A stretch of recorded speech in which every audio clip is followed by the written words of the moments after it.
Could we get our honorary concourse co-judge out to the back straightaway, Mr. Scotty Ernest, out to the back straightaway for judging.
What's up? You all right? Hurt your pancreas or something? Oh. He destroyed Mom's go-karts last night. Oh, okay. Hey,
I like how you back in and out.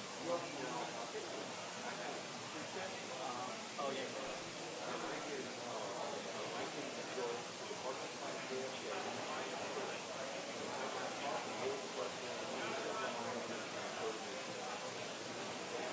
So what's it going to take to fill up the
Testing.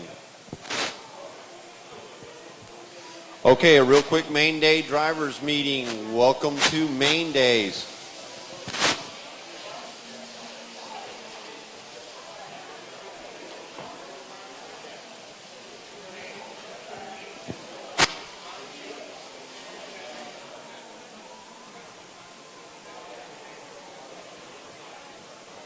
Okay, just to go over a few things here. We will be running AAA mains today. Your best score will be your best point scores added together.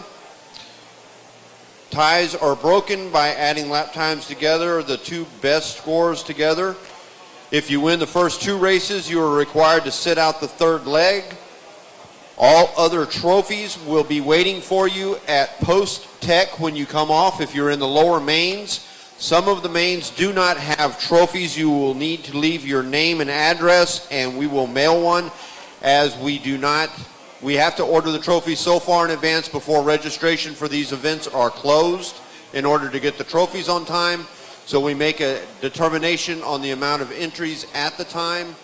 I believe we have trophies as far down as the E-main. Everything lower than that, leave a name and address, and the administrator will make sure and mail it to you. If you need confirmation as trusting people that you are and want my name and address, you can have it as well to give me a call if you do not get your trophy. Yeah. I want to make sure they get it. And now I can actually do that.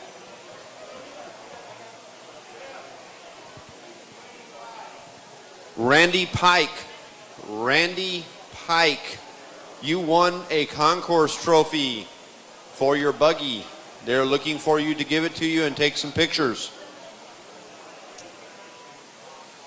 Okay, track rules today. Of course, I want to go back over the no short coursing.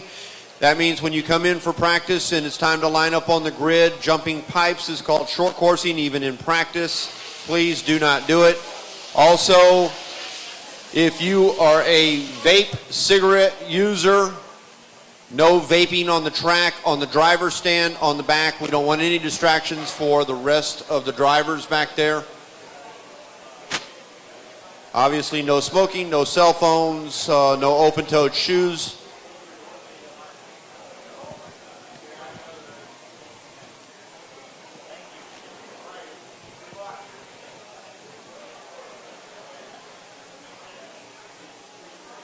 Okay, with that, have a great day of racing, and race number 1, get your cars ready and start reporting to tech.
Guys.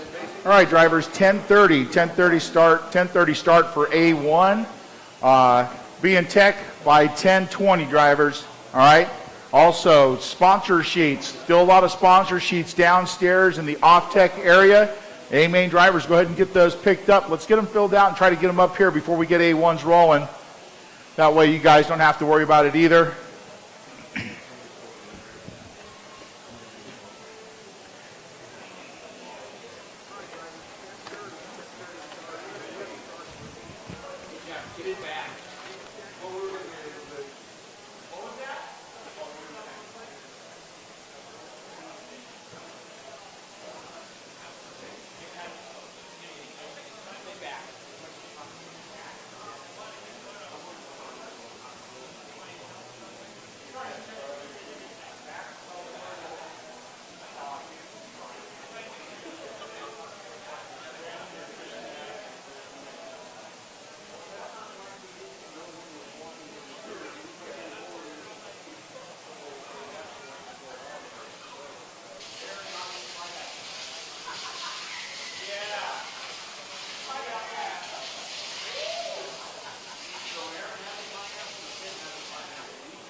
Hey, Ruben, 20 seconds. Right now?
All right, back to the action at hand here at the 2015 Roar Off-Road Electric Nationals, presented by your Roar Race Management Team and hosted here at SRS Hobbytown in Phoenix, Arizona, home of the Cactus Classic. Drivers first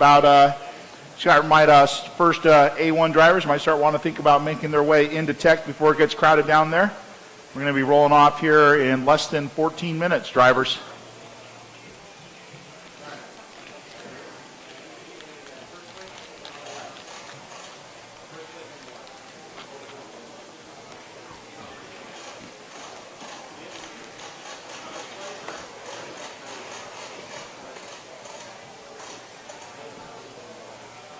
You want me to hit the mission?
All right, drivers, race one drivers should be making their way through tech. Race one drivers should be making their way into tech right now.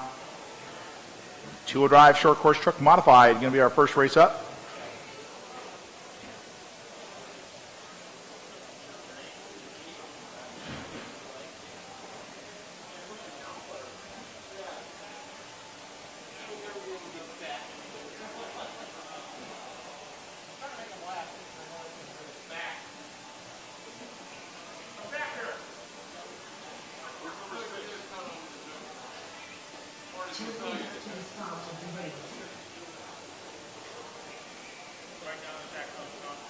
Moving. Moving. Right at 10:30 or? Yeah. In 2 minutes like the announcer's just said. I'm going to let you guys go out 2 minutes before, and I want to get the grid, I want to get the tone at 10 o'clock. 10 o'clock? I mean 10:30. 10 o'clock tonight? Yeah. Sounds about right.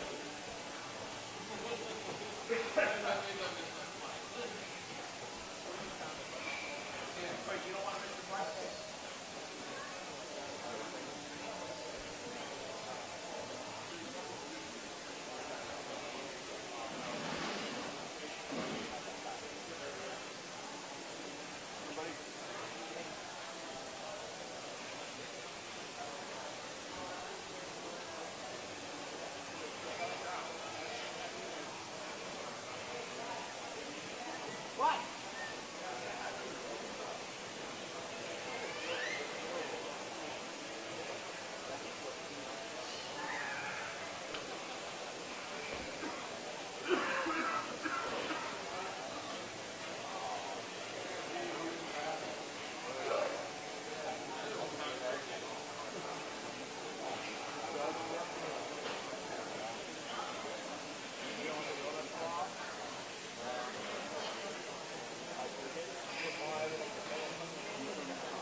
Ruben, 20 seconds. The last one. It's really hard to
34 right here. And you're going to have you're going to need 2 volunteers. Tommy, Hines. All right, guys, we're going to need race number 34 drivers to the track for marshal duties. Please race 34 drivers. Hines, Deering, Newmandahl, Dew, Rico, Horn, Mayo, Koskusik, Wheeler, and Chambers. And we're going to need a few volunteers because we got a few back-to-backs.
All right, once again, race 34 drivers. Tommy Hines on the 1 cone. Number 2 is going to be Ash Deering.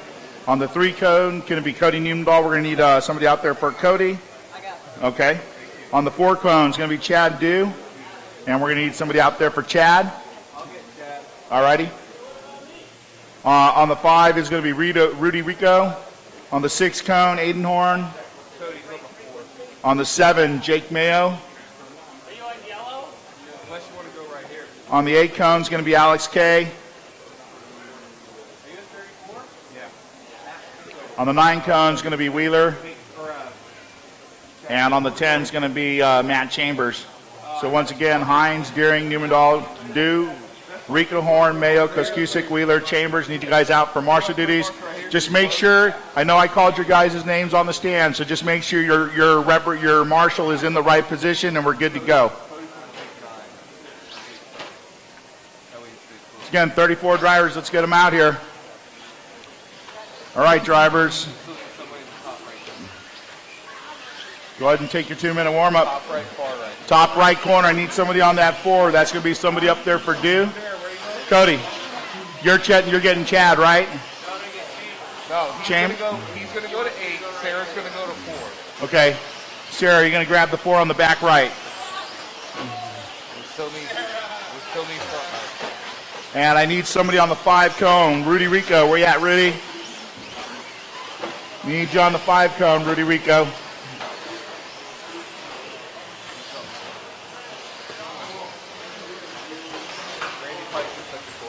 Thank you, Randy.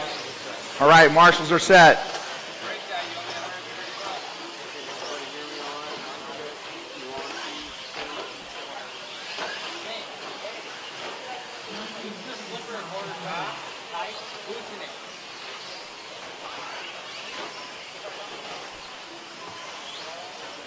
All right, A1, 2-wheel drive short course truck modified here at the 2015 Roar Off-Road Electric Nationals, presented by the Roar Race Management Team and hosted here at Hobbytown SRS Raceway in Phoenix, Arizona. We're getting ready for mains time here.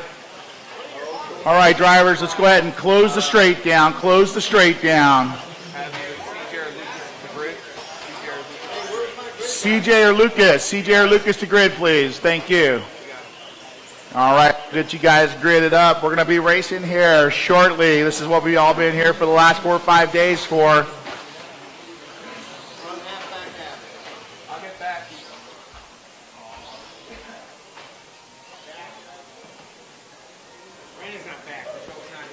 Brandon's not back.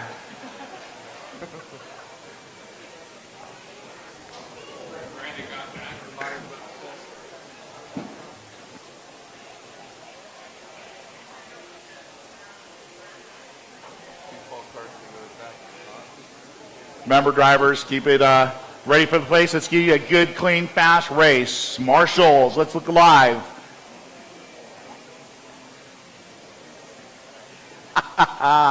Drivers, good luck. Hold on a sec. Hey, marshals. Marshals. Let's get to our positions, please.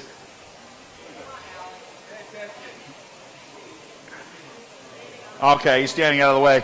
That's good. All right, corner marshals, be alert. Drivers, good luck. A1, two-wheel drive short course truck modified. We're going racing on the tone. Less than 5. Good start, first corner. Working it up to the front side. Oh, Mayfield, a little bit of trouble there coming out of that six-pack, back a spot. That's going to put Wheeler into the 4 spot now. So right now, a little bit of a breakaway coming out of Cavallari, Rivkin, and Tebow working up to the right side center into the S section. Rivkin just shadows Cavallari right now. Oh, Rivkin into the pipe right there, bounces it up. That's going to allow Tebow to close the gap up on him, working it up onto the back straightaway. Cavallari starting to pull a bit of a gap now. It's about 3/10 up on Rivkin. Rivkin starting to get back. Oh, a little weak right there. Rivkin grabbing a bit of throttle there, working up to the front side. Cavallari in the 1, Rivkin in the 2, and then it's going to be the number 3 of Tebow in that 3 spot. Then it's going to be the 5 of Wheeler in the 4, followed by the 7 of Evans. Then Chambers, Duke, Mandal, Mayfield, and Shearer. So back, and it's actually the Associateds of Cavallari and Rivkin starting to pull away as well from Tebow. Working it up onto the back straight. Tebow trying to keep them within eyesight. Guys got a minute 20 down, 4:20 or 4:40 to go. Good and clean race so far. We got a minute and a half down here for race number 1, short course truck modified.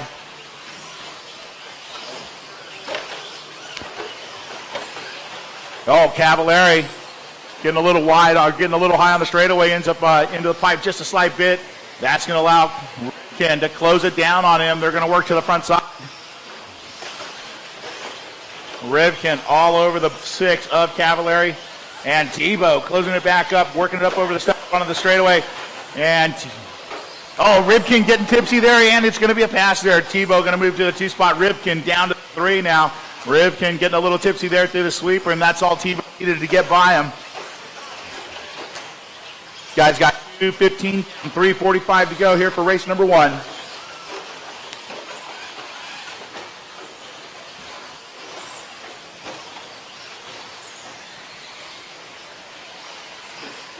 Tebow starting to close down a little bit on Cavallari. Cavallari with a 19.6, Tebow with a 19.2, that time pulling to under a few tenths now.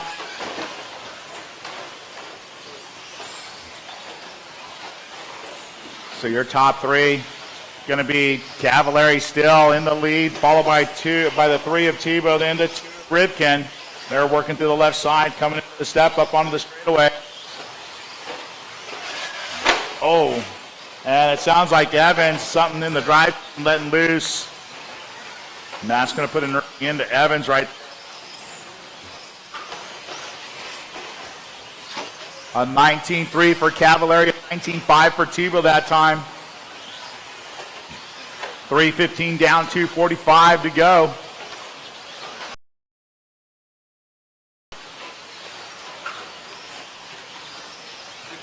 Caution, 6-back, stay low, 6-back.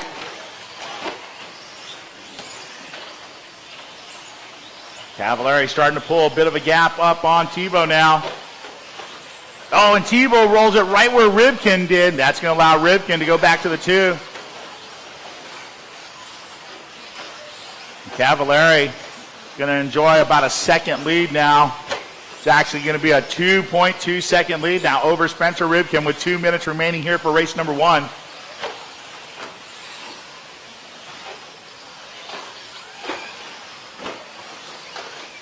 Cavallari looking for a wire-to-wire win here for A1 and short course truck modified.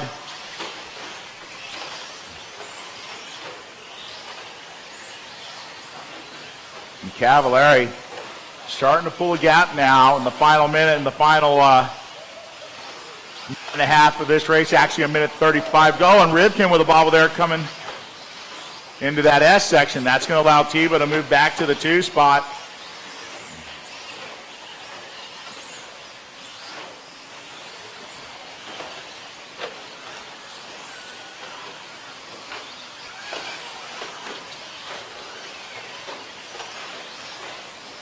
So your running order, Cavallari 1, Tebow 2, Rivkin 3, Wheeler 4. Oh, and Tebow rolls it in the 6-pack. That'll allow Rivkin to get back. So Rivkin to the 2, Tebow 3, Wheeler 4, Duke 5, Mayfield 6, Newmandahl 7, Chambers, Shearer, and Evans off the track.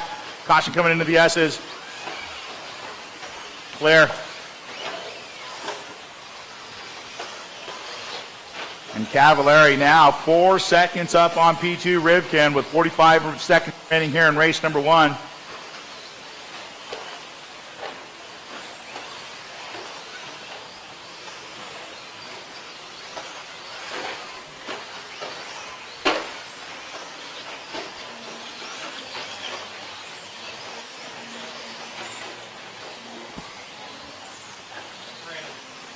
$20 seconds remaining on the clock. Drivers 20 to go on the clock.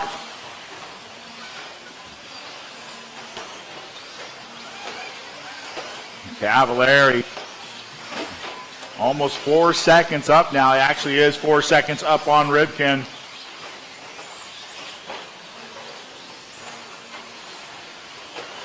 And that is time. Complete the lap you're on. Race it to the line, gentlemen. Oh, and Cavallari. Wow, Rivkin not there to take advantage of that one. And Cavallari is going to take 8-1 for two-wheel drive short course truck modified, followed by Spencer, Rivkin, Jared, Tebow, your top 3. Christopher Wheeler 4, Chad Duke 5, Ryan Mayfield 6, Matt Chambers 7, Newmandahl 8, and Brad Shearer 9, Dustin Evans 10.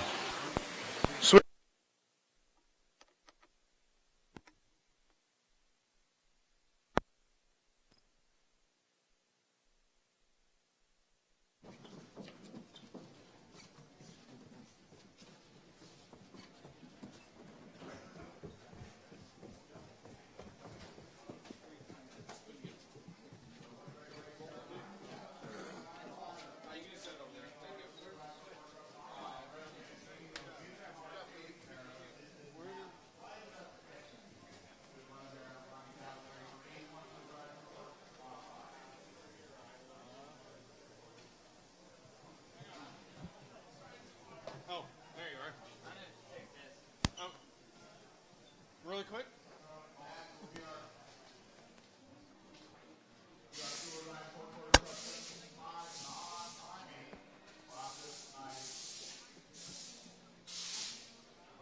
Down here with A-Main number 1 winner of the short course class, Ryan Cavallari. We talked about it yesterday. It's going to be tough to pass on this track. And while it looked like a couple of times Rivkin and Tebow were both maybe a little bit faster, a little bit more aggressive, you were able to hold on for the win. Yeah, I was just kind of, holding my own out there. I just getting used to the track. The track's really moist today, so it has a lot of traction. So just kind of feeling the track out, and then about halfway through, I started pushing my car. I kind of felt that I was able to get through some sections a little bit better. So I ended up pulling away a little bit at the end just because they just made a few bobbles, but I think it's because I was pushing the pace. So, yeah, the track is really good today, and just keep it going. Were you able to see them battling behind you? Yeah, I saw, once Tebow got in the second, I kind of pushed a little bit harder, and then he kind of just ended up rolling at the end of the straightaway. So I just pretty much just kept on putting the pressure on them to have to catch me. So I just kind of just drove my own race and just was putting in flawless laps. Congratulations, Ryan. Thank you. A-Main number 1 of the two-wheel drive modified short course truck division is done now, and now we get to go into the 17.5 class.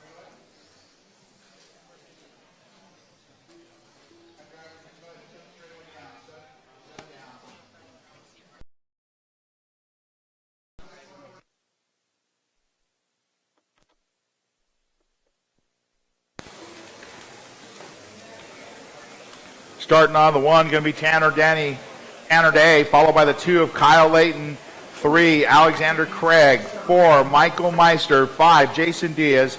6, Randy Brown. 7, John Cravata. 8, Wayne Wyrick. 9, the one and only Scotty Ernst. And on the 10 spot is going to be Martin Johnson.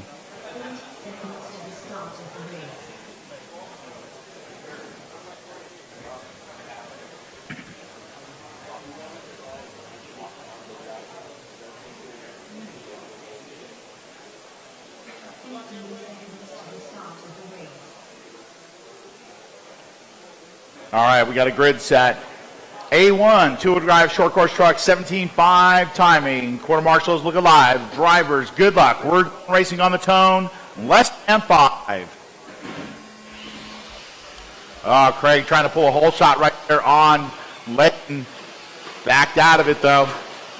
Oh, and it gets piled up coming off that step down. Working to the front side. Oh, and Layton hitting the pipe right there.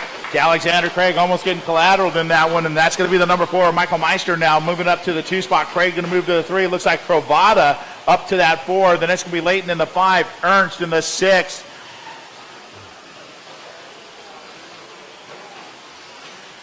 And Tanner Day was unstoppable in qualifying with stock short course truck. Right now trying to pull away from Michael Meister. Meister working up over that step up onto the back straightaway in that white, pink, and blue. Your leader in the white, pink, and green, followed by the green, yellow, and white of Alexander Craig. And then right behind him is going to be the white and blue of Kyle Layton. Then it's going to be Scotty Ernst making it up to the top 5 right here. Ernst going to be followed by Brown, Diaz, Cravata, Johnson, and Wyrick. Tanner Day is 2.5 up now, working over that right side step down. Alexander Craig starting to close the gap down on Michael Meister, working it through the S section to the front side of the track. Oh, Craig right there on Meister working it, and they're closing it up on Day as well.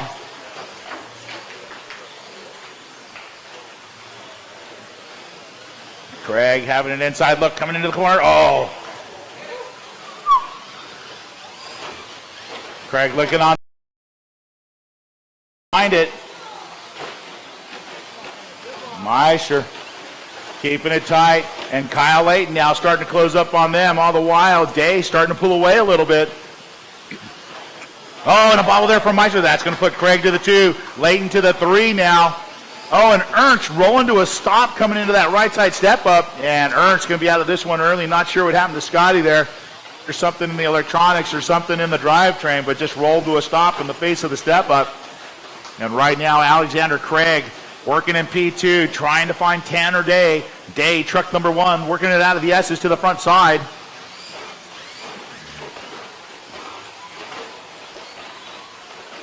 So right now, your top 3 separated by 1.4 seconds, working it up onto the back straightaway.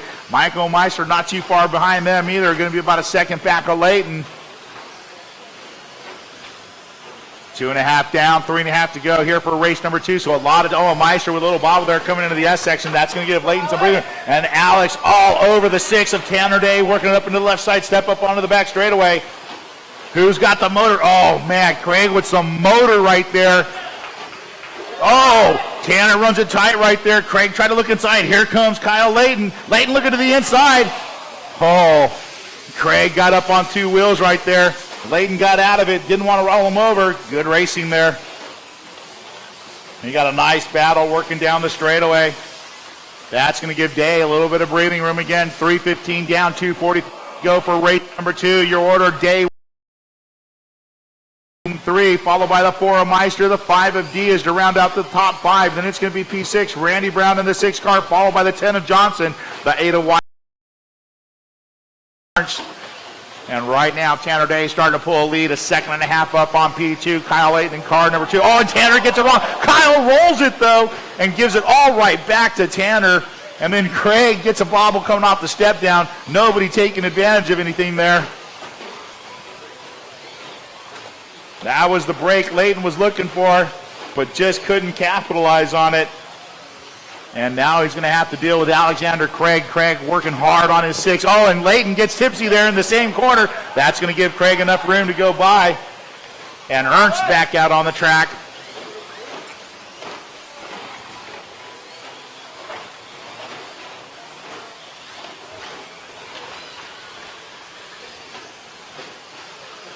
We got a minute 40 to go here for race number 2. 1:40 to go. Tanner Day out in front from the tone.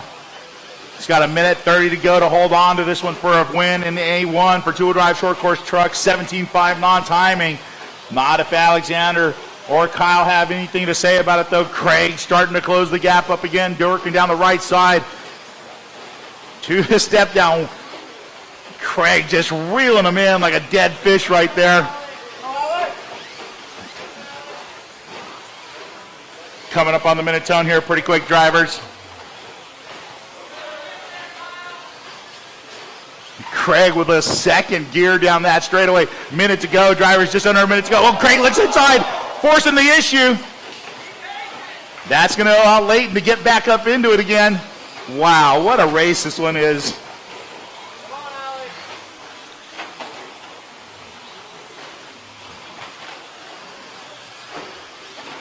Man, these guys got to have nerves of steel right now. Either that or the knees are knocking and the nerves are rocking.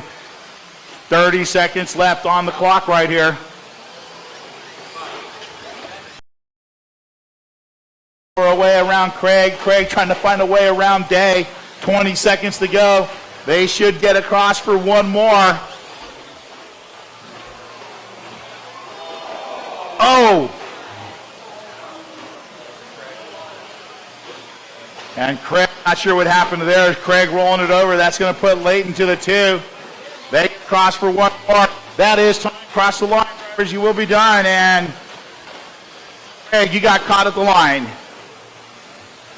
So it's going to be a race between Day and Leighton now, working to the center of the track.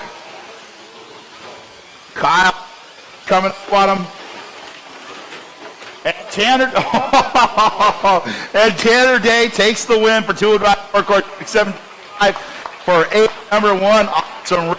Is Kyle Leighton going to finish it up with 2? Alexander Craig, the great one, guys. Then Michael Meister, Randy Brown, Cindy, Wayne Wyrick, Martin John, Cravat.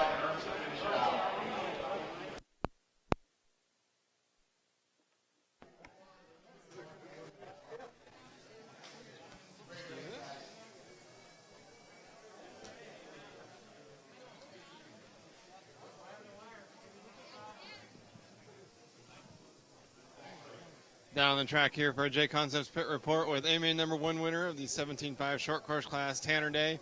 Got out front, withstood a whole lot of pressure from a couple of drivers behind you and held it together. Yeah, my truck was really good. I definitely have a little bit of a disadvantage down the straightaway, and coming up here up top to the step down, my truck is a little bit slower, but I'm able to drive it a little bit more consistent that way. Those guys were definitely reeling me in pretty fast, but I didn't want to take a chance at pushing hard and making a bad mistake that shouldn't have been happened. So those guys are good, man. They reeled me in, and I just had to do my best to block them off, and it happened. So I'm glad I got the win, and we'll see what happens in A2, hopefully. Did you feel a little bit of relief knowing when they were battling back and forth that it was slowing them down, allowed you to stretch out a gap? Yeah, definitely a little bit of a relief, but I know at the same time that their motors are a little bit faster than mine at this point.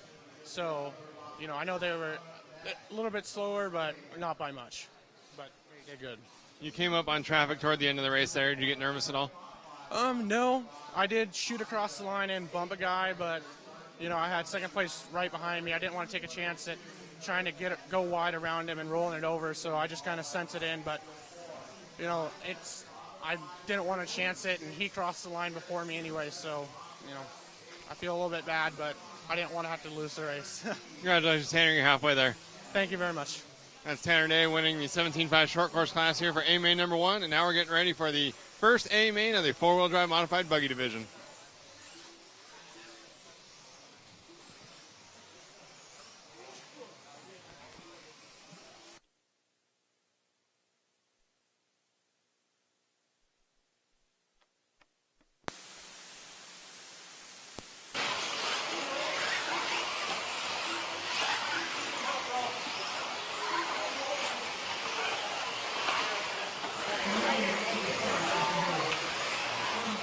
All right, drivers, let's go ahead and close the straightaway down. Let's close the straightaway down.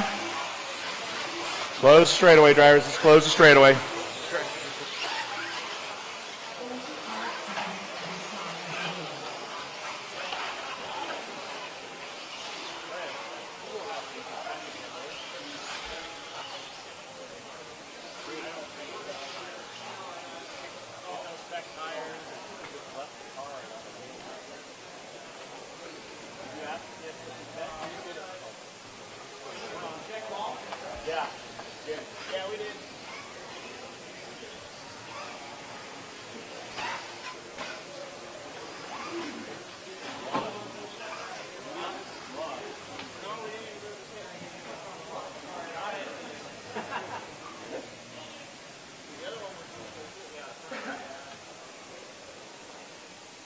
All right, race number 3, full drive buggy modified, A1. Good luck, drivers. Corner marshals, look alive. Drivers, good luck. We're going on the tone, less than 5.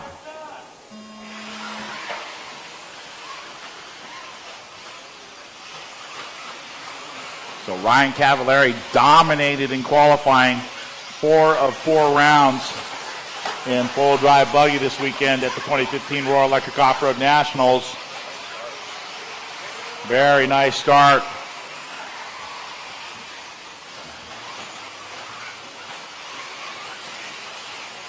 Oh, and Fenn to the inside on Cavallari.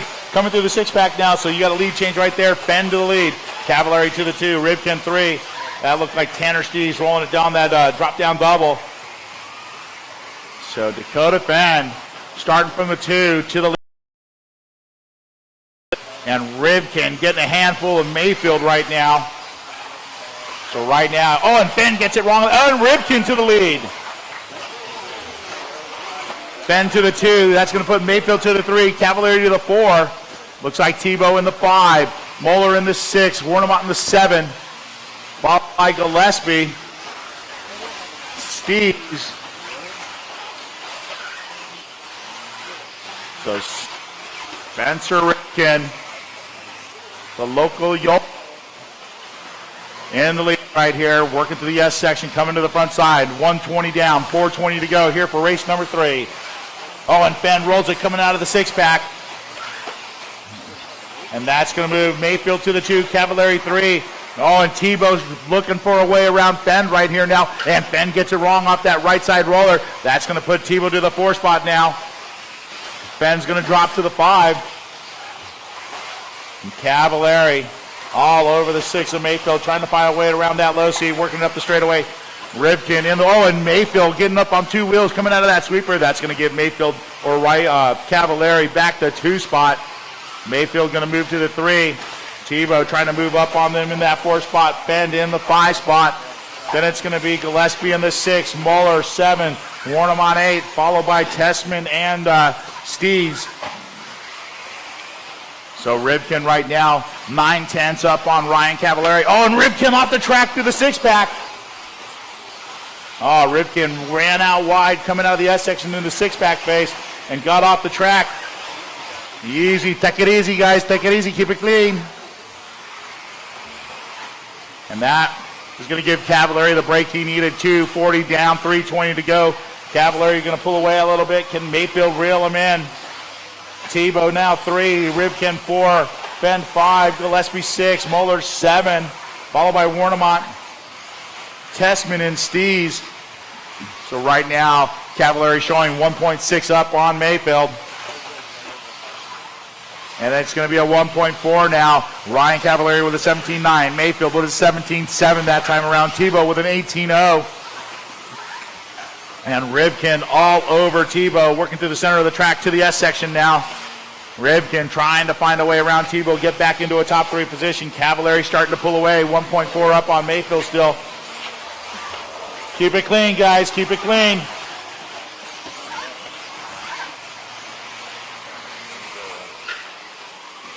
Stop and go, car 3. Stop and go, car 3. In the box.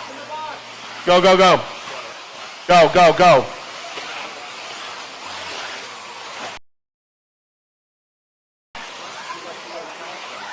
Man, a hard battle right here for those top 3 positions, but now it's Cavallari and Mayfield in a breakaway.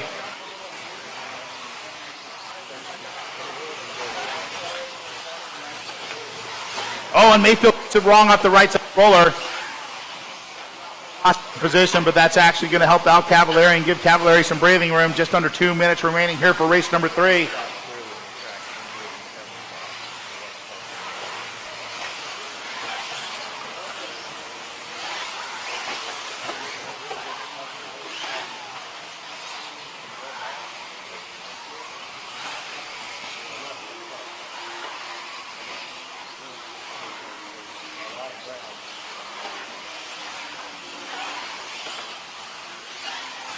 Minute and a half to go. Drivers 1, actually 120 remaining here for race number 3. Caution at the line. Clear.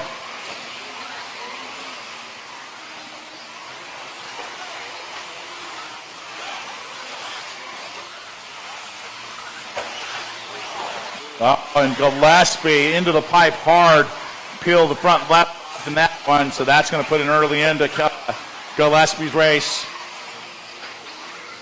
Cavallari with a 1.6 second advantage on Ryan Mayfield with about 45 seconds remaining for race number 3.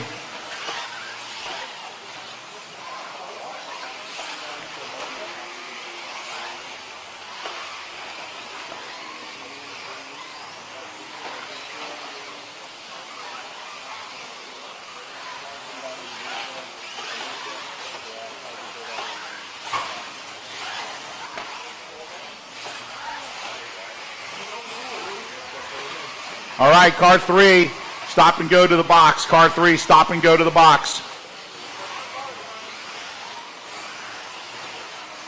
Go.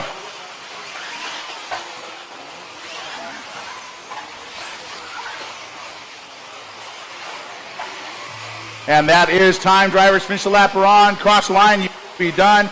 And Ryan Mayfield going to be the first one done, finishing it up in the 2 spot. So Ryan Cavallari on his victory lap right here. Working out of the S section to the front side. And Ryan Cavallari continuing where he left off in qualifying. All 4 qualifiers and taking A1 full drive buggy modified. Great race, guys. Great race. That was intense.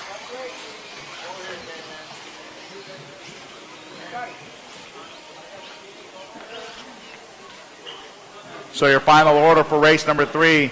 1 Cavallari, followed by Mayfield. Fenn for your top 3. Tebow 4, Tessman 5, Moeller 6, Rivkin 7, Stees 8, Warnemont 9, and Gillespie 10.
On the track here for a J Concepts pit report with Ryan Cavallari taking the win in A main number 1. Not probably the way that you saw that going in your head.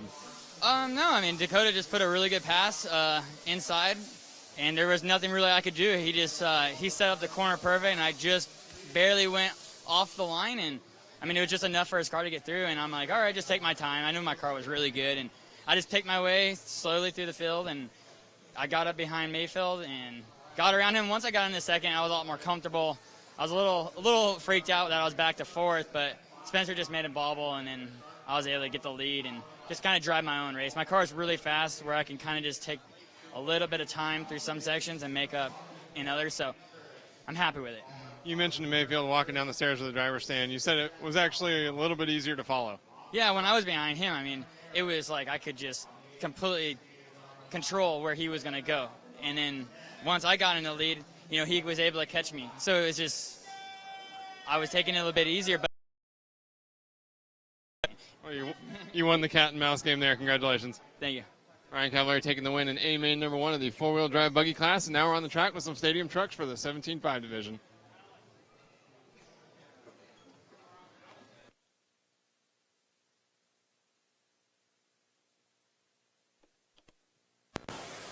Drivers, good luck. Racing truck, 17.5 non-timing, A1. We're going racing on the tone, less than 5. Keep it clean, take it easy, keep it clean. Nice, nice.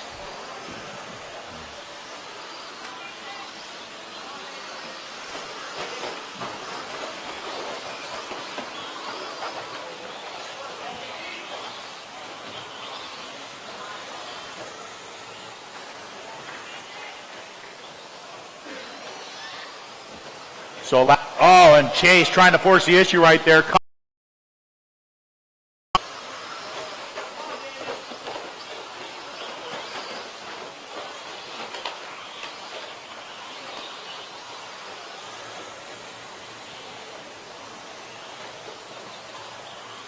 And Nathan Chase getting a little impatient there and definitely pays his price.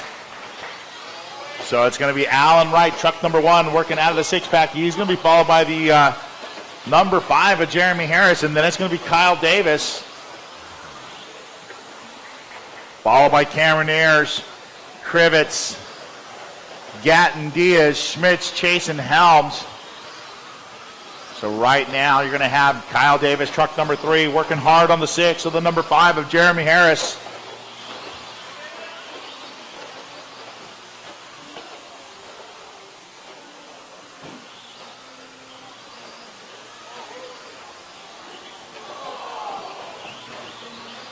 Not sure what happened there, but it looked like Andy Krivitz going to move up to the 3 spot.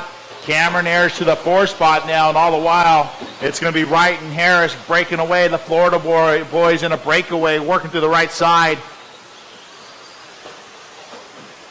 Eric all over the 6 of Krivitz right now, trying to find a way around him, trying to find her way to the top 3.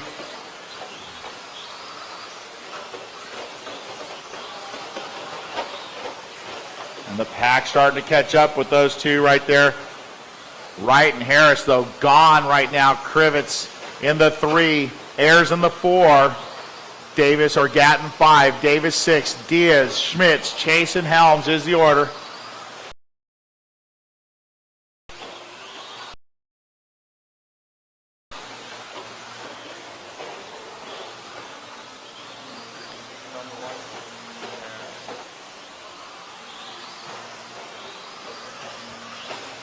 So your leader, truck number 1 of Alan Wright.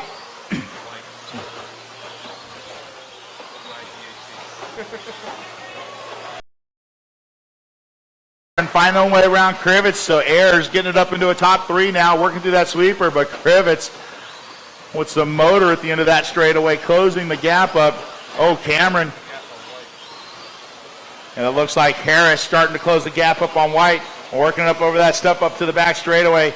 Krivitz on the 6 of Ayers, working into the step up. Then it's going to be Kevin Gatton starting to close up on them 2 for a battle for a 3-way battle in that 3 spot.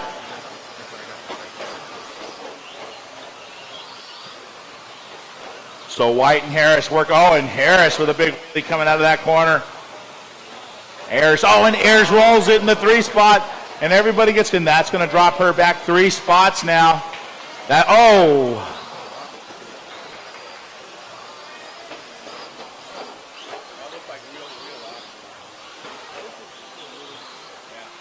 So that looked like a little bit of wheel-to-wheel. 2 guys coming on wide. Oh, that was Gatton there getting in kind of looped and coming out of that 6-pack. And wow, after all that, it's going to be Cameron here back to the 3 spot, followed by Krivitz. And right now, Wright and Harris with 2 to go. They're going to be 6+ seconds up on P3. So you're going to have a battle for the lead between the 2 cars on the right side, and a battle for the 3 spot coming up onto the straightaway. Cameron Ayers in that pink and purple sitting in P3, and car number 7. You're going to have the number 1 of White over here in the yellow and green and white. Oh, and Harris gets it wrong on that double step down.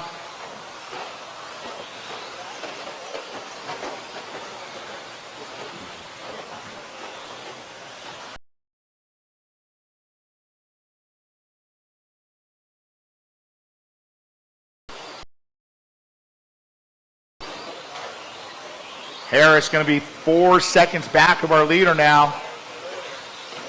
Cameron Air is going to be 4.7 back of P2. 1.3 up on the 4 of Andy Krivitz. Looking like a race between Gatton and Davis, though, for that 5 spot. Oh, and Cameron rolls it coming to the S's.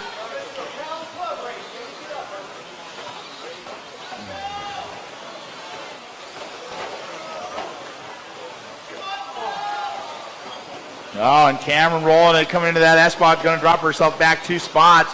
That's going to put Krivitz to the 3 spot. Cameron going to grab back the 4 spot, though, right there. Straightaway, stay high on the straightaway.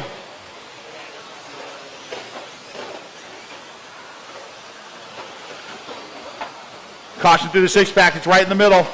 Clear, clear, clear.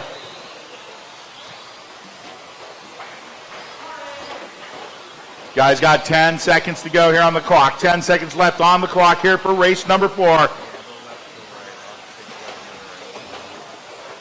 Oh, and Cameron rolls it, clips the pipe. Keep it clean. And that is time. And Alan White, you will be done. Jeremy Harris done. Finish the lap you're on, drivers. Racing to the line. Krivitz going to finish up in the 3. Here comes Air. She's going to grab the 4. It looks like Chase going to grab the 5. Oh, that was Diaz grabbing the 5, followed by Davis, Chase, Smits, Gatton, and Helms. Wow, what a battle there at the end for those middle parts. Wrangle in them bulls.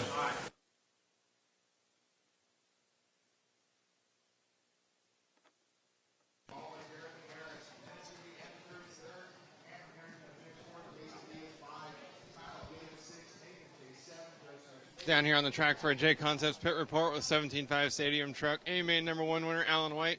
We didn't get a chance to check up with you yesterday, but you dominated the first 3 rounds of qualifying and then putting A1 away with relatively little drama. Yeah, it was some pretty good racing. Just had to run some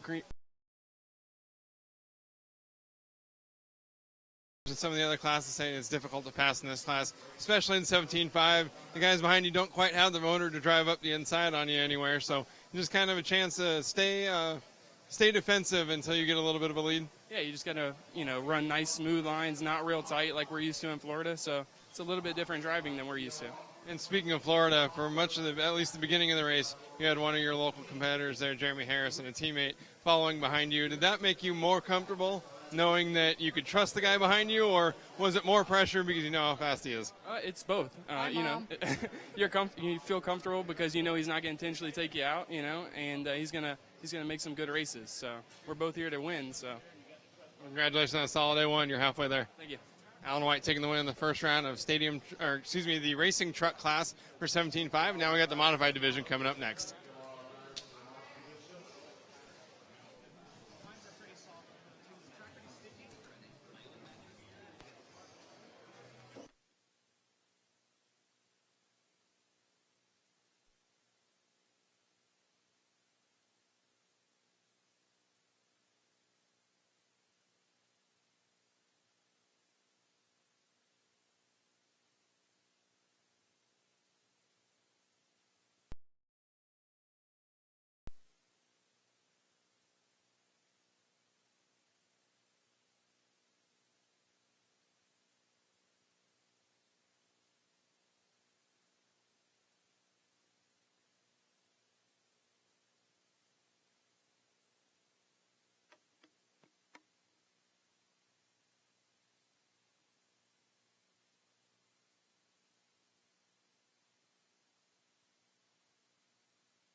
Racing truck A main number 1 on the back straightaway. It's going to be Cavallari leading Dakota Fenn and Jared Tebow into turn number 1. And they're off. Cavallari with a good clean start here, getting through the 180, dropping down the drop down, trying to go 3 for 3 in the first 3 A main number 1s here. Cavallari with Fenn right behind him. Through the 6-pack they go. Fenn up the inside. He made a great pass at the beginning of the 4-wheel main, not able to do it here in Racing Truck. Over the step up down the back straightaway. Cavallari stretching out a little bit of a lead on Fenn with Tebow, Hartson, and Rivkin rounding out the top 5 after lap number 1. Cavallari through the S-turn, heading up the 6-pack here. Got Dakota Fenn behind him. Cavallari leaving the door open, going through that 6-pack section. But Fenn not close enough to take advantage down the back straightaway. Fenn up on the pipe a little bit. So Cavallari through the drop down into the short chute and into the S-turn section. Tebow trying to close the door on Fenn as we see a 4-way freight train here for the second spot. Cavallari trying to stretch out a little bit of a lead. Hartson all over the back of Tebow. He gets into the pipe going up the step-up jump. They move back out front. Cavallari, Fenn, Tebow now 3-way breakaway. The top 3 out front through the 6-pack section. You see Fenn much tighter there into the 180, into the finish lane area. Down the back straightaway they go. The top 2 now stretching out. Fenn getting up on 2 wheels in that first 180 before the drop-down section. And Tebow now catching up to the back of the second spot as Cavallari with a little bit of breathing room. Through the 6-pack battle for second. The closest battle up front is Cavallari with about a half a straightaway lead. Tebow trying to catch up to the back of Dakota Fenn through the drop-down section. Fenn was last year's champion at Space Coast RC in Cocoa, Florida, which has now been renamed Beach Lane Raceway. Trying to track down Cavallari and defend his title. Truck division. Cavallari with a solid. Tebow, all the 2013 national champion in the racing truck division. So 3 very successful drivers here in this class, battling out front for podium positions. Cavallari, Fenn, Tebow into the 6-pack. It's like Fenn starting to close the gap up to Cavallari again. Down the back straightaway they go. Cavallari, Fenn, Tebow. Tebow starting to lose touch with Fenn a little bit. Got a little bit tippy there on the right side of the track. And now Dakota able to focus on the battle ahead and not playing defense. Oh, Fenn up on the pipe. Narrowly saved it, jumping down onto the straightaway. Over the step-up jump. A very tricky section there. Fenn looking at the inside before the S-turn section. Hard on the brakes, can't make it happen there. Into the 6-pack they go. Fenn up the inside. Cavallari's been leaving the door open there all race long. You know Dakota's noticed that. Over the step-up jump. Down the back straightaway. Fenn looking for a way around now. Cavallari obviously driving defensively. Closing up his lines, trying not to leave the door open. Let's see if he goes wide here again, and he did. Dakota not close enough. You see him dive to the inside there at the finish line. Up on the step up, and again Dakota with a little bit of trouble getting onto the back straightaway, and then even worse at the end of it. Now Tebow right up behind him for the battle for second is Cavallari.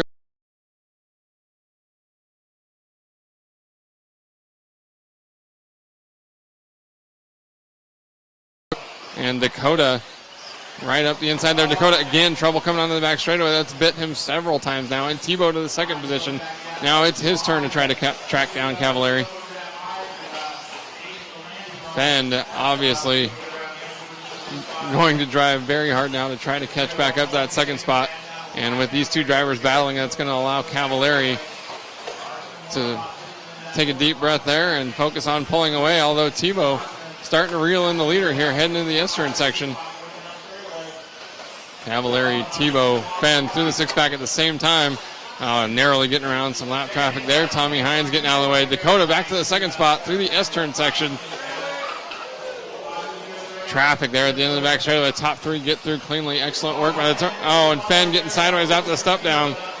And Tebow paying the big price there, had nowhere to go, ran right into the back of him. And unfortunately, that's going to knock Tebow here out of the battle for the lead and gives Fend a chance to focus on the race ahead once again. Cavallari led the race all race long. Dakota with a huge wreck at the end of the back straightaway. He collects Tebow.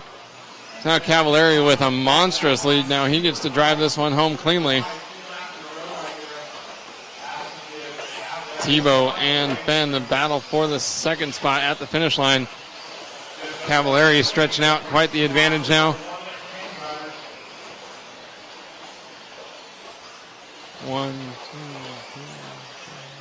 Cavallari with about a 4-second advantage on Tebow, with Fend behind in the third position.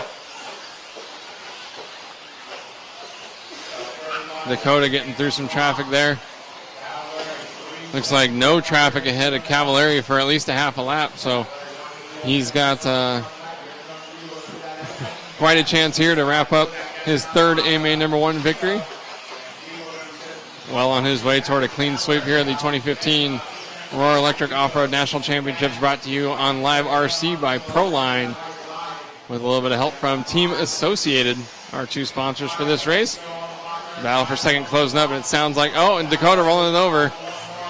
And Tebow is going to cross the line here. Cavallari getting by for a victory lap in AMA number 1. Tebow is going to finish up second.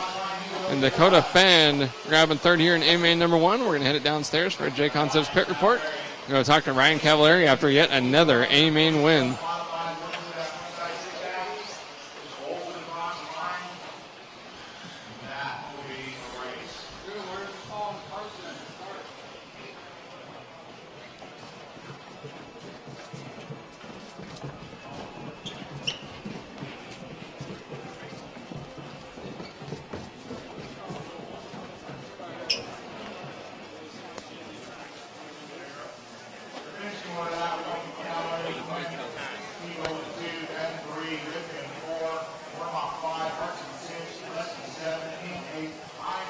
Down here for a J Concepts pit report on the track with Ryan Cavallari, a third win here in AMA number 1. And again, got out front, let the guys behind you figure it out. Yeah, the truck was a bit of more of a race the whole time. We were coming through some of the traffic, and luckily at the end of the show, the marshal pulled Cody's car right out of the way. I mean, it was within seconds, like where we were just going to be hammering each other. So, yeah, I mean, it was a great race. They kept me honest the whole entire time. When you see something like that, a car flips ahead of you, obviously you knew he was there. You saw the turn marshal running out there. There wasn't a whole lot you could do. Do you just kind of cross your fingers and hope for the best? Yeah, I kind of looked through the sweeper just ahead, and I just slowed down a lot and just really hug it tight. I didn't even jump it into the corner of that lap. This seemed like the marshal just moved his car in the nick of time. So I was lucky for the marshal to be quick. Is it difficult to get focused again after that and finish it up? No, I mean, we were back on it. I mean, we were all like really right there, and I think Dakota and Jerry kind of got into each other and kind of slowed each other up off this drop off, and then I still had a little bit of a lead over Dakota, and then he just ended up making a little mistake at the end of the straightaway. So the track's just difficult today. They really pushed the limit, and we're going, I think, faster than we did in qualifying. So the pace is really high right now. Congratulations, Ryan. Thank you. That's 3 wins in a row here in the first leg of the AAA mains. Ryan Cavallari taking the racing truck class there for AMA number 1, and now we're into 17.5 buggy.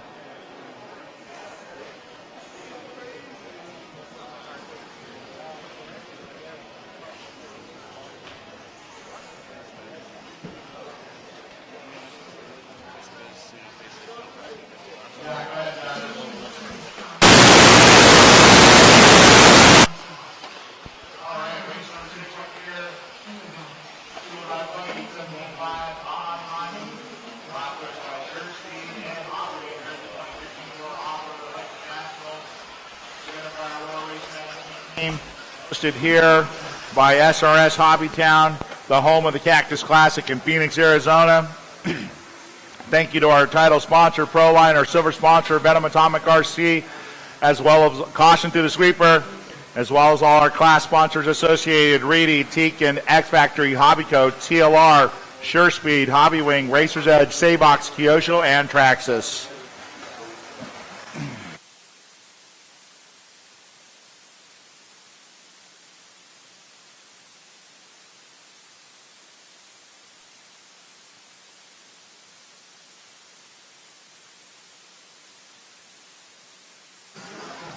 All right, let's close straightaway down.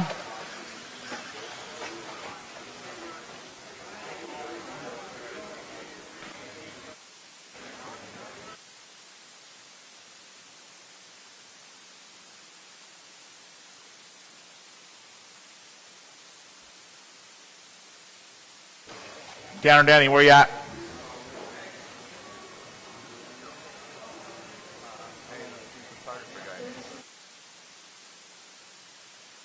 All right.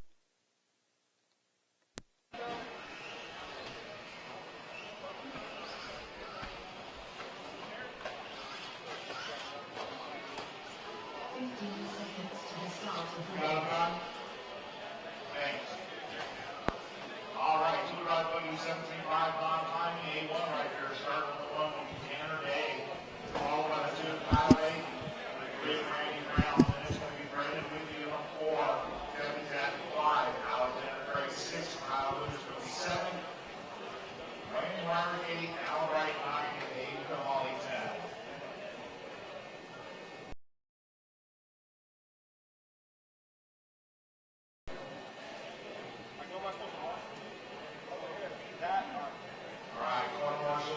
The two-wheel drive stock buggy main event coming up right now. A main number 1, it's going to be Tanner Day, winning the short course division earlier this morning. Will lead Kyle Layton and Randy Brown into turn number 1, and they're off. Tanner Day in the pink, white, and green Kyosho buggy leads Layton and Brown. A clean start here to this first stock buggy main event. Tanner into the 6-pack. That section definitely tricky here for the stock guys. They can't jump that last double out. Day, Layton, and Brown down the back straightaway here. One of the top drivers kissing the pipe on the back straightaway, scraping an axle.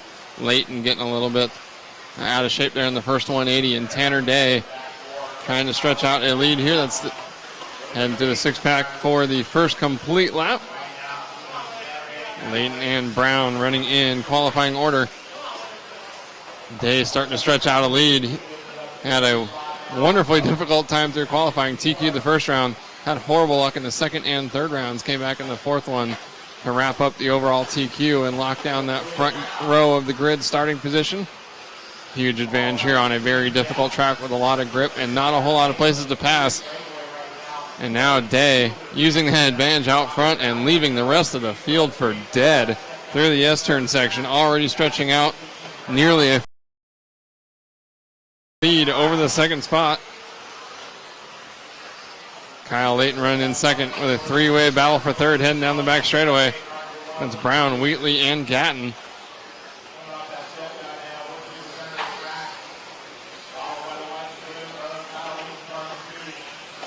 Brown in the third spot. Wheatley, Gatton running in qualifying order. Good three-way battle for the third position. Brown hanging on to it right now. Wheatley in a difficult spot. Has to worry about trying to get around the driver ahead as well as defending against the driver behind. Wheatley trying to make a move to the inside as Brown left the door open. Heading to the S-turn section, you see him getting through that tricky six-pack section. Brown hitting the pipe, going through the stutter bumps. Able to retake the spot. Getting lucky there as the cars behind him had nowhere to go. Oh, Tanner Day stuffing the pipe here right in the S-turn section. And that's going to allow Kyle Layton to catch him. Day had a big gap. And turning in a little bit early there. Turn marshal doing a great job to get to him as quick as possible.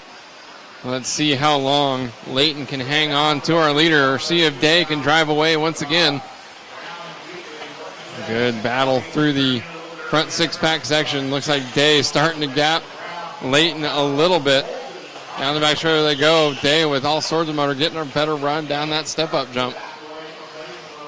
Back down the hill. Day trying to stretch out a gap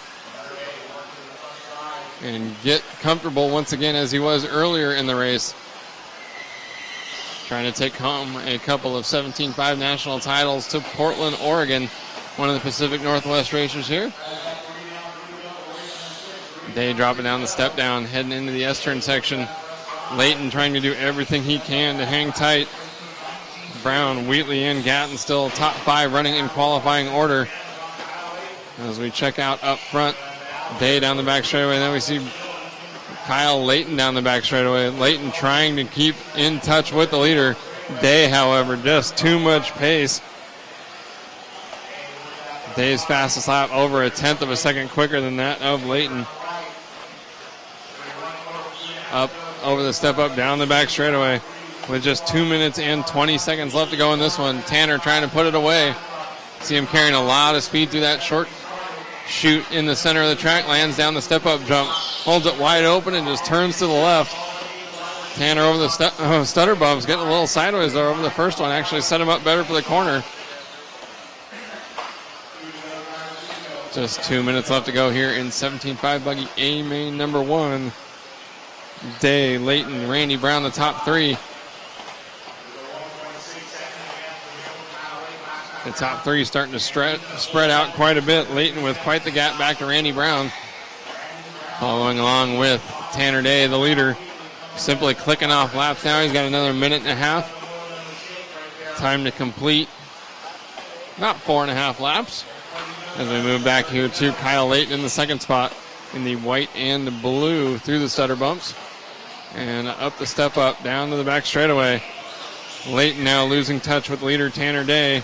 Just trying to keep this one going and maintain that second position. Give himself a chance at securing a podium. Not sure anyone's going to have anything for Tanner in this class. Getting to the final minute of racing. Tanner down the back straightaway. Right up along that outside pipe. Nice and smooth through the sweeper. And we see him there. That's where Tanner's been making up a lot of time on people through the infield section, driving it like an on-road car. Maintaining as much speed as possible. Very important here in the 17.5 class. Now coming up on some traffic, coming down that sweeper, or into the sweeper now. 2 cars right ahead of him and just 35 seconds left to go. Fortunately, over 4 seconds ahead of the second spot. And Tanner cutting through traffic like a hot knife through butter. When you're good, you're good. And when you're lucky, it's even better. Tanner Day having the Red Seas part right ahead of him, and now he's got a huge buffer zone between him and second spot. Just 10 seconds left to go. Tanner's going to make it by for one more lap. Not sure if Layton will. So this could be a victory lap here for Tanner Day. Kyle Layton just making it by there for the 6-minute clock was up. So Tanner with a few turns left to go to take the A main number 1 win here in stock buggy through the 6-pack. One more time. Tanner Day taking the win in A main number 1. We're going to head down to the track for a J Concepts pit report with our A main number 1 winner of the 17.5 buggy division.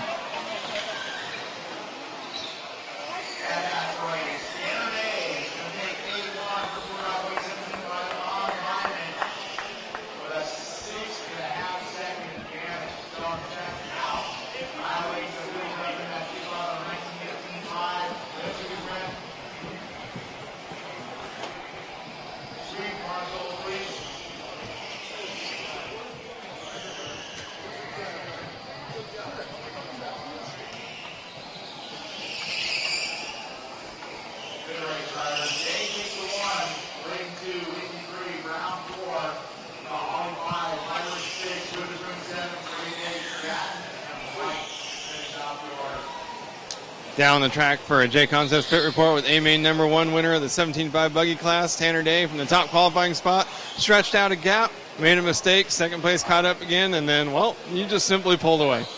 Yeah, car was super good. I made a couple changes after practice this morning. I went up a little bit in oil. The track is a lot wetter today, a little bit tackier, so I wanted to give my car a little bit more push to the center section. Car was good, just simply turned in a little bit early. My fault. But car was good. Kyle's a great driver. He held the pressure on for a couple laps, and but I got through it and got the win. So. Looks like the section of the track where you made the mistake is actually where you were making up the most time on the drivers. You were able to carry a lot of speed through here through the flat infield section of the track. Why do you think your car was so much better there? Well, my car has a pretty good push to it. When I laid off the step down, I basically just full throttle and let the car turn. I let off a little bit too soon, and the car just kind of gripped and turned into the pipe. So my fault, but my car is definitely really good through there for sure. It helped your confidence a little bit knowing that once you got back on the track, you were able to pull away a second time? Yeah, definitely. It was a little bit nervous there for a couple laps, but car was good and was able to pull away a little bit. Congratulations on A main number 1 win. Thank you very much. That is Tanner Day, the winner of the 17.5 Buggy Division A main number 1. And now we're on the track with our final A main of the first leg, the two-wheel drive modified buggy class.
Two-wheel drive modified buggy A main number 1 gets the start tone.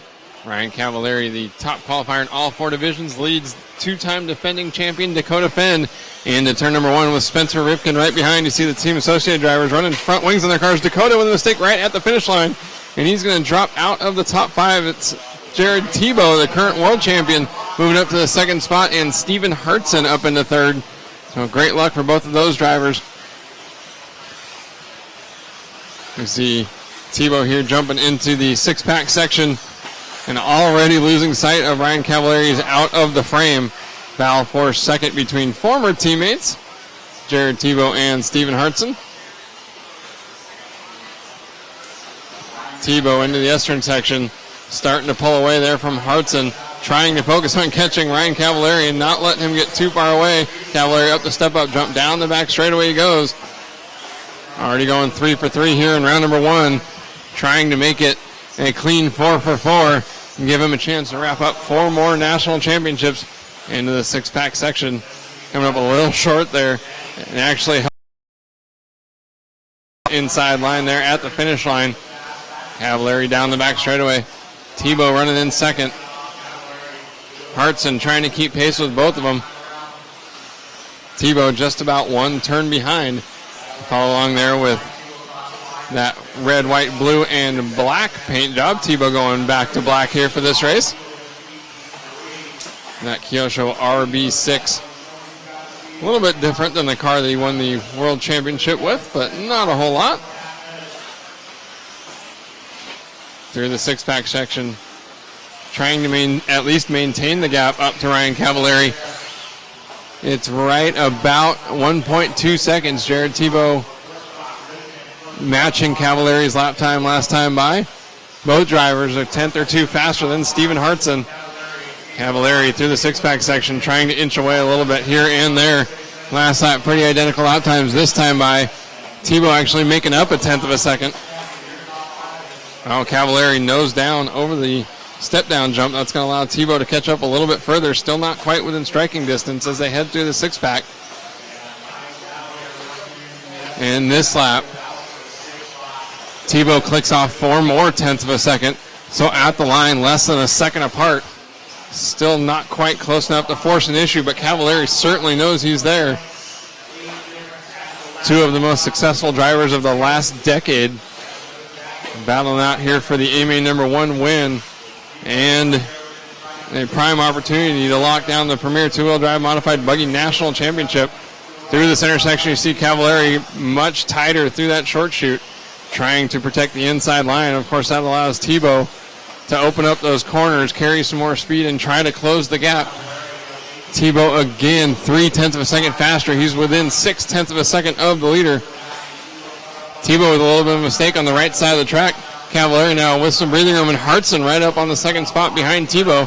Ryan Mayfield trying to get into that conversation. So Cavallari withstanding the pressure there from Tebow. And now Tebow's the one with pressure behind him. Cavallari able to focus on simply maintaining his lines. Tebow with a mistake jumping down the cliff, and Stephen Hartson moves into the second spot. And now Mayfield right behind Tebow for third. Mayfield spins out, landing through the six-pack. Hartson flipping out of the way through the S-turn section. So that puts Tebow back to second, but that means Cavallari's lead is going to be huge. Here comes Cavallari by the line through the six-pack section. Nice and clean. Cavallari with another 18-second lap. We'll have to see the gap back to Jared Tebow up to 3.5 seconds.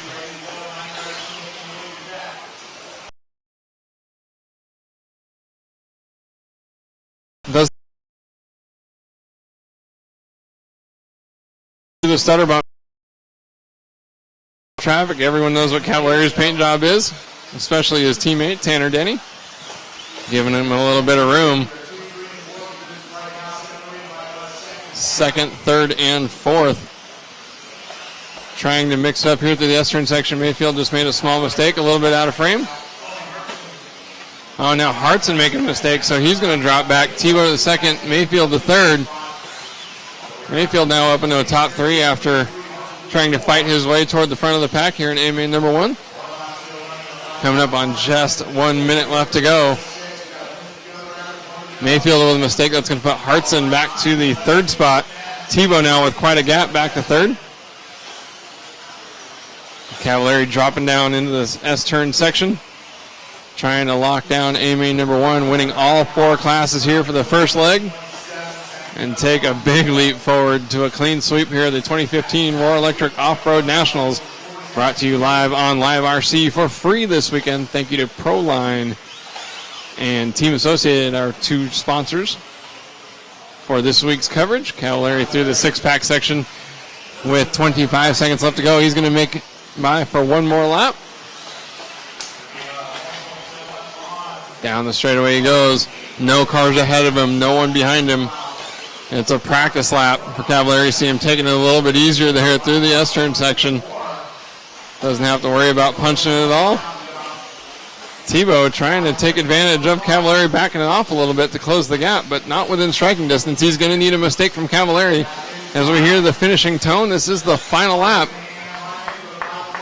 And Ryan Cavallari with 2 turns left to go makes the final right-hand corner through the S-turn section. Oh, Tebow made a mistake at the end of the S-turns. Fortunately, not going to lose a position. Cavallari taking the AMA number 1 win ahead of Jared Tebow and Stephen Hartson, the top 3. We're going to take it down to the track for a conversation with Ryan Cavallari. Clean sweep of the first leg of A-Mains.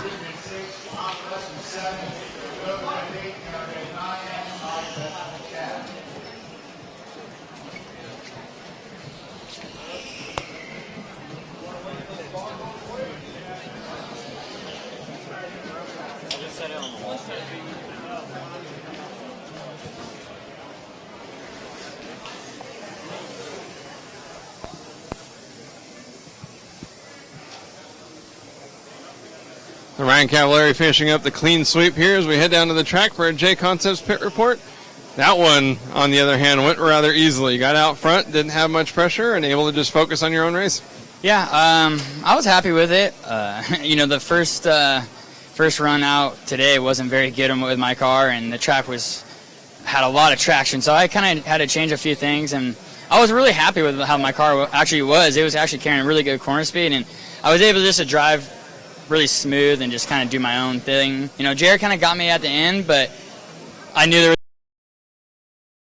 I'd rather have him just kind of push a little Yeah, I was happy with that. Like, Yeah, he was trying because he just clipped that corner in the last lap, but I didn't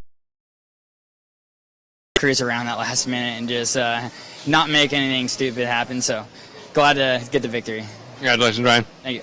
Clean sweep of the first round of A mains for Ryan Cavallari, on his way to 4 more national titles and a clean sweep of the weekend. Now we got some lower main event action, so we're going to send it back to Ruben Benitez and have him announce some of the lower mains here.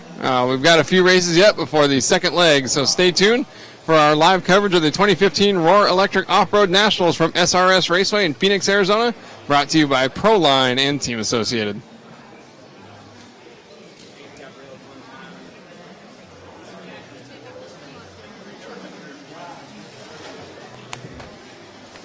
Sorry, I had to say hey to my mom.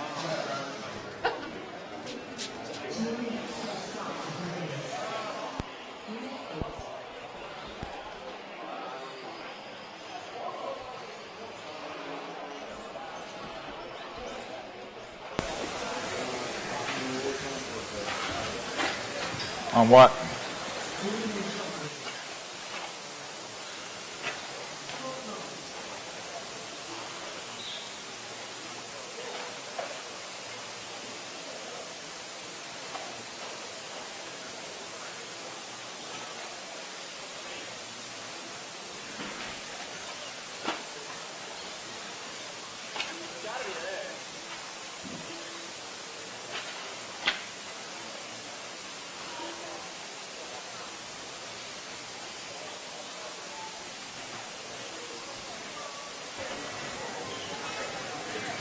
All right. Race number 8 right here, two-wheel drive buggy modified F main. Let's go ahead and close the straightaway down, drivers.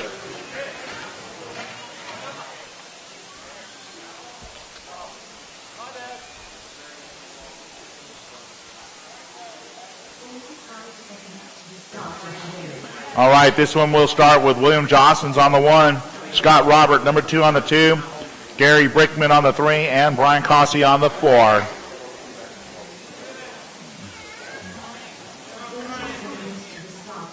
Ryan Mayfield, need you to mark your position, please. Ryan Mayfield.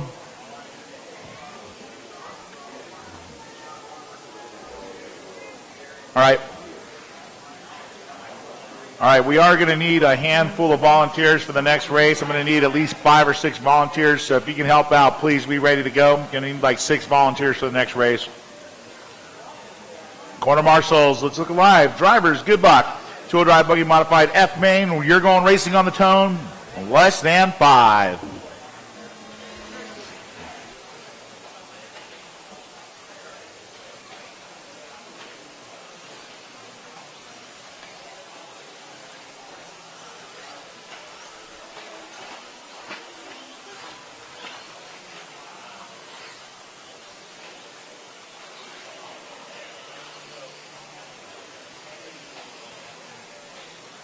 So William Johnson's car number 1 going to be the early lead in this one, followed by Kaze and Scott Robert. Brickman not taking the start. Told me this morning he had to leave early. I guess his son was ill, and they were going to have to take him to the doctor. So wish them the best. Wish the Brickman family the best out of that one. He should be okay, though. Just some heavy allergies from what he said. So.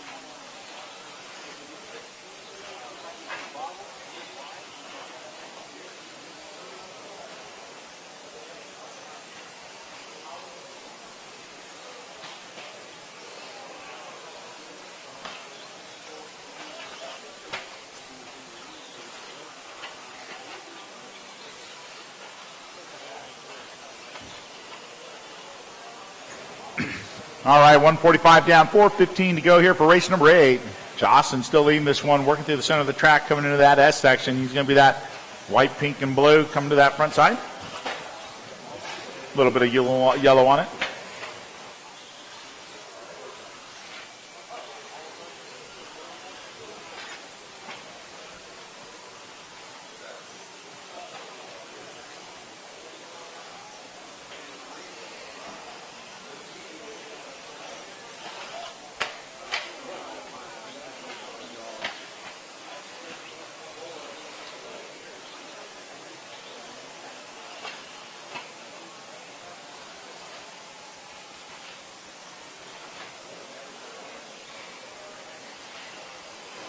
Two and a half down, 3.5 to go, drivers. Jostens in the 1, Kazi in the 2, Robert in the 3. Top 3 in all classes.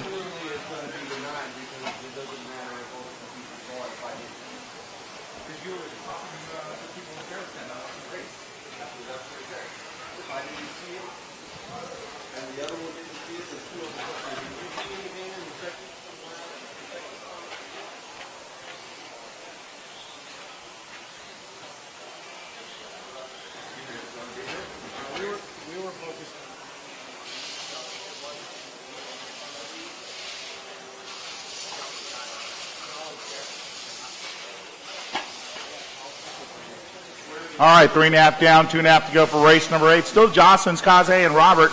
Once again, drivers, we're going to need some help for the next race, of course. We're going to need probably 6 volunteer corner marshals. Only 3 drivers in this race. I got a full heat for the next one. So please, if you can be ready to help us out, please be ready to go, and we can keep things rolling. We got 3:45 down, 2:15 to go for race number 8. Two-wheel drive buggy modified F main. Two-wheel drive buggy modified brought to us by Team Associated and Reedy at the 2015 Roar Off-Road Electric Nationals, presented by the Roar Race Management Team. Special thanks to our title sponsor, Proline, our silver sponsor, Venom Atomic RC. And once again, a special thanks to all our class sponsors for this year's event: Associated, Reedy, Teakin, X Factory, Hobbyco, TLR, Sure Speed, Hobbywing, Racer's Edge, Savox, Kyosho, and Traxxas. And a special thanks to our host this year, SRS Hobbytown in Phoenix, Arizona, the home of the Cactus Classic. So we got one full round of A1s underway, done and out of the way. A2s coming up shortly. Remember, A-main drivers, if you have not turned in your sponsor sheets, let's make sure you guys get those turned in upstairs to timing and scoring. 4.5 down, 1.5 to go here for race number 8.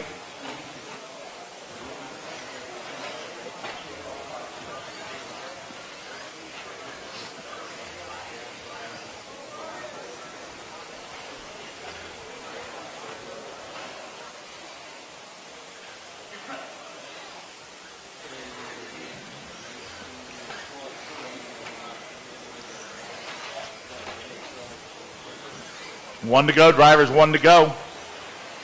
Leader working up over the hip, over the step up onto the back straightaway. That's going to be William Johnson. It's going to be number 4, Brian Kazi. Kazi working through that left side. Then it's going to be Scott Robert working to the 6-pack, sitting in that 3 spot. Top 3 all mains, take home hardware.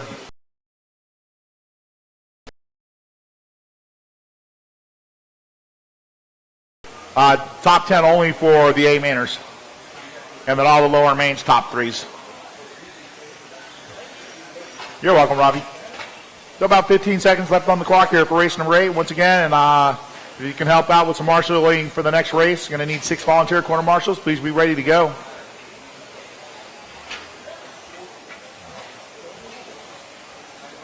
And that is time. Drivers, cross the line. You will be done. Racing to the line, gentlemen. William Johnson is going to be our winner for our two-wheel drive buggy F main. It's going to be Brian Kazi finishing it up in the 2 spot, and Scott Robert finishing. Gentlemen, so once again, all lower mains, top 3, going to take home hardware from this weekend's event. And for our A-mainers, top 10 for all A-mainers.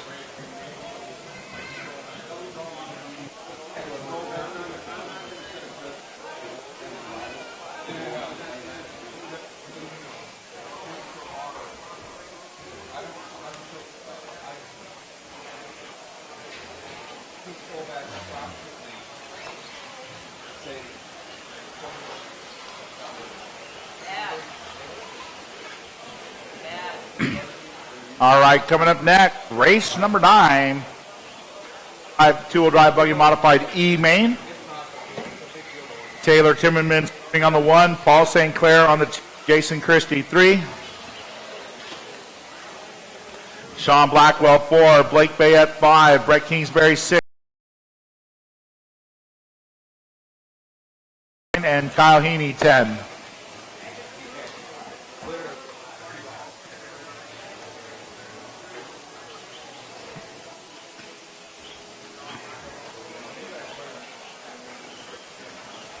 Thank you to all my...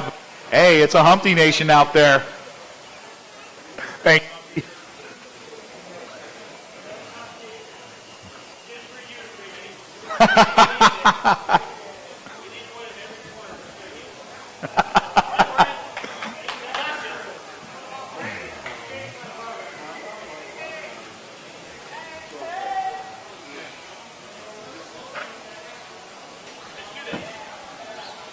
All right, drivers, go ahead and take your warm-up.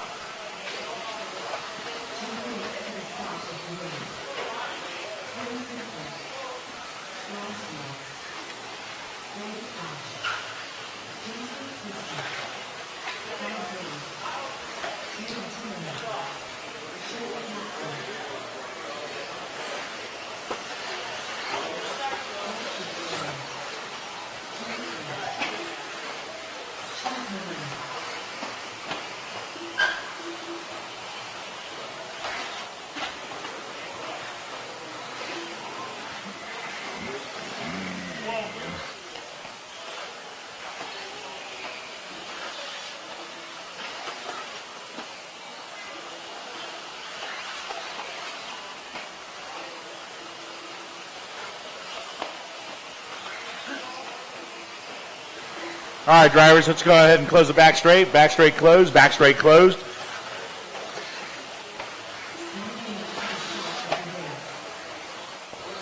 Wow. Okay. Oh, go ahead and finish lap you're on. All right, race number 9, two-wheel drive buggy modified E main. Hey, Alexander, put him on the straightaway. Thank you. This one will start 1, Taylor Timmerman, followed by 2, Paul St. Clair, 3, Jason Christie, 4, Sean Blackwell, 5, Blake Bayette, 6, Brett Kingsbury, 7, Chad Malone, 8, Brent Figge, 9, Bryce Nikes, and 10, Kyle Heaney. Corner marshals, look alive. Drivers, good luck. Two-wheel drive buggy modified E-main. You're going racing on the tone, less than 5. Keep it clean, keep it clean. Take it easy, keep it clean. Oh, and somebody get it wrong on the downside of that step down.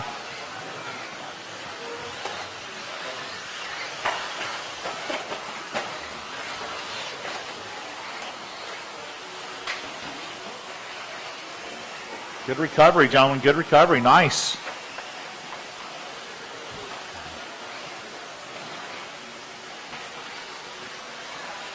So right now, early on, it's going to be the 1 of Timmerman, followed by the 5 of Blake Bayette.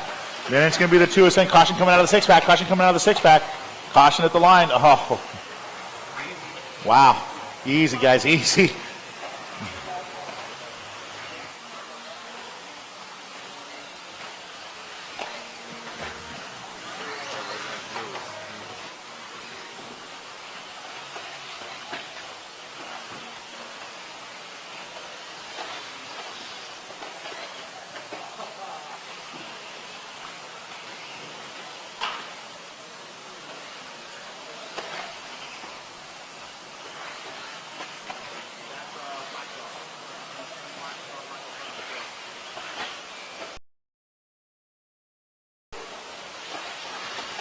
Car number 4, stop and go in the box next time around. Car number 4, stop and go in the box next time around.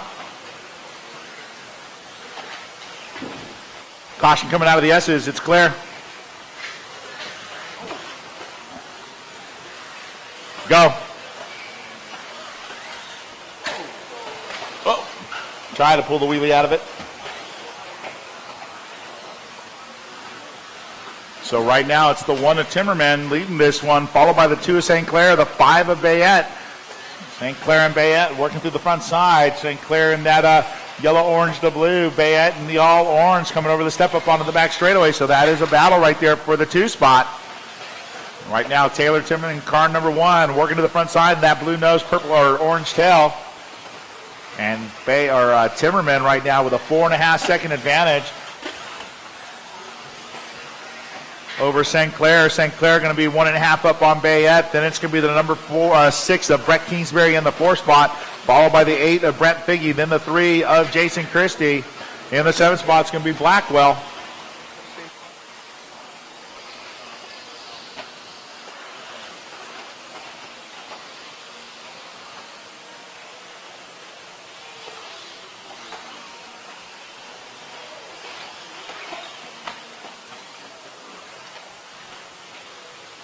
Caution coming out of the exits clear.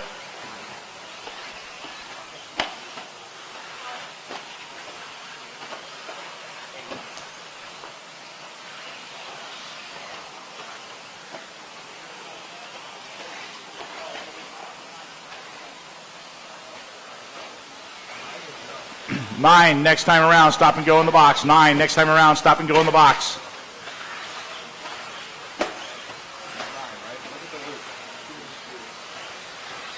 It's 10.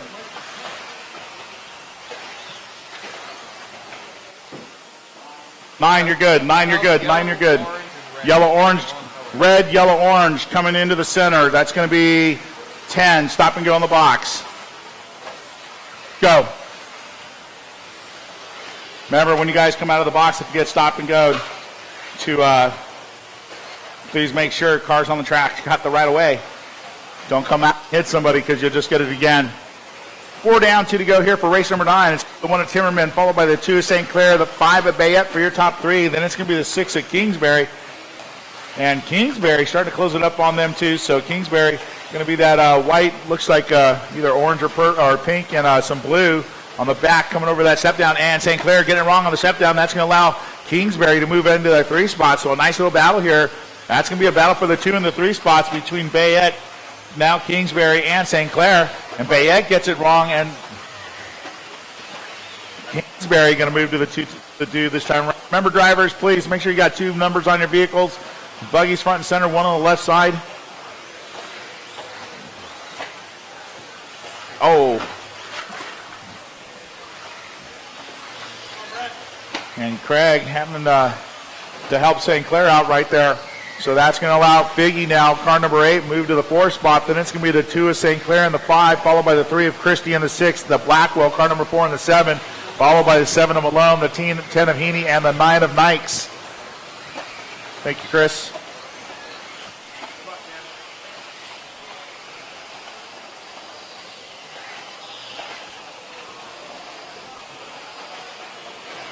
So coming up on about 45 seconds left here for race number 9. It's Timmerman, Bayette, Kingsbury, your top 3.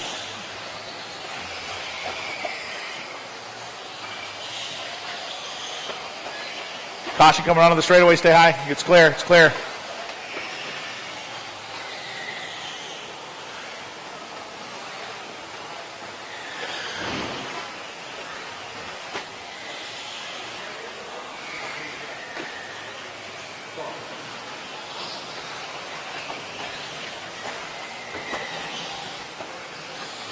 Six, stop and go next time around. 6, stop and go next time around in the box.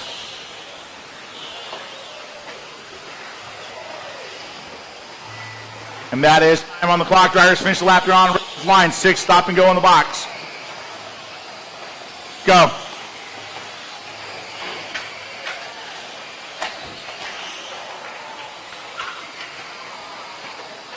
And 1 to finish. Timmerman to finish. That's the race. Taylor Timmerman's going to take that one on, followed by Blake Bayette. Then it's going to be Jason Christie finishing it up 3rd. Paul St. Clair 4. Brent Figge 5. Will 6. Brent Kingsbury 7. Chad Malone 8. Kyle Heaney 9. And Bryce Nikes 10. Good race, gentlemen. That was race number 9. Race number 10 coming onto the track.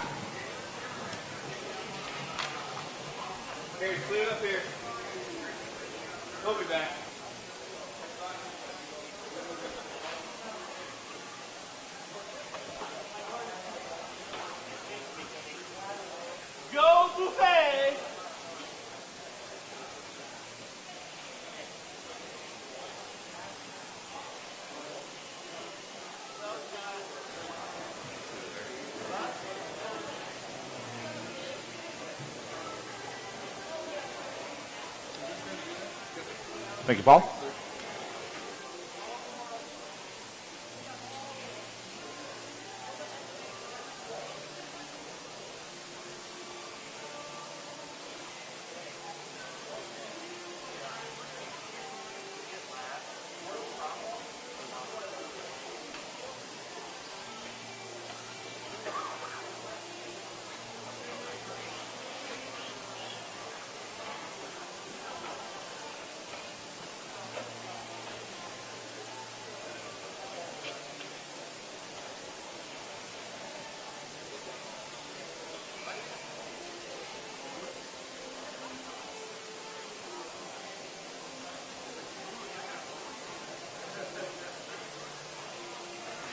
All right, let's get our race draw, our 9 drivers to those marshal positions, please. Let's get our 9 drivers to those marshal positions.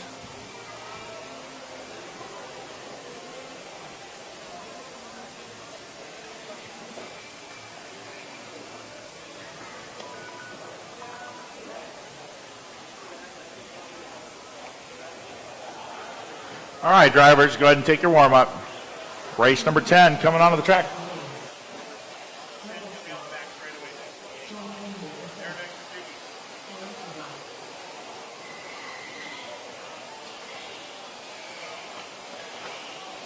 What number, Paul? 2?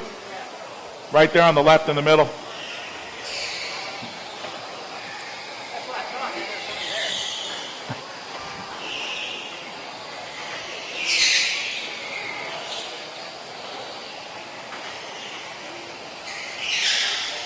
You're on the front there, Brett, down there underneath the driver's stand.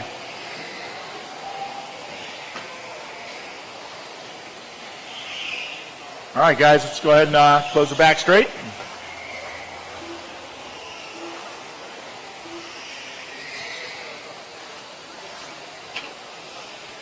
All right, race number 10, two-wheel drive buggy, 17.5 non-timing. E-Main, two-wheel drive 17.5. Two-wheel drive buggy 17.5 non-timing brought to us by Sure Speed and Hobby Wing at the 2015 Roar Electric Off-Road Nationals presented by the Roar Race Management Team. Okay, this one we'll start with 1, Doug Ostad. On the 2, John Henry III, followed by number 3, Eric Irvin, and the 4 of George Buffett. Corner marshals, let's be alert. Drivers, good luck. You're going racing on the tone, less than 5.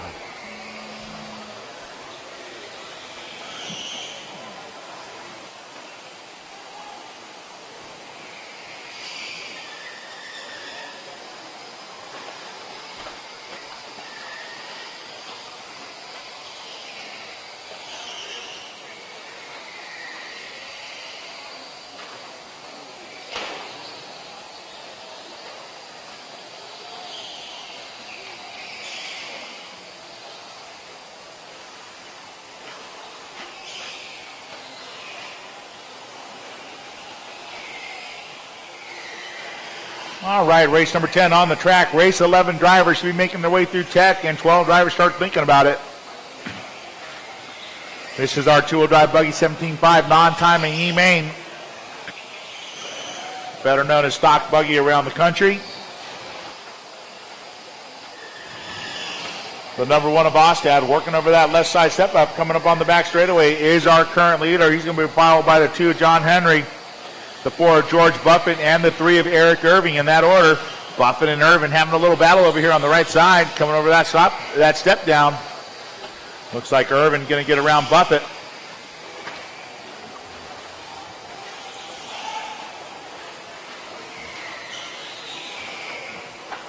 So once again, I'm going to need 5 volunteers for the next race. Should only need this to happen a couple more times this morning. But I will need 5 volunteers for the next race, so if you can be ready to go, please be there to give us a hand.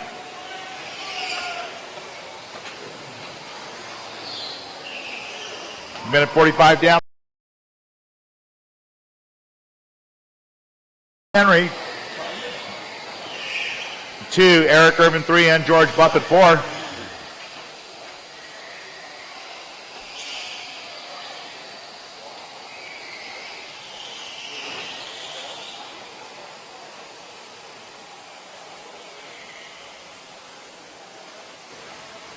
So 2:15 remaining, 2:15 down, 3:45 remaining for race number 10.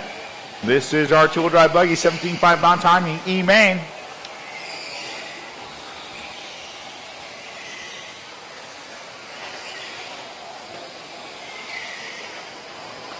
So Eric Irvin, car number 3, making it up to the 2 spot now. So a little battle there between Irvin and Henry, working down the back straightaway. Irvin in that blue with orange wheels. Henry in that red top with white wheels.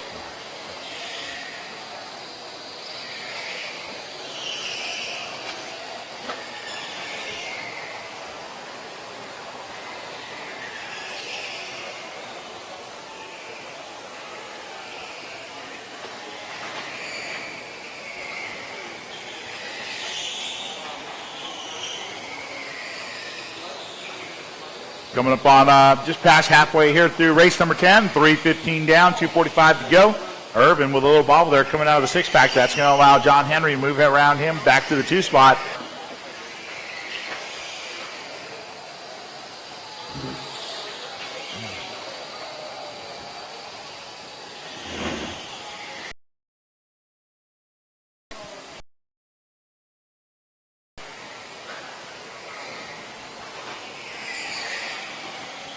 Coming up on just under 4 down, just over 2 to go here for race number 10. It's still Doug Ostad's lead, working through that center of the track to the S section.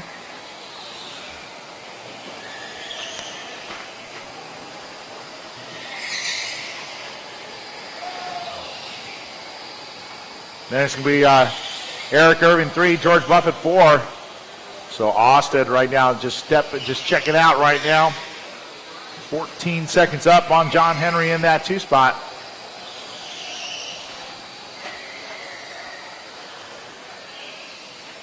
Doug's probably thinking, why couldn't have I ran like this in qualifying?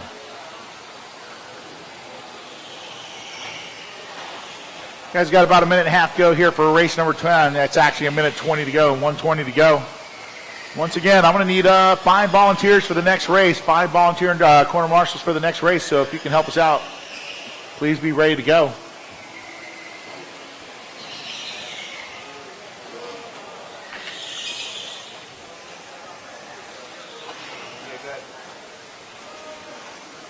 Just under 1 minute remaining, drivers, just under 1 to go. Yes.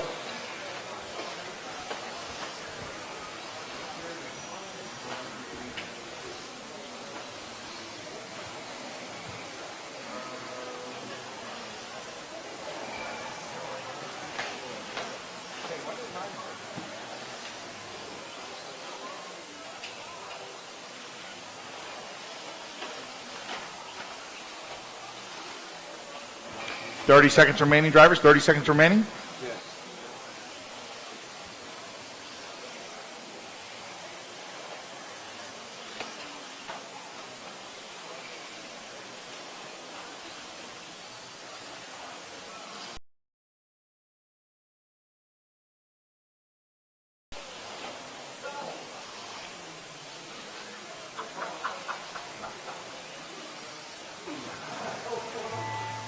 And that is time on the clock. Drivers cross the line. You will be done. Race it to the line.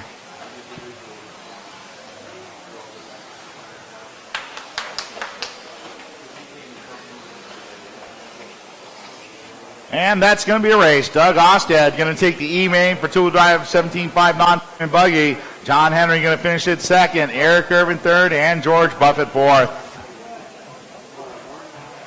All right, once again, I'm going to need some volunteer marshals for the next race. If you can help us out, please do. I need 5. I'm going to need 4 volunteers for the next race. We're going to need volunteers actually for the next 3 races, all of our lower mains, short of anything but a full heat.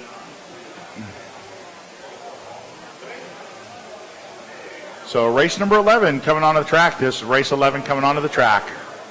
Remember, Mark, when we come off the track to please sweep.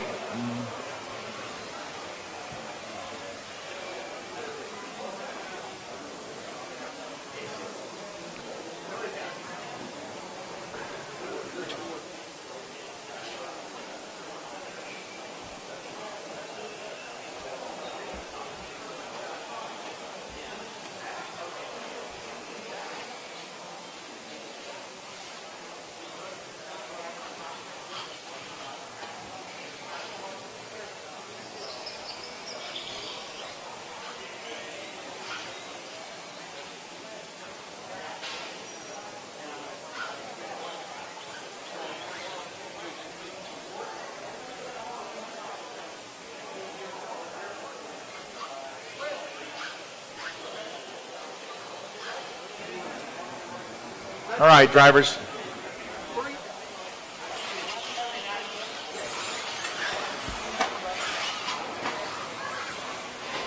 Let's see. Hey, Brett, let me get you to go down to the 6. Yeah. We're only going to do, there's only 4 cars in this one, so we're going to do this one with 8. Go ahead and go down to the 6. And then let me get one volunteer. Caution 6-pack, drivers. Caution 6-pack. Caution 6-pack. And then let me get one guy on the 5, front left corner, front left, or front right, I should say.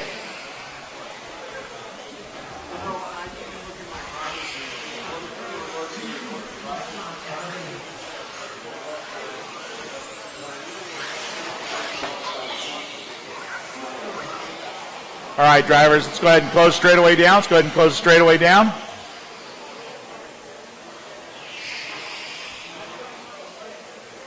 All right, this is our two-wheel drive buggy modified E-main.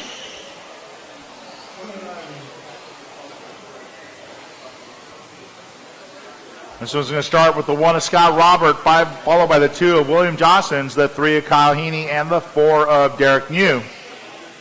This is our four-wheel drive buggy modified E-main. Corner marshals, let's look alive. Thank you to my volunteers. 2 four-wheel drive buggy E-main. Four-wheel drive buggy modified E-main. We're going on the tone. Less than 5.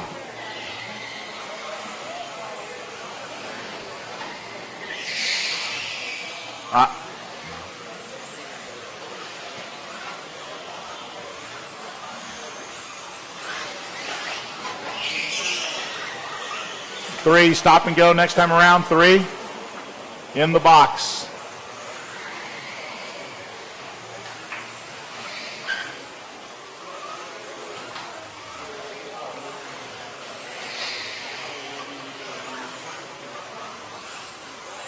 Go.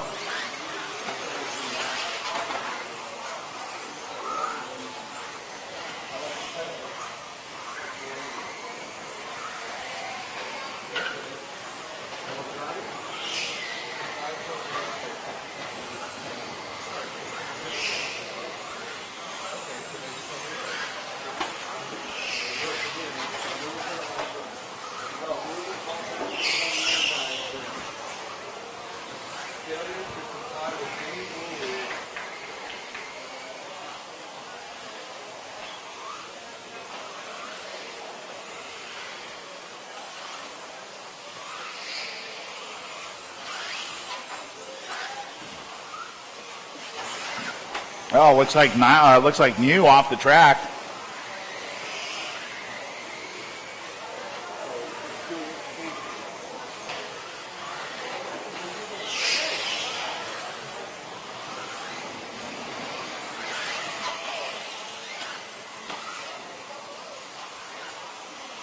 All right, got a minute 45 down. 4:15 to go here for race number 11, our four-wheel drive buggy modified E-main. Four-wheel drive buggy modified brought to us at the 2015 Off-Road Roar Off-Road Electric Nationals by Hobbyco.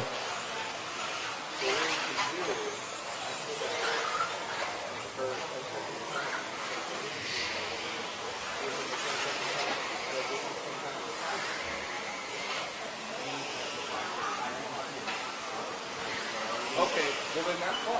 You can see United team, and you cannot give them the same type of penalty. Right. Caution coming out of the six-pack. Caution coming out of the six-pack. It's clear.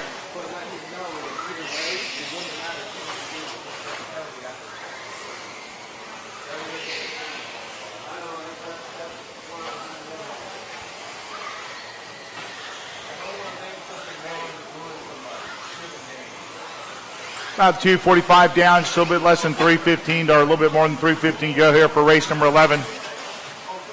Come back, Parker.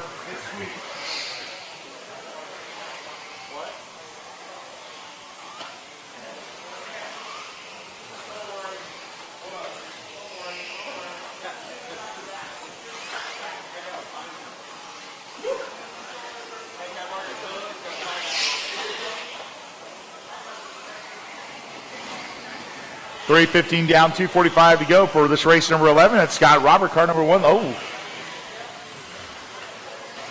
Didn't quite see what happened there.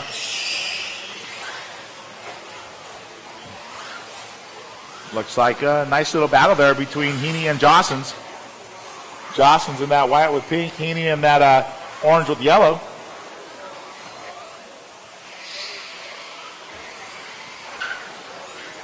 Scott Robert got himself a comfortable lead right now. Oh, and Johnson stuffs it into the pipe. That's going to give the two back to Heaney. So Heaney and Johnson's with a good little battle working to the front side through the six-pack. Oh, and Johnson gets onto the wrong side of the pipe. That's not going to help his cause. But does not hurt anything there.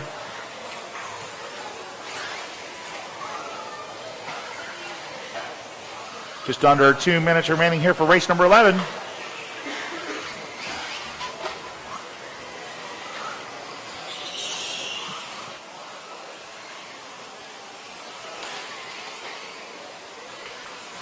Once again, I'm going to need 4 volunteers for the next race. I'm going to need 4 volunteers for the next race. And then I'm going to need 7 volunteers for after race number 12. So that should be the last call for volunteers for the day. Everything a full heat after that, or a full race after that.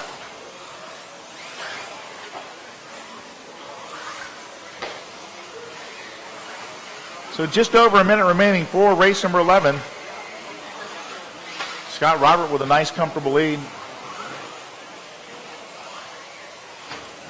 Working towards center of the tack. Coming to that front side six-pack in that fluorescent yellow, green, and black.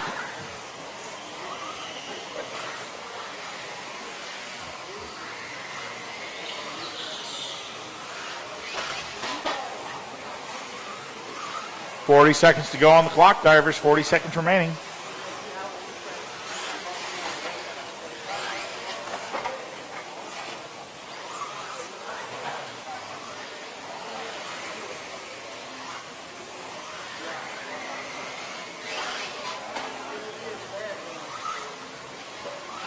$20 seconds, drivers.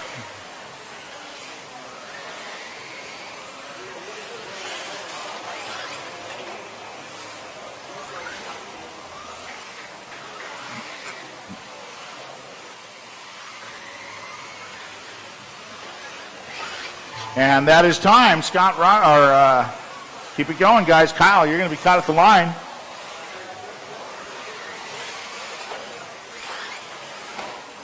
And that's going to be a race. Scott Robert going to take the win in full drive buggy modified E-Main, followed by Kyle Heaney, William Johnsons, and then the number 4, Derek Yu. Remember, guys, put those cars into post-race tech, because if somebody doesn't make a pass inspection, somebody moves up.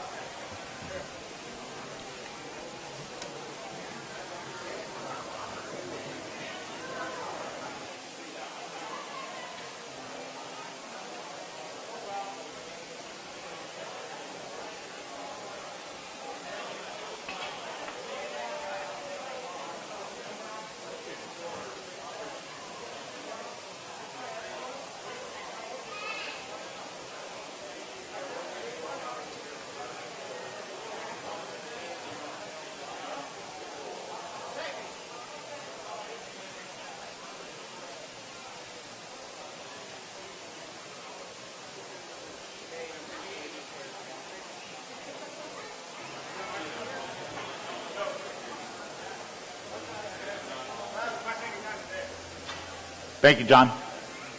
Twice.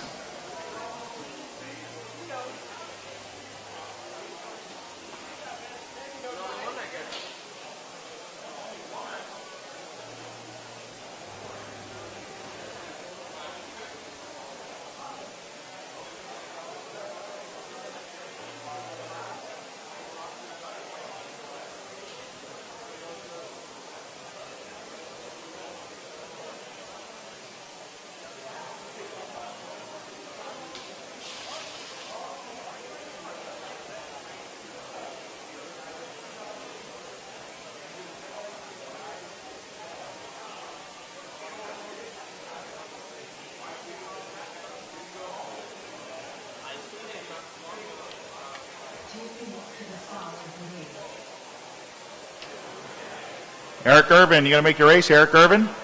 I know he's here.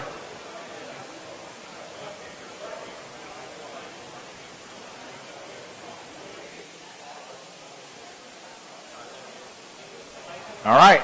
So we got a two-car race. Who's going to take first? Who's going to take second? We're going to know here in 6 minutes.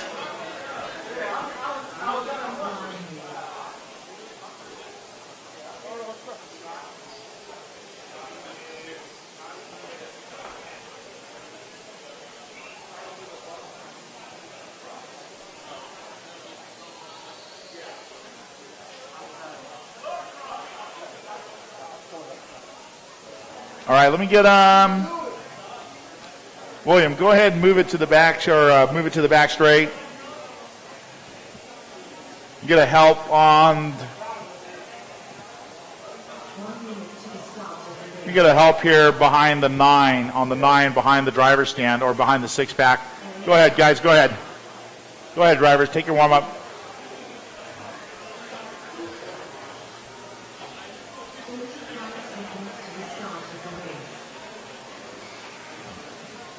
Get one more volunteer, and I'm going to need 7 volunteers for the next race because I got a 10-car race coming up after this one. So,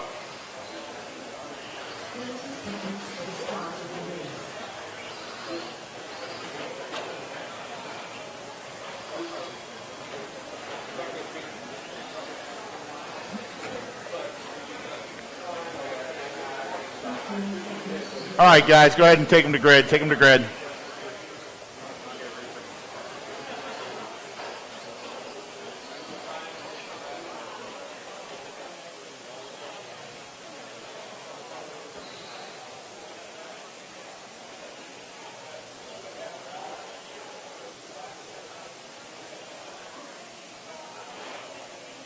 Get one more on the 9 behind the 6-pack, please. All right, we got a 2-truck shootout here for 17, or Racing Truck 17.5 non-timing D main. It's going to be the one of Brian Rywick in that red truck, and then it's going to be the number 2 of Eric Irvin. So who's taking home the 1? Who's taking home the 2? We're going to know shortly. Corner marshals. Let's look alive. Actually, let me get one more on that 9 count, on the 9 behind the 6-pack. You have one more hand. Thank you, CJ.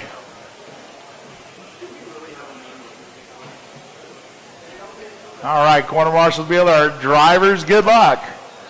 We're going on the tone. Less than 5.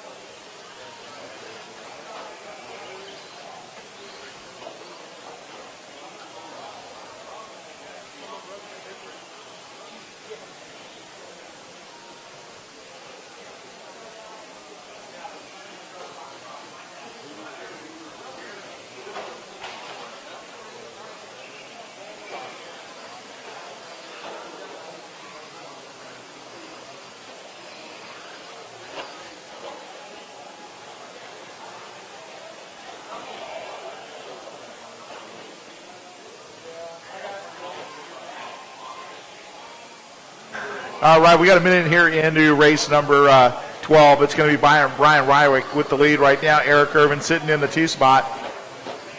See who's got the fast lap right now. 21.8 coming out of Brian Rywick. Yeah.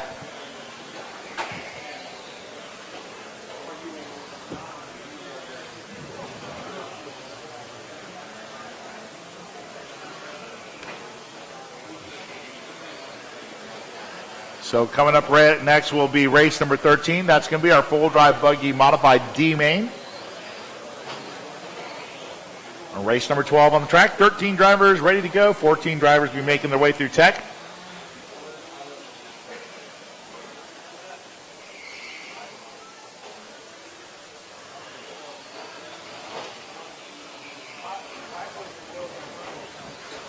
Minute 45 down, 4:15 to go for race number 12. Wyrick still leading this one. 21-4 still the fast lap. Irvin going 22-1 now that last time around.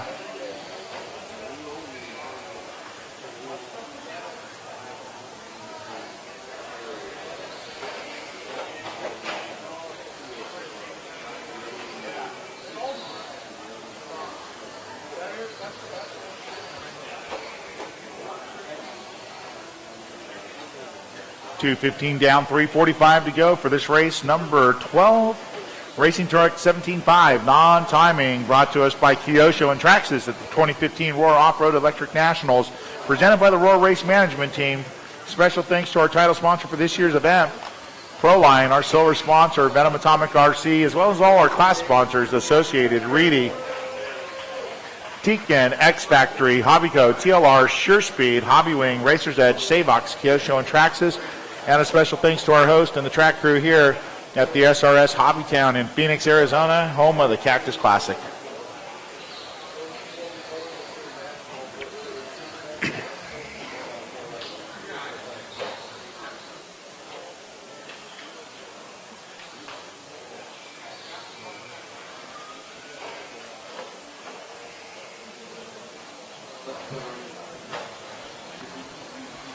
Hey, he's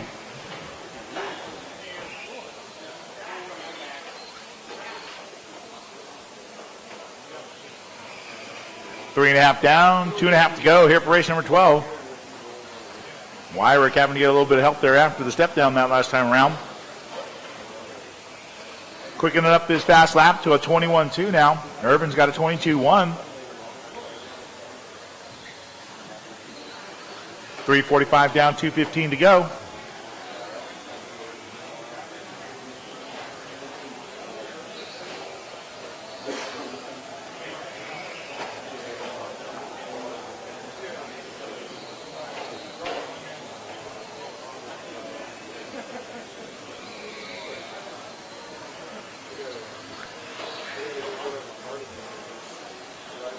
Just under 2 minutes remaining, drivers. Just under 2 minutes remaining.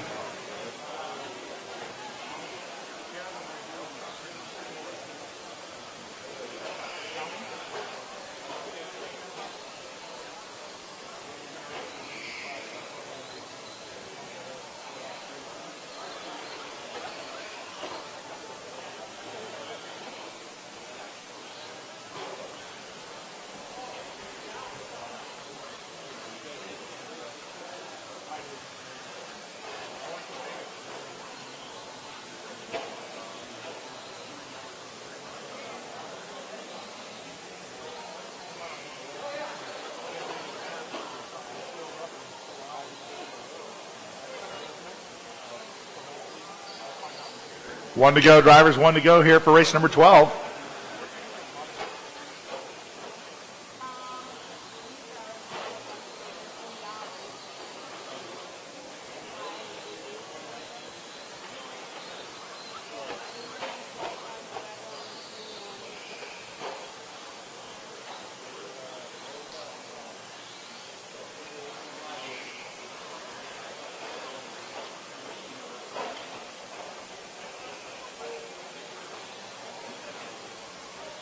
About 30 seconds left for race number 12. Once again, I'm going to need 7 volunteers for the next race.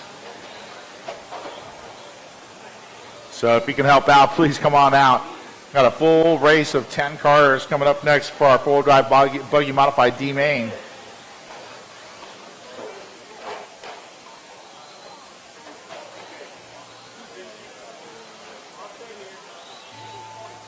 And that will be time on the master on the clock. Drivers, cross the line, you will be done. Cross the line, you will be done.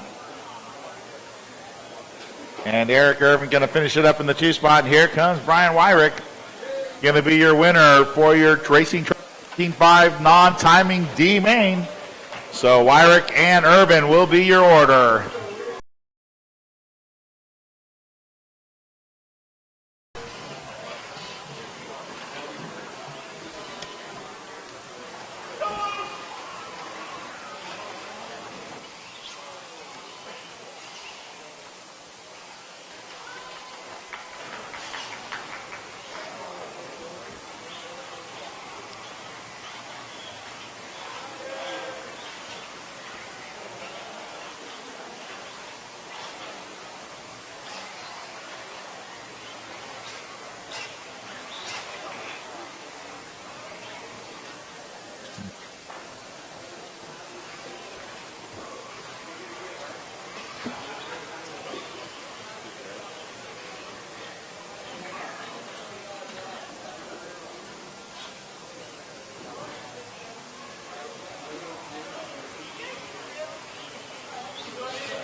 Yeah.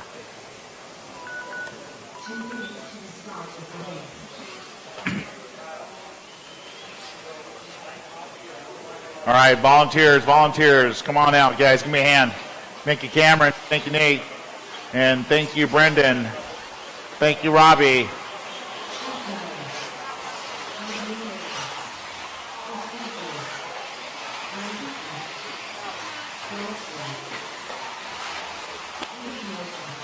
Hey, Brendan, if you want to grab that one to Nathan, there's two of them there. I'll take it.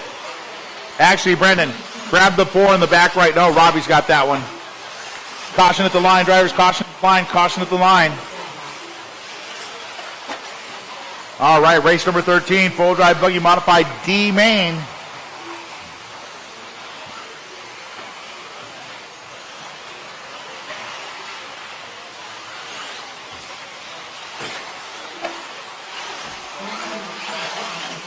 Well,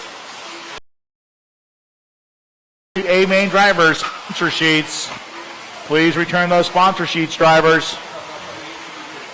We're coming up on A2s here shortly, so sponsor sheets, A mainers, sponsor sheets. All right, guys, close the back straight. Caution 6-back, caution 6-back.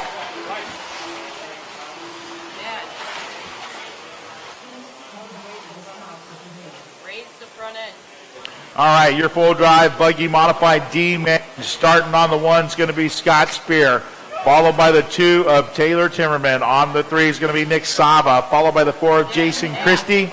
Then the 5 of Bryce Nikes.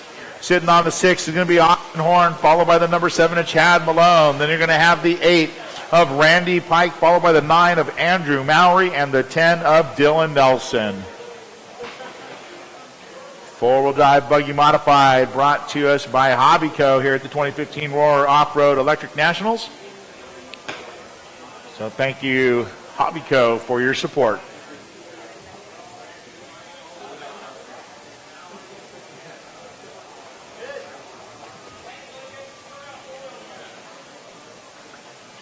All right, corner marshals, let's look alive. Drivers, good luck.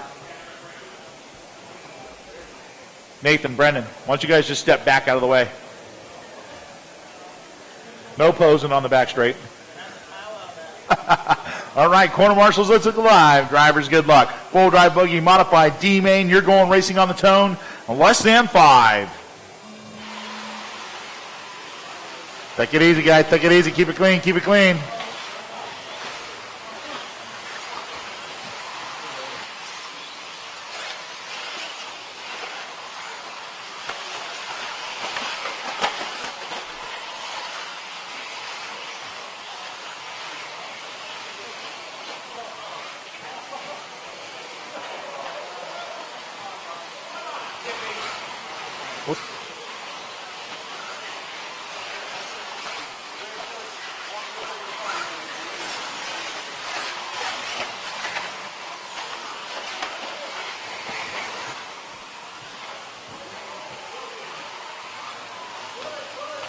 All right, we got a lap into this one right now. Or 2 laps in. It's going to be the number 2, Taylor Timmerman, in that blue nose, orange tail.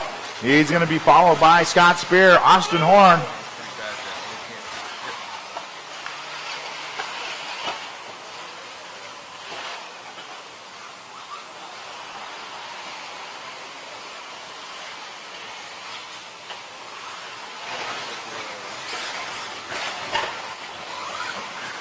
So we got about a minute 15 down. That's going to be the number 2 of Timmerman headed up the straightaway, leading this one, working through that sweeper. He's going to be followed by the number 1 of Scott Spear. Then it's going to be the number 6 of Austin Horn. And then it's going to be Dylan Nelson. So 1, 2, 3, 4 working to the front side. Sitting in that 5 spot looking like the number 9 of Andrew Mowry. Then it's going to be the 7 of Chad Malone. Oh, Randy Pike with a nice move right there on Bryce Nikes to get around him and move it up to the 7 spot. Nikes to the 8, Christie 9, Sava off the track. It's going to be Timmerman pulling away right now.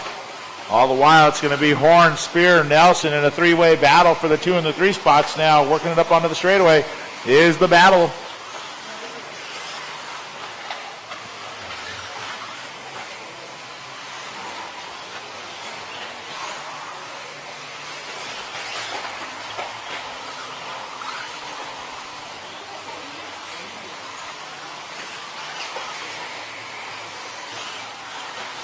Nice little battle right there, working through that right side, coming off that step down. That's going to be our... And you're going to have a new leader, Austin Horn, coming across the line there. Austin in that green and blue, working over the step up onto the straightaway. He's going to be followed by Scott Spear, then Dylan Nelson. Dylan starting all the way out of the 10 spot in this one, working his way up to number 3, getting work done right here at the 2015 Roar Electric Off-Road Nationals. Number 8, stop and go next time around. Number 8, stop and go. Go.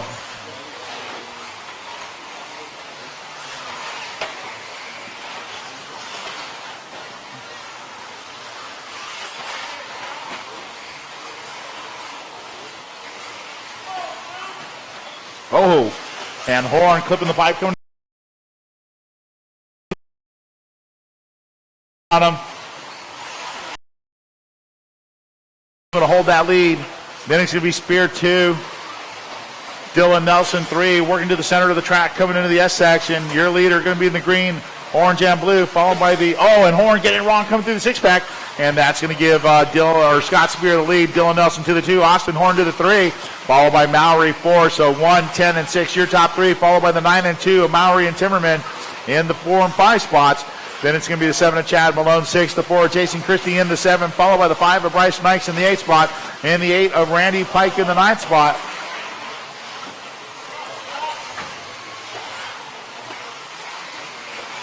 Wow, Dylan Nelson starting all the way from the back of this one is our new leader, working into the center of the track in that yellow nose, red tail, yellow wheels coming into the 6-pack. Car number 10, your leader, working across the line. Dylan getting work done right now. Minute 45 to go.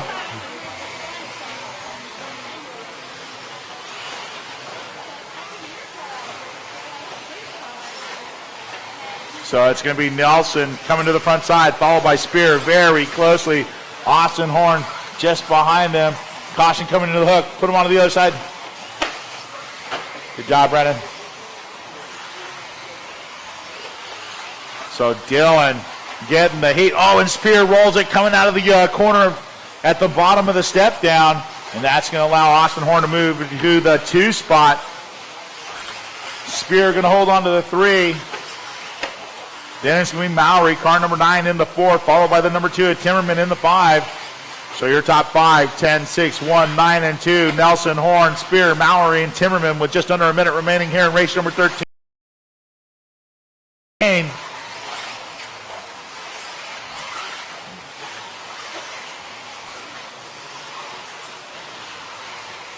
So Dylan Nelson right now starting out at a 10 on this one. Our leader right now going to be up on Austin Horn probably about a second or so. 1.4 second advantage right now for Dylan Nelson over Austin Horn. Then it's going to be Scott Spear, car number 1, coming over that, step up onto the straightaway, down the straightaway. Orange with blue, yellow wheels. He's sitting in that 3 spot. And it's going to be the number 9 of Mowry and the 7 of Malone.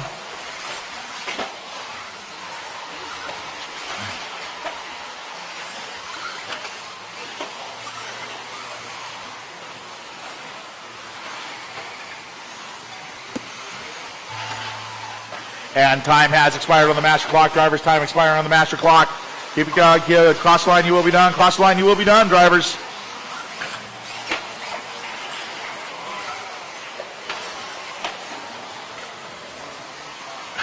And that's a race. Dylan Nelson, congratulations. Starting from the 10, taking the 1, getting work done. Good job. In the 2 spot, Scott Spear going to finish 3, Andrew Macri 4, Jason Christie 5. So your top 5, cars 10, 6, 1, 9, and 4. 0.46. That was a great race, guys. Dylan Nelson, wow, coming from the back of the pack, that's got to feel really good. Little redemption for himself. Great job, Dylan. Austin Horn, just a little short of that win, too, but Austin putting in a run, too. Austin started out that 6th spot, so a couple up-and-coming youngsters right there. Congratulations, gentlemen. Good race.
All right, still looking for a check from Zeke.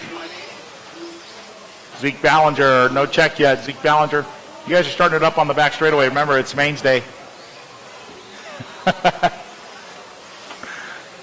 Out of qualifying mode.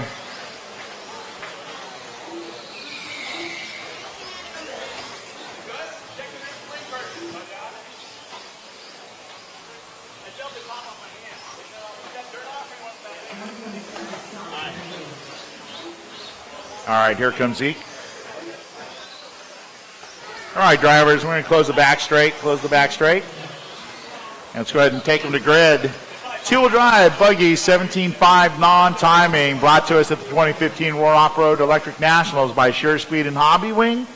Starting on the 1 for this one, it's going to be Robert Molina, followed by the 2 of Madison Lynch. Then it's the 3 of Andy Krivitz, followed by the number 4 of Zeke Ballinger. Sitting on the 5, Ron Basho. And then the 6, Brian Hearn, followed by the 7 of Brian Wyrick. Then it's going to be the number 8 of Jared Mowry, followed by the 9 of Ken Pepe and the 10 of Ayrton Cook.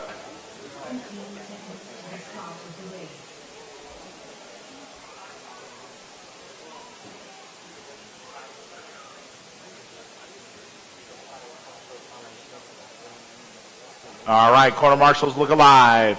Drivers, good luck. Two-wheel drive buggy, 17.5 non-timing D-main. You're going racing on the tone. Less than.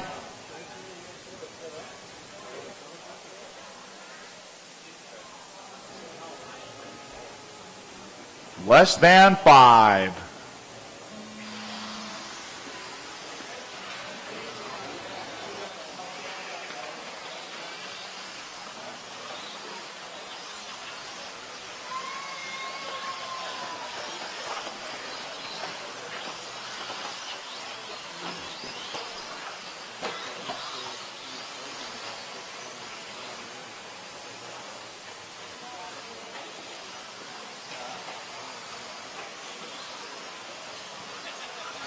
And we got Robert Molina out to the early lead. That's going to be that green, white, and blue working to the left side. He's going to be followed by the number 2 of Madison Lynch, then the 3 of Andy Krivitz, working it up over that step up.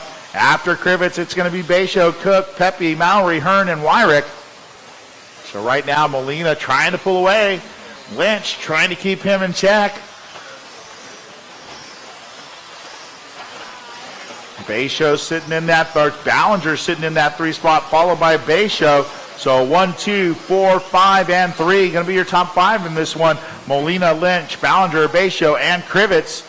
Your leader working to you out of the S's, and right now Molina with a big lead. Lynch having some problems on the right side, dropping herself down to the 4 spot. That means Ballinger to the 2, Krivitz to the 3, Lynch to the 4, Cook to the 5, Basho 6. So 1, 4, 3, 2, and 10, your top 5 currently. But your leader working to the center of the track through that S section, coming up to the front side 6-pack. So battle right now looks to be for the 3 spot between, or for the 3 between Lynch and the black and pink and Cook and the all yellow. Working up down the straightaway. Nice little battle there, working through the right side over the roller, coming into the step down. Your leader working through the front side, car number 1, Molina, with a 3-second lead right now over Zeke Ballinger in car number 4. That's going to be that white to light blue to dark blue with white wheels. After that, it's going to be the number 2 of Madison Lynch sitting in that 3 spot, coming over the step up onto the straightaway in the black and pink. Then it's going to be the 10 of Cook and the 5 of Basho. So 1, 4, 2, your top 3, 10 and 5, the 4 and the 5 spots. We got 2:20 down, 3:40 to go here for race number 14.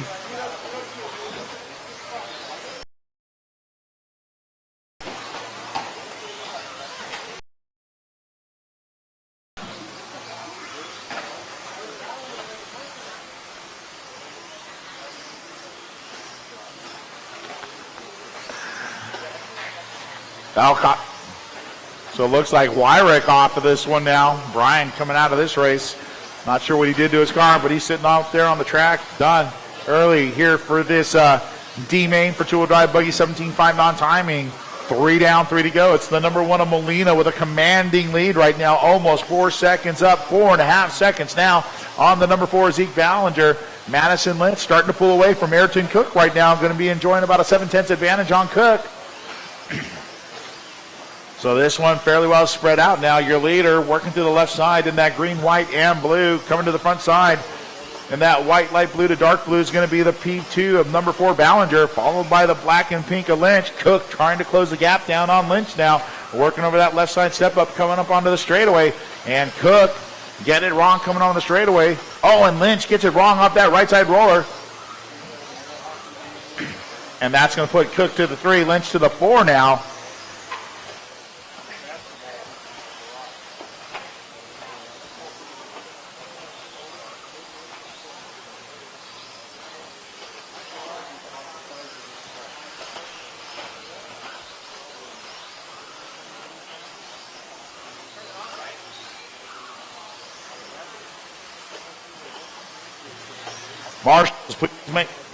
Marshals, please make sure that when you're putting those vehicles down, you're not putting them down in front of other cars. Minute 45 to go, 1:45 to go. And Molina starting to check out here, almost 5 seconds up now on Zeke Ballinger. Molina down the straightaway. Ballinger coming over the left side, step up right now to the straightaway.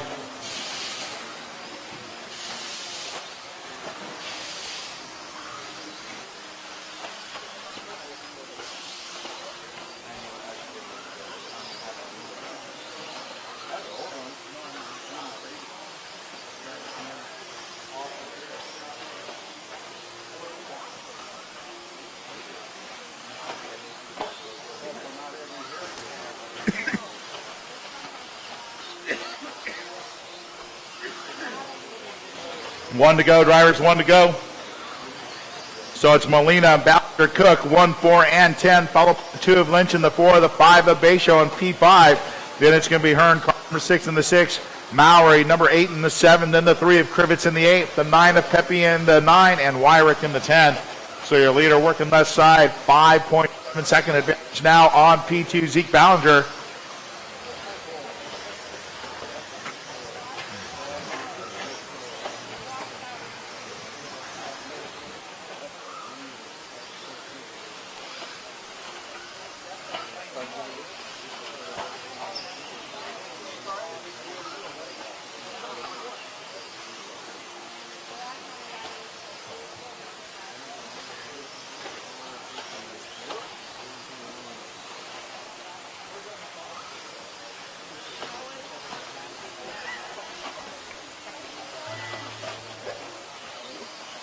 That's time. Drivers cross the line. You will be done. Mallory and Hearn, you got caught at the line. Ballinger, you're done. Molina on his victory lap, coming over that step down, working to the center of the track through the S section. And it's going to be Robert Molina on his 19th lap, taking this one on. And give it up for Robert Molina, car number 1 with the win in the two-wheel drive buggy 17.5 non-timing D main. Ballinger going to finish it up in the 2 spot. Ayrton Cook 3. Good job for Cook starting out of that 10, getting into the top 3. After that, it's going to be Bayshow, Lynch, Krivitz in the 6, Mallory 7, Hearn 8, Pepe 9, and Wyrick 10.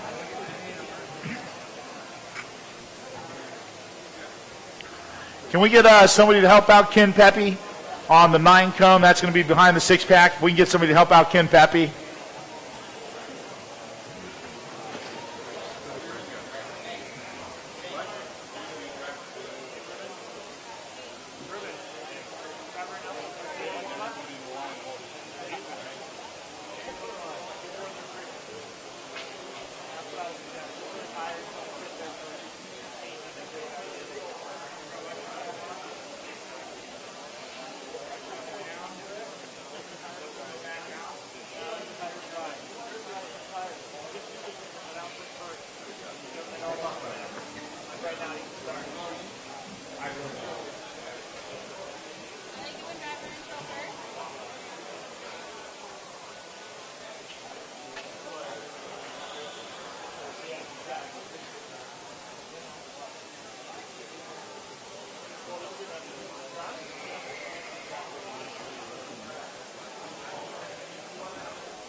Pulling the trigger over here.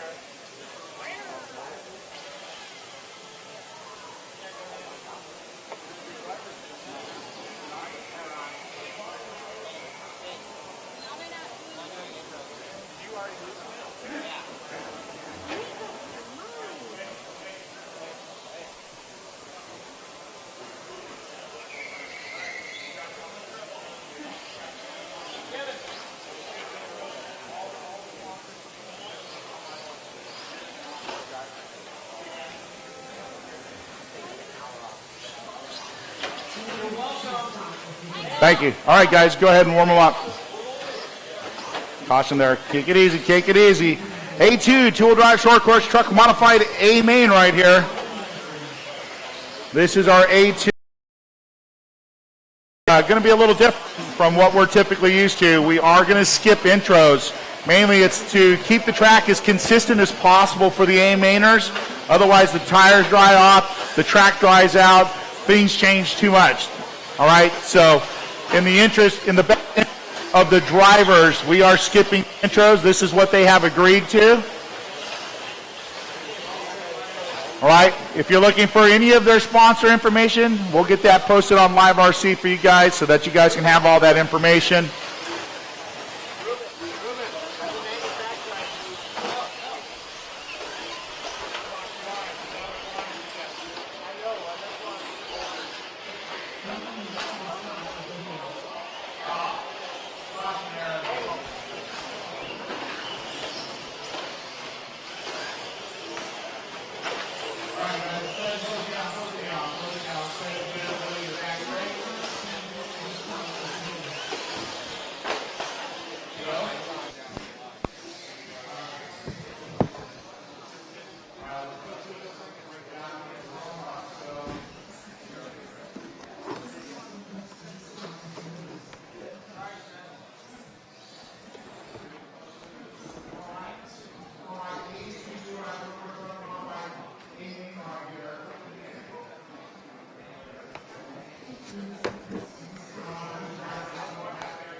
here we go with A main number 2 of the two-wheel drive short course class at the 2015 Roar Electric Off-Road Nationals.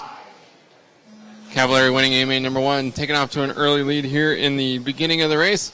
He's got Spencer Rivkin, Jared Tebow, Ryan Mayfield right behind him in the top 4, getting away a little bit through the 6-pack. Spencer looking to the inside. Looking to the inside right at the finish line. Tebow right into the rear bumper, and Rivkin. Top 3 very close together. Mayfield staying right with him. Tebow a little bit loose coming onto the straightaway. And Cavallari able to get away from Rivkin. Tebow 3rd, Mayfield still 4th. They run in qualifying order. Cavallari through the 6-pack. Rivkin right behind him, trying to keep him close. Tebow right there, right behind Rivkin's rear bumper. Rivkin up onto the pipe, coming on the straightaway. Tebow looking around the outside, not able to clear him. Rivkin gets back by. Tebow tucks in line. And again, that's going to allow Cavallari to start to inch away.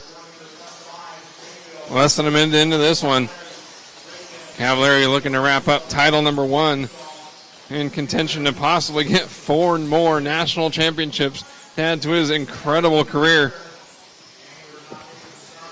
One of the most impressive resumes in RC racing. Cavallari out front with young teammate Spencer Rivkin right behind him. One of his home tracks here in the Phoenix area. Rivkin onto the pipe again over the step-up jump. So Rivkin starting to lose contact here with Cavallari. He's got Tebow right behind him. 3-way battle for the second spot. 3 different makes of truck in the top 4 positions associated Kyosho Team Losi Racing. Tebow trying to track down Rivkin. He knows he's got to get up into the second spot. If Rivkin can't go catch the leader, he needs to. Cavallari starting to inch away. Tebow pouring on the pressure now. Up over the step-up jump, down the back straightaway. Rivkin looking for his first national championship. Tebow looking to add another one to his as well. Both of them trying to stop Cavallari from winning yet another Roar National Championship. Doesn't look like Rivkin's got anything for Cavallari. Cavallari controlling the pace right now, pulling away. The 1 second lead at the line last time by for Cavallari over Rivkin. Not sure if that was a noise coming out of Rivkin's truck as he punched it. Coming to the S-turn section, Rivkin rolling it over at the finish line. That's going to allow Tebow a little bit out of shape coming onto the straightaway. So Cavallari's lead was already up to 1.2 seconds at the finish line last time by, and it will be larger than that with Rivkin's mistake. 3-way battle for the second spot. Tebow starting to pull away a little bit from Mayfield. Mayfield with a rearview mirror full of Rivkin. Cavallari's lead is up to 2 seconds now. Cavallari nice and smooth through the S-turn section, running black wheels and that signature white, blue, yellow, and red paint job. Through the stutter bumps, a little out of shape there, and saves it nicely. Cavallari so smooth all week long. Has been the class of the field in all 4 modified divisions. See him driving that truck into the 180 nice and smooth. Much nicer through the stutter bumps this time. And Tebow had a little bit of a mistake out of frame there at the end of the 6-pack. Rolled it back on his wheels and maintained the second position over Spencer Rivkin. Cavallari through the S-turn section. Tebow into the S-turn section. The lead last time by the line was 1.7 seconds. This time by up to 2.3. So Cavallari pulling out 0.6 of a second on that last lap. Mayfield had a terrible time through the 6-pack section that last lap. Heard a big crash in the background. Unfortunately, did not get a chance to see the mistake, but he lost quite a bit of ground there to Rivkin in the 3rd position. Rivkin trying to track down Tebow and make it a battle for the 2nd spot with 1 minute and 40 seconds left in this A main number 2. We could be looking at our first modified class national champion of the weekend.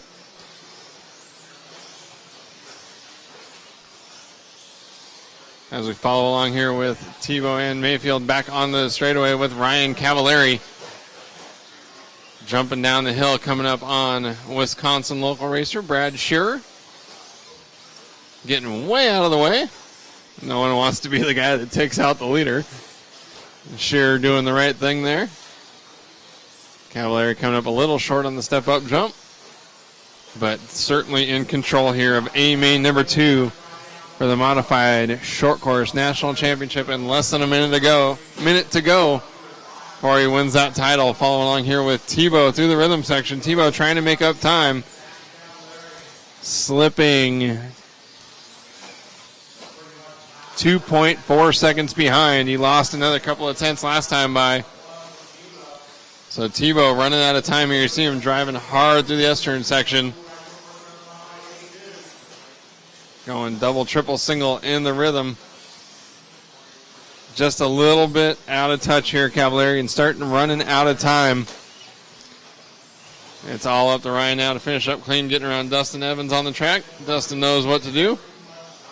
Former national champion in the buggy class. Cavallari through the rhythm section one more time. With 5 seconds left to go, this will be the final lap. He's less than a half a lap away. Down the step on through the S-turn section, heading to the six-pack one more time. Tebow starting to close the gap, but he's going to run out of time. Ryan Cavallari, two-wheel drive short course roar national champion here in 2015 in Phoenix, Arizona SRS Raceway. We're going to head down to the track and go talk to our first national champion of the weekend. Cavallari taking the win in short course.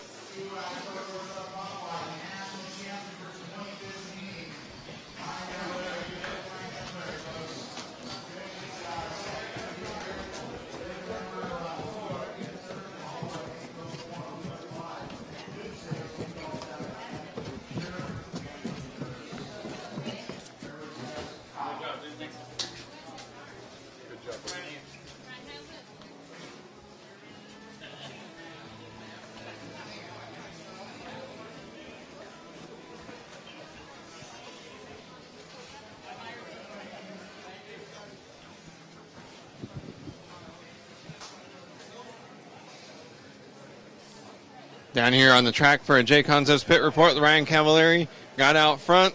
Spencer Rivkin, your teammate right behind you, made a little bit of a mistake and smooth sailing from there. Yeah, my car was really good from the start. It was a lot better that second main than it was at first. I think the track could just kind of made it a little less grippy so we could push it a little bit harder this round. So, yeah, I was really happy with my truck the whole time. Jared kind of got me a little bit by the end, but I was just trying not to make a mistake and just take it home. The drivers unanimously agreed before the race to go ahead and skip driver introductions and try to keep the track more consistent instead of waiting after the water break. You think that helped? Yeah, I mean, it definitely is going to help just keep it consistent and make it where the track is a little more consistent for all the racing. So, you know, when they take about 10-minute break doing the introductions, it will dry the track out and it just throws them off their rhythm. The first round so far was awesome, so hopefully they can just keep the maintenance up and it'll be great. That time we saw you not really having a whole lot of pressure, didn't have to drive really hard to win that championship. Is getting one out of the way kind of take the pressure off of the other three? It's always a good feeling just to get the first one out of the way. I mean, I was really confident the whole time with my short course, so I'm glad that we were able to get the victory. Congratulations on another national championship, Ryan. Thank you. Ryan Cavallari adding yet another national championship to his illustrious resume. Looking for 3 more, but off to a great start here with the first win in A-Main number 2.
the second A main for the 17.5 short course division. Just seconds away here from the start. Tanner Day taking the win in A main number 1. Looking to follow in Ryan Cavalier's example and lock up yet another his first national championship, of his career. Getting a great start, and Kyle Layton in the second spot, sleeping at the start. Alexander Craig barrels it in there before the short shoot, taking over the second spot. Craig, one of the Arizona locals here, trying to stop Tanner Day from Oregon from wrapping this up as we see a big gaggle of short course trucks barreling through the six-pack there. And it's Tanner Day out front with Alexander Craig in second. And Kyle Layton third. Day up on two wheels through the sweeper. Craig jumps right over the top of him, but Day dives right back to the inside. Then he gets taken out over the drop down. Oh, and Tanner Day tucking a fender there in the short shoot. So our A-main number 1 winner coming out of the first full lap in the 9th spot, and that's going to leave Alexander Craig out front with Michael Meister running in the second position. Down the step down. Craig from third on the grid in that green, yellow, and white X Factory SCX 61. Number 4 getting called for a stop and go, Michael Meister, for that mix-up there with Tanner Day. Unfortunately, not going to help out Tanner. He's still in the 9th spot. He's got some serious work to do. Looks like this one's going to go to a third A main. Alex Craig out front pulling away as we follow along here with a great battle for the second spot. 3 trucks duking it out. That's Meister, Diaz, and Layton. Michael Meister in the second position, the white, pink, and blue, followed by Jason Diaz. Not sure where Meister is from. I believe Layton from Northern California. Jason Diaz certainly. Funny I say neck, and we're racing short course trucks. Michael Meister trying to hang on to that spot. He's got serious pressure behind him. Diaz up on the pipe. Layton not able to capitalize. That's going to give Meister a little bit of breathing room down the back straightaway. And Randy Brown in the 5th spot trying to make this a 4-way battle for second. Meister hanging tough right now under some serious pressure. Diaz a little bit slow through the S-turn section. That's going to allow Layton to close that gap and give Meister a little bit of breathing room. Diaz down the back straightaway trying to make up ground on Meister, but he's got a rear view mirror full of Kyle Layton right behind him. Layton looking to the inside, heading in the S-turn section. Diaz slams the door shut. And meanwhile, as they mix it up, that's going to allow Michael Meister to stretch out a little bit of a gap. Still a great 3-way battle for second. And as they duke it out, Alexander Craig has pulled out a 3.9 second advantage. Follow along here with Craig in the green, yellow, and white. Nice and smooth through the 6-pack section. No pressure behind him, so he's able to take whatever line he wants. He can drive like qualifying, round those corners out, doesn't have to worry about protecting the inside line, and allow him to put down some faster laps. He's the only driver to dip into the 20s, a 20.7 out front and pulling away. Looking to force this one to a third A main. Back further in the pack, Tanner Day into the 7th spot, so he's definitely wishing he had that first couple of turns back. Craig out front pulling away through the S-turn section. As we move back here with the battle for second, Meister starting to pull away from Diaz a little bit. Diaz getting a couple extra feet on Kyle Layton, so these 3 drivers starting to settle in through the 6-pack. And over the stutter bumps, Layton, though, pulling right up on the rear bumper of Jason Diaz down the back straightaway. Good run through the left side of the track allows him to close that battle for the 3rd spot. Diaz coming up a little short, jumping down the hill there. Layton again makes up a couple of inches into the 6-pack section. This is where Layton made up a lot of time last lap. And you see Layton doesn't have to protect the inside line. Looks to the inside, coming down the straightaway, unfortunately getting up on the pipe. And Diaz makes up maybe 2/10 or so this lap. But Layton, wow, right back up on the rear bumper of Diaz. To move up into the 4th spot, getting around Layton. And it does let Michael Meister pull away in the 2nd spot. So now a 3-way battle for 3rd. We can forget about Alexander Craig. He's way out front. 3-way battle for the 3rd spot. Randy Brown benefiting most from that skirmish between Diaz and Layton. Moving into the 4th spot and with a chance for 3rd here in A main number 2 of the 17.5 short course class. With just over a minute left to go, Diaz jumping down the hill. Brown right behind him. Layton so much faster through the entrance of the corner, but hasn't been able to make it work for him. He was the 2nd qualifier and involved there with that crash with Tanner Day. Both drivers wish they would have handled those corners a little bit differently. Day still not able to make it through the pack. He is down in the 9th spot as of the last time by the line. Following through the 6-pack here with Brown and Layton with 35 seconds left to go. Alexander Craig moving through the S-turn section. He's got plenty of room behind him, and so he can afford to be patient with traffic ahead. Coming up on Wayne Wyrick in the 10th spot, so this would be the first truck that he puts a lap down with 20 seconds left to go. Alexander Craig should make it by for one more lap, and his lead continues to grow. It's up to 8 seconds over Michael Meister in the 2nd spot. So Craig going to coast this one home. He should make it by for a victory lap. And he does get by in right ahead, the 2 trucks, Wayne Wyrick and actually Scotty Ernst involved there in that crash. That is a battle for the 9th spot. Trying not to finish DFL here in A main number 2. Alexander Craig has already locked up the win here in the 2nd A main. Getting around Tanner Day, jumping into the 6-pack. Alexander Craig winning A main number 2. We're going to head down to the track and get a chat there with Alexander Craig, taking the win of the 2nd A main.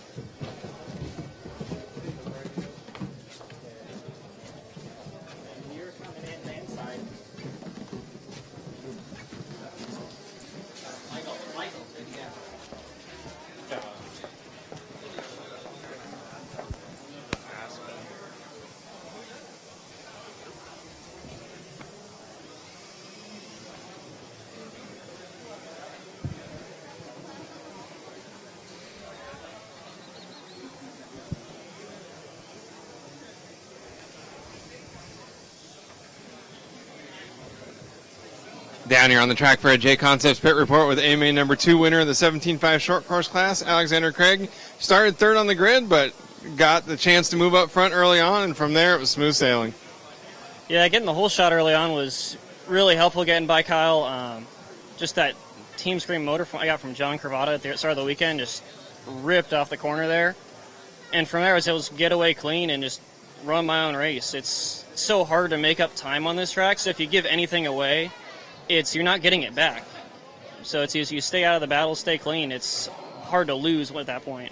Is it difficult to pace yourself, though, when you don't really have anyone behind you to figure out what to do, or is it kind of like qualifying at that point? You just focus on your own race? Pretty much just qualifying. I mean, really, you can almost have to treat it like practice. Like, it's just your own time, and you just run the lap and don't even care about what time it is, because if your car's good, it'll run a good time. You just got to keep it on all 4 tires and keep it off tubes, and your car will do the rest. You got really lucky not coming up into traffic until the last couple of laps there. Did you get nervous at all when you saw the slower cars coming up? I mean, at that point, I had like a 5-second lead, and it was pretty good. Like, I know the guys that were at the back, and they know me, so wasn't really worried. We all know each other, and we all know how to drive in traffic. So starting 3rd, name a number 3. You got a quick strategy? Try and get the whole shot again. If not, just follow and wait. Congratulations on a solid A2 win. Yep, thank you. Alexander Craig winning A main number 2 in the 17.5 short course class, and now we're getting on the track ready to go for A main number 2 of 4-wheel drive modified.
The four-wheel drive modified buggy A main number 2.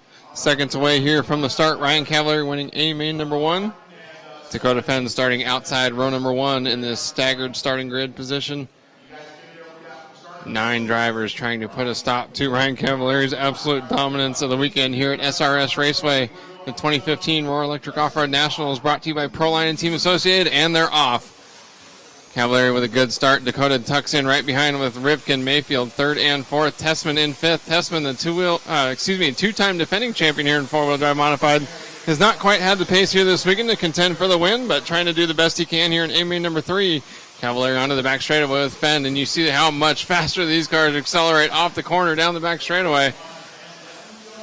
Unfortunately, that speed will make it more difficult to pass here on this tight and tricky track.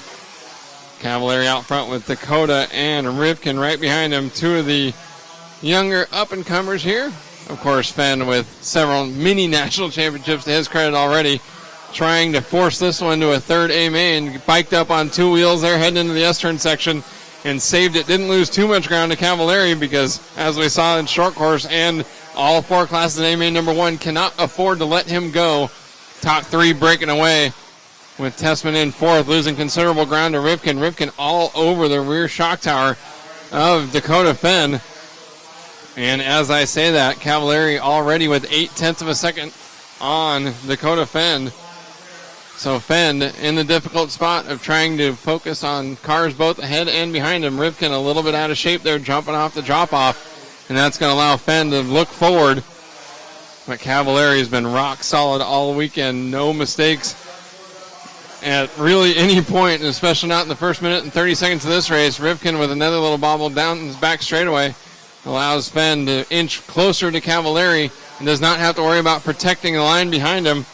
Can start to open up those corner entries and make up a little bit of time on Cavallari right up on that rear bumper again down the back straightaway. See Fenn kiss the pipe down the back. Oh, and turns in early in the 180, so all the advantage that he had picked up in the last few laps is gone. Cavallari back out front by nearly a full 6-pack section, and Rivkin right up on the rear bumper, 0.4 of a second behind Fenn at the line. So now Dakota's got to play defense again. 2 minutes and 10 seconds into this one, so still a lot of time left, not even to the halfway point. Cavallari still in touch, Dakota Fenn still in touch with Cavallari, but has to worry about Spencer Rivkin, Cavallari's teammate, right behind him. We know Rivkin's hungry. Rivkin getting into the rear wing. Dakota coming up short on the step-off jump. After that slight little contact, and Rivkin moving up to the 2nd spot. So Rivkin at the line, 2.2 seconds.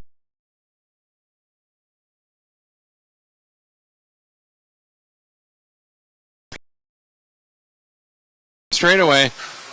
So that's going to allow Cavallari to stretch out the gap again. Cavallari, no such mistake so far. The gap now up to 2.2 seconds, and it's another 0.8 of a second back to Fenn in 3rd. So the focus now on the battle for the 2nd spot. Cavallari starting to pull away with this one. Fenn losing a little bit of touch there with Rivkin. The top 3 still separated by less than a mistake, but Cavallari hasn't made any of them. Diving into the S-turn section. We see Cavallari jumping through the 6-pack. Hardly out of shape.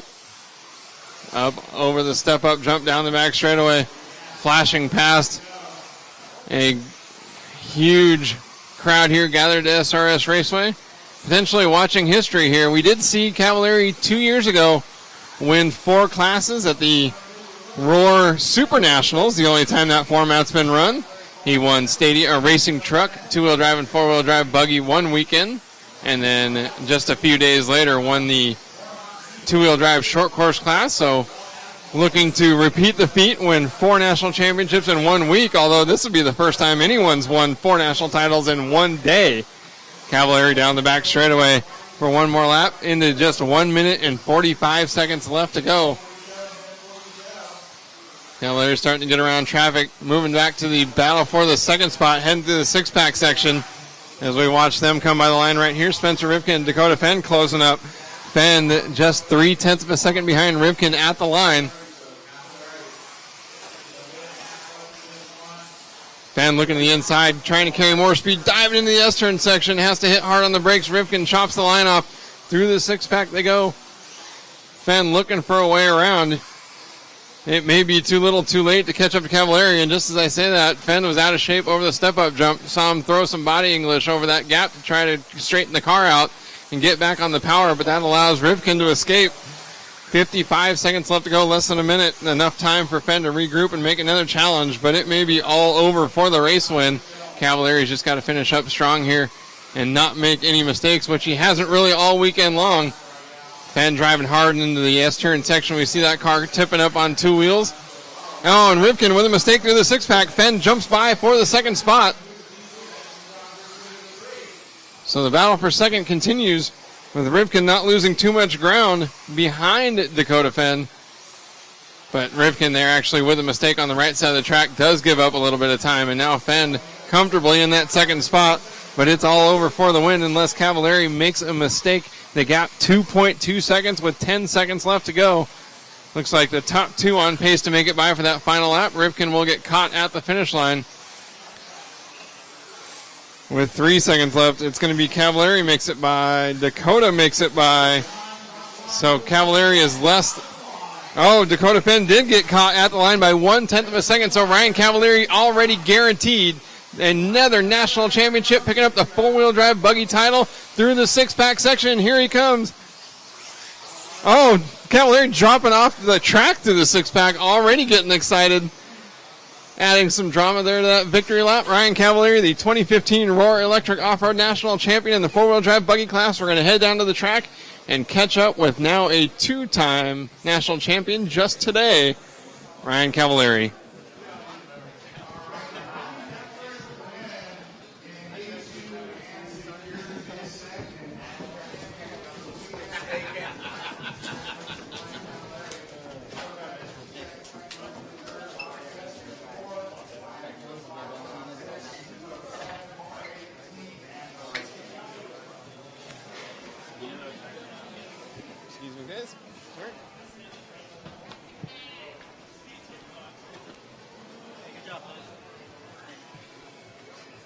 Down here for a J Concepts pit report on the track with driver already locking up 2 national championships today.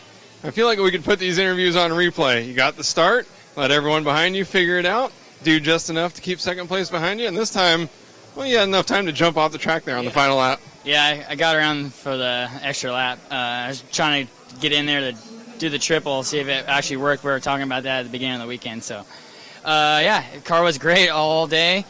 I mean, it was awesome. A2s, their cars are working really good. Short course was good, and now my four-wheel. So we're doing some good strategies with the tires. Car's working great, so excited. Earlier in the weekend, you had mentioned you didn't really have to change your four-wheel drive very much, if at all, from the setup that you ran at the Cactus Classic. So has that car just been great off the blocks all week? Yeah, I started with what I ran in the Cactus, and yeah, it was from start of practice to the end of it. It's been awesome. I haven't touched a single thing. I haven't even wanted to change the ride height on it. So I just been running it, cleaning it, saucing the tires, and running. So 2 classes done, 2 left to go. Which between racing truck and two-wheel drive modified, which do you think going to be the bigger challenge? I mean, they're both going to be pretty hard because this truck was probably the one that was like really close the whole entire run with me and Dakota and Jared. So I think the stadium truck is probably going to be really close, and I mean, two is going to be just as exciting. So, congratulations, Ryan. Thank you. 2 national championships so far today, with an opportunity to win 2 more. Locking up the four-wheel drive class after A-Main number 2, Ryan Cavallari, adding yet another national championship. Now it's back to the track for the Racing Truck 17.5 division. See if we can crown yet another winner.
Setting the grid here for A-Main number 2 of the 17.5 Racing Truck Division. In A-Main number 1, we saw Alan White take the win over fellow Floridian Jeremy Harris. Harris all the way back in 5th on the grid. He was last year's 17.5 Buggy National Champion, unfortunately not making the main in the Buggy class. So he's definitely motivated here in Racing Truck. He does have 3 trucks to pass, though, before he can get up to his teammate. Alan White will lead him into turn number 1 here at the Tone with Nathan Chase here from the Phoenix area right behind him. See Chase check up there after the drop-off. White diving a little hard there into the S-turn section. And a big melee there further back in the pack.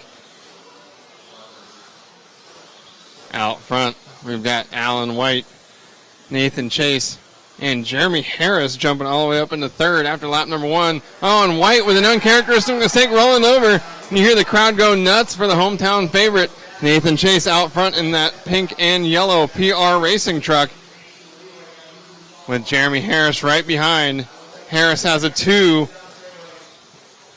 So a win here in A-Main number 2 would do well for Harris's hopes for a national. And then a big group of trucks behind as we follow along here with the battle for the lead. Nathan and Jeremy. So he definitely could benefit from a win here if he wants to push this to a 3rd and final A-Main. Harris showing a ton of speed there through the infield section. Into the 6-pack, double, single for all of the 17.5 drivers here. Not able to make that last double without blowing the corner. Chase pulling out a little bit over Jeremy Harris. Alan White did recover for the 3rd spot after that mistake, but he's got a lot of work left to do, and it's difficult to make up time here in the 17.5 class. Nathan Chase out front, jumping through the stutter bumps, up over the step up, and down the back straightaway. He definitely has the Phoenix area fans here focusing intently on that brightly colored truck coming to the S-turn section. Lone PR Racing drivers here as we see a mix-up back further in the pack, a little bit off frame.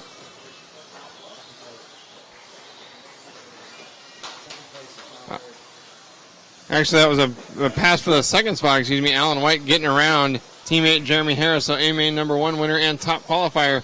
Alan White making up ground, but just as we see him crash there, exiting the S-turn section, he's going to drop back to 3rd. Jeremy Harris back to 2nd. And Nathan Chase gone. The gap was 4.1 seconds at the finish line last time. It should be even larger than that now. Nathan Chase out front. The gap now 3.8 seconds over Jeremy Harris in 2nd. Alan White recovering for the 3rd spot. Chase into the S-turn section. No one immediately behind him. Plenty of room ahead of him before traffic. A great opportunity here for Chase to make up for a rough A-Main number 1 and score some serious points toward potentially racing for a national championship in A-Main number 3. Starting from outside row number 1. Chase able to put it on cruise control. Does not have to push. A big gap back to the 2nd spot. 3.9 seconds over Jeremy Harris, with Alan White trying to close that gap as well. Chase through the infield into the S-turn section, coming up on his 1st lap car, and then it's a huge gap back to the up to the 9th position. Joe Schmitz, potentially the only car that'll go a lap down here in this 6-minute final. Just over 2 minutes left to go. The battle for 2nd shaping up here through the S-turn section. Harris and White coming into the 6-pack as we follow along with them. A-Main number 1 winner Alan White would certainly benefit from getting up to the 2nd spot. Then he'd have a win and a 2nd and be leading on provisional points going into A-Main number 3, as Nathan Chase will have a 1st and a 7th. White looking to the inside of Harris before the 6-pack. Harris slammed the door.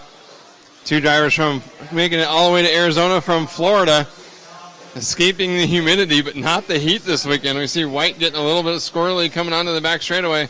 Lost a little bit of ground, and now he's got company behind him, Kevin Gatton. And Humpty Helms crashed out of the way there coming into the S-turn section. Harris, White, and Gatton. Second, third, and fourth. White out of shape, heading up to the step-up jump.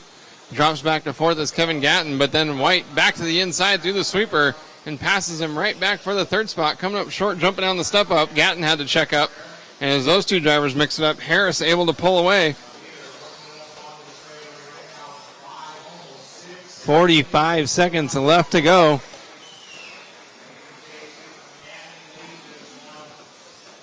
Gatton getting back around White on the left side of the track, and they've got company. Jeff Helms right behind him. Gatton rolling it over. He's going to lose 2 spots, maybe more, 3 spots. Now White and Helms, the battle for the third spot. Humpty Helms, another Phoenix area local, trying to make something happen here in the closing 20 seconds. They may get by for one more lap. They should get by for one more. Helms getting it wrong in the 180 at the end of the sweeper, so White pulling away. 8 seconds left to go. Not sure White will have enough time to catch Harris. The battle for second coming onto the back straightaway as Nathan Chase heading into the S-turn section. 7th and A-main number 1. Second on the grid, Nathan Chase taking the win here in A-main number 2. To the cheers of the crowd as we see the battle for second coming in through the 6-pack. Jeremy Harris going to wrap up the second spot. And Alan White going to finish third. So the Racing Truck 17.5 non-timing division will go down to A-main number 3. We're going to head down to the track for a J Concepts pit report with A-main number 2 winner Nathan Chase.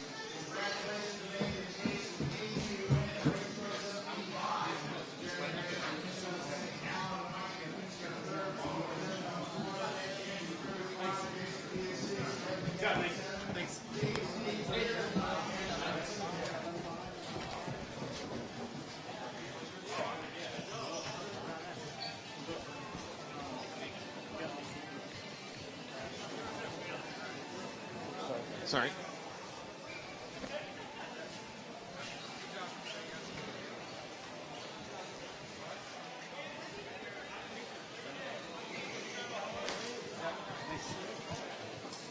Down here on the track for a J Concepts pit report with A-main number 2 winner from the 17.5 Racing Truck Division, Nathan Chase.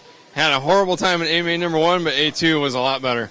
Yeah, it was awesome. After the first run, I was just like, I'm going to try and let the race come to me, and that's pretty much what happened. So, yeah. The local crowd went nuts when you took over the lead. Did that throw off your concentration, or did that motivate you? It was motivation. I was like, yeah, I finally got in the lead, and I just tried to hold on from there. And with A-main number 3 going to be the deciding factor here, you're starting second on the grid. A-main number 1 winner, Alan White, will be starting just ahead of you, about 5 feet on that staggered starting grid. You have a game plan for A3? Yeah, I'm just going to try to do the same thing, follow him around, and just try not to make any mistakes. Congratulations. Thanks. Nathan Chase taking the win in A-main number 2 of the Racing Truck 17.5 division, forcing a title deciding A-main number 3. And now we're back onto the track for some more Racing Truck action with the modified class drivers.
Setting the grid for A main number 3 of the modified racing truck division. Ryan Cavallari looking for his third national title of the day. Already wrapped up the short course and four-wheel drive buggy classes. He has defending national champion Dakota Fenn starting right behind him outside row number 1. It's Cavallari's prerogative to set the pace heading into turn number 1.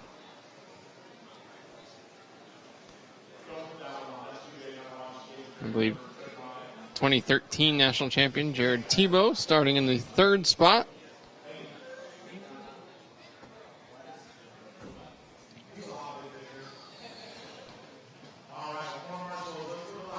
In A main number 1, it was Cavallari, Tebow, and Fenn, the finishing order.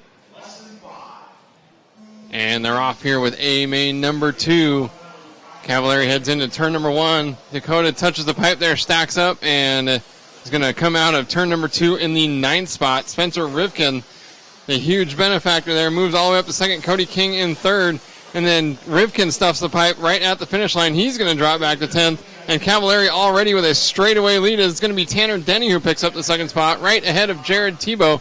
Tanner had a big wheelie coming down the back straightaway and had the lift. Allowed Tebow to get a run on him, but unable to clear him before the sweeper. Tebow knows that this is a disaster. Cavallari is absolutely checked out. Already has a 3.8 second lead. And this race could be over really before it gets started. Tebow up on the pipe through the 180. He's going to drop back outside of the into 3rd. Carson Wernemont driving a borrowed Kyosho truck this weekend. In 4th, Cody King in 5th. Carson the 3rd, Cody King into 4th, Dakota Fenn in 5th. So the only 2 drivers, or 2nd and 3rd place finishers from A main number 1, buried back in the pack. Cavallari out front, Fenn with 3 hungry drivers who did not qualify as well and did not finish as well in A main number 1. Between him and the leader, and we see Fenn get up on the pipe in the 180. So it's really up to Fenn at this point. See Dakota circling around here in the 5th spot, right ahead of Jared Tebow. So Fenn and Tebow 5th and 6th. That's not going to help their chances. The 3-way battle for 2nd into the 180 at the end of the sweeper.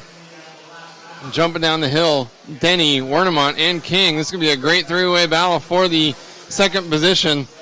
And all 3 drivers know that a 2nd place finish here will significantly help their chances for a stronger finishing position. King having trouble getting on the straightaway there. He loses a spot to Dakota Fenn, so Fenn up to 4th. Wernemont all over the back of Tanner Denny. Definitely got that truck working its best here in the finals. The 2nd spot down the back straightaway as we move up to the leader, Ryan Cavallari, through the S-turn section and into the 6-pack. His lead was already 5 seconds that last time by the line, just past the 2-minute mark. Now we're up to 2 minutes and 30 seconds into this one. Picking up the 2nd spot, Tanner Denny and Carson Wernemont dropping down the downhill. Wernemont losing a little bit of ground there to Denny. Denny having a good run through the left side of the track on the last lap. The gap was 0.7 of a second. Still 0.7 of a second. Nearly identical lap times for Tanner Denny and Carson Wernemont. Dakota Fenn trying to push it.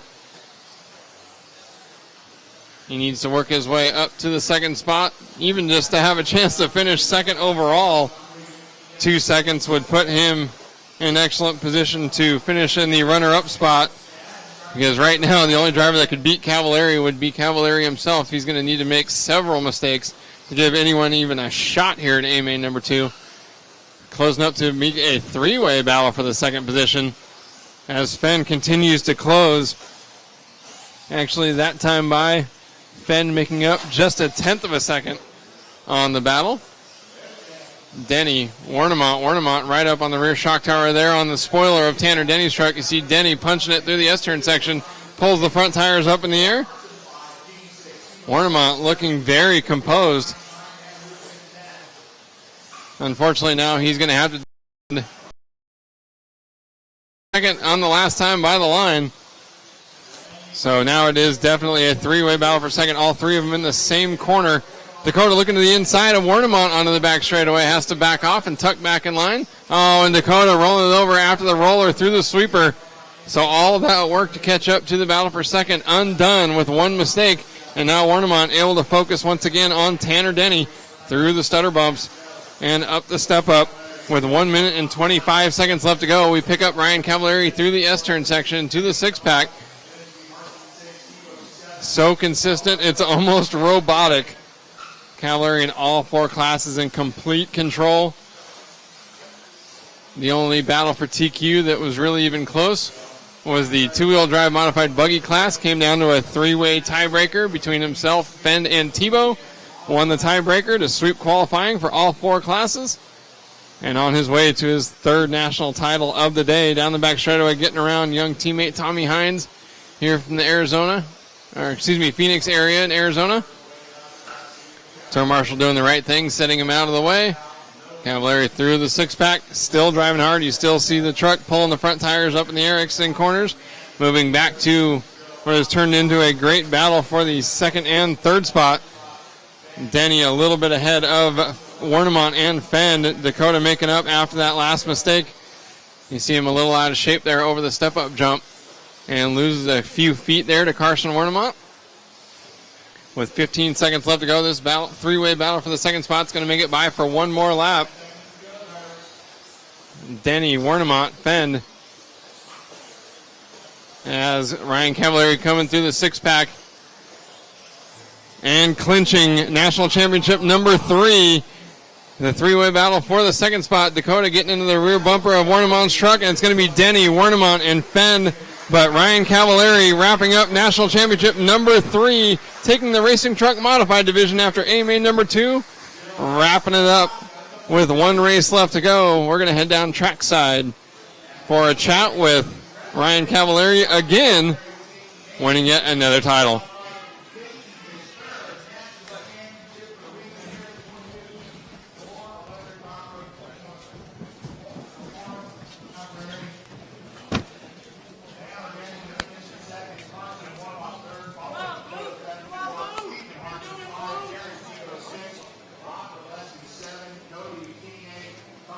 Down here on the track for a J Concepts Pit Report. Ryan Cavallari wrapping up your third national title of the day. I don't know if I'm having deja vu or if we just keep talking about the same thing. Yeah, that was a bit of a rough start for the rest of the guys behind me. I don't know what ended up happening. I had a huge lead after the first lap, and I just took it as it was. I mean, I was like, I couldn't really even believe it. So that doesn't happen all the time in the A-main with all the fast guys. So yeah, it was great to just kind of just have my own race, really, and just have fun with it. So kind of hard to keep the smile off your face when something like that happens. Yeah, I mean, it's just like it doesn't ever really happen, so it's kind of odd, really. I'm out there thinking, I'm like, if I really blow this is really gonna look bad. So I ended up just cruising in, and my car felt really good. I felt like I went a little better than I did the first round, so everything's working great. So if you lock up the two-wheel championship, where are you going to go to eat while everyone fits out AMA number 3? I'm going to have to find something good. Maybe go over to the bar for a little bit. I don't know. Congratulations, Ryan, on wrapping up national championship number 3 on the day, winning Racing Truck Modified. Thank you.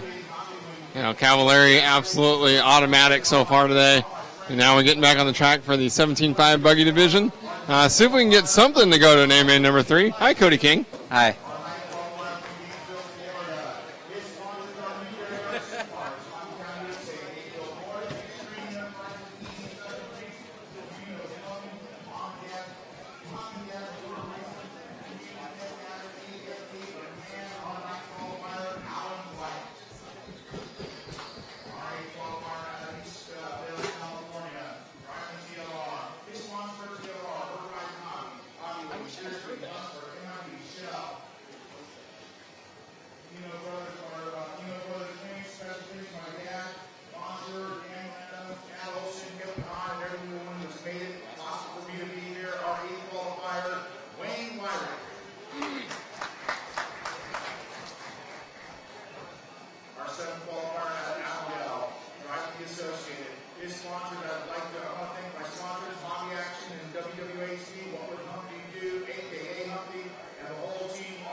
Beautiful girl.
Here we go with the start of A-Main number 2 for the two-wheel drive buggy stock division. Tanner Day, Kyle Layton, and Brandon Wheatley for the top 3 in A-Main number 1. Tanner Day in the white, pink, and green Kyosho buggy making his way here from the Portland, Oregon area. Trying to wrap up the title here in the second main. Seconds away from the tone, and they're off. Denny with a great start. Layton sleeping at the line. And ensuing melee behind him. Tanner Day out front getting around for a clean start. Bounces his way through the six-pack. Already pulling out a 1.1 second advantage on Kyle Layton after lap number 1 down the back straightaway. Layton with a great run on the straightaway. Over the step-up jump, made up a little bit of room, but getting out of shape there, dropping down the hill is going to drop him further behind Day. Day in complete control here of his own destiny. Winning A-Main number 1 can lock up the national championship here with a win in A2, smacking the pipe at the end of the straightaway. Luckily not causing more damage than it did. It's Day, Layton, and Brown running in the top 3. Wheatley was who finished 3rd in A-Main number 1, was part of that early crash, dropping down to the 9th spot. So he's got some serious work to do. Tanner Day out front jumping down the hill. We talked to him there in A-Main number 1. He knows his car is very fast through that short chute. Able to drive hard through there, carry a lot of corner speed, and it's paying off here in A-Main number 2. Over the step-up jump with Kyle Layton starting to lose ground. It's nearly a full straightaway. It was 1.4 seconds between the two drivers at the line last time by. Oh, Layton with a much better line through the entering the S-turn this lap. But Day out front actually losing about 0.15 of a second last time by, so the gap down to 1.2. So Day and Layton stretching out from the rest of the field. We've got Randy Brown and Alexander Craig in 3rd and 4th, less than a mistake behind. Day trying to keep it on all 4 wheels here. He's definitely got the speed, just needs to minimize those mistakes. Much cleaner through the end of the straightaway this lap. Keeping it off the pipes. Heading through his favorite section of the track and into the six-pack. A little bit of a wheelie coming up to the first jump there. Rains it down into the control. Nice and fast there through the stutter bumps, making up quite a bit of time on Layton. Now up to a 2.5 second lead. 2 minutes and 25 seconds into this race. Still not quite to the halfway point. Day through the six-pack. I believe Tanner's really far beyond his years. In qualifying, TQ'd round number 1. Had horrible luck in 2 and 3. Going into round 4, he was 35th in qualifying. He needed to put in a good run in round number 4, even to just make the main. And he went out and put an excellent run down to take the overall TQ with 2 zeros. Able to shrug off some rough luck in A-Main number 2 of the 17.5 short course class. Obviously a very frustrating result. Did not lock up the championship in that division after A-Main number 2, so that one's going down to a 3rd main. But able to brush off that frustration and focus on the task at hand here in buggy. Absolutely leaving the rest of the field for dead. Went to the front desk at the hotel, returned his room key, and checked out. He is 4.3 seconds up with 2 minutes and 20 seconds left to go. Tanner Day down the back straightaway. Through the infield as the 2nd, 3rd, and 4th position went down the back straightaway behind him. Looks like a battle for 3rd is the closest one up front. Brown and Layton through the stutter bump section as they try to keep touch with Kyle Layton. 4:05 down, 1:55 left to go. Craig was the big benefactor in the 17.5 short course class. Able to make his way up to the front and take the win in A2. So the battle for that championship. Oh, and just as I say that, Craig crashing, heading up to the step-up jump. So able to maintain the 4th position, but losing a lot of ground to Randy Brown. Brown now able to focus on trying to close the gap to Kyle Layton. Tanner Day in serious traffic, heading on the back straightaway. Got around one car, got around another one as he stuffed the pipe coming up to the back straightaway. Still 2 cars ahead of him, and Day with a mistake hits the pipe. Now he's going to make his way back around that yellow car. Day getting lucky there through traffic. Pipe saw several cars sawing off front arms through that section of the track earlier this weekend. So with 1 minute left to go, Tanner Day still enjoying a 3.2 second advantage on Kyle Layton and the rest of the field through the 6-pack. He's going to have to navigate that section 3 more times in order to wrap this one up.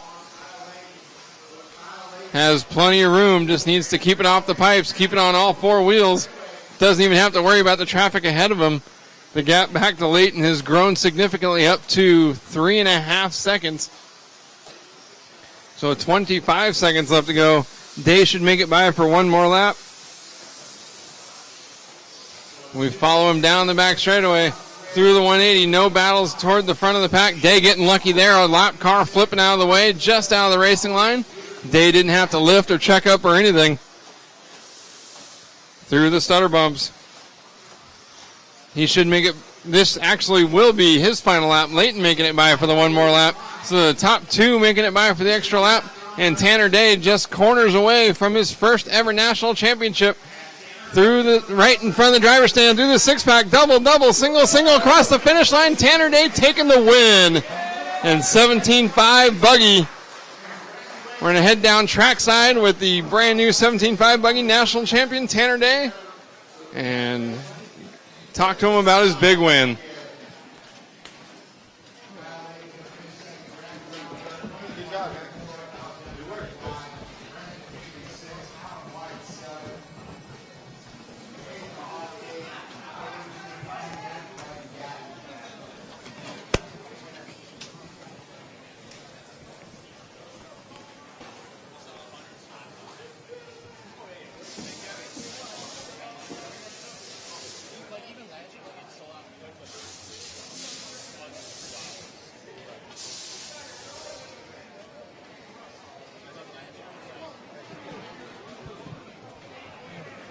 Down here trackside for a J Concepts pit report with brand new 17.5 buggy national champion Tanner Day.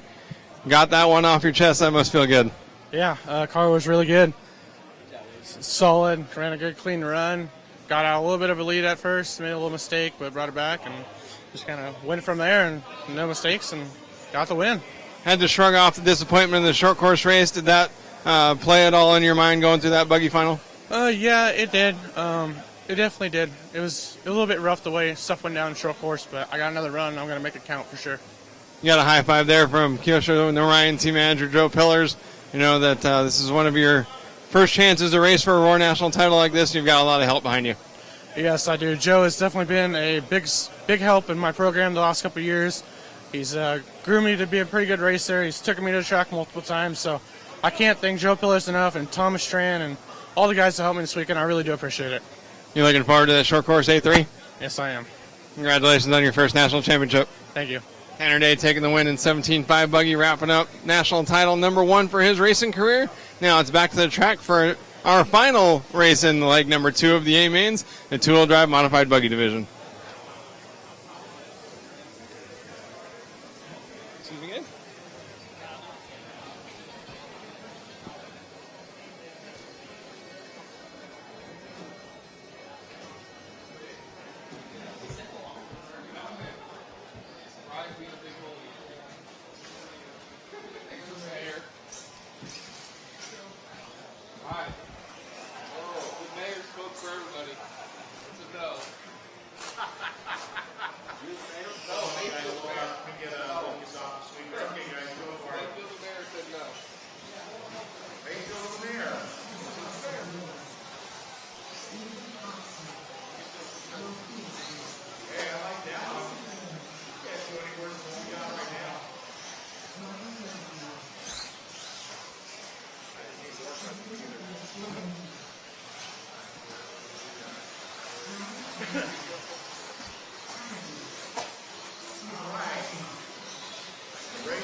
That's a losing man's bet.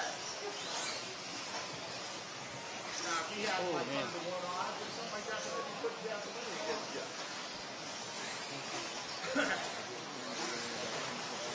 So, Ryan Cavallari.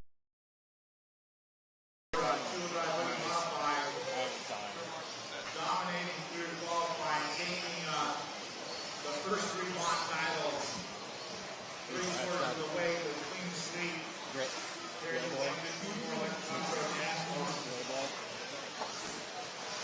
All right, drivers, close back straight down, close back straight down.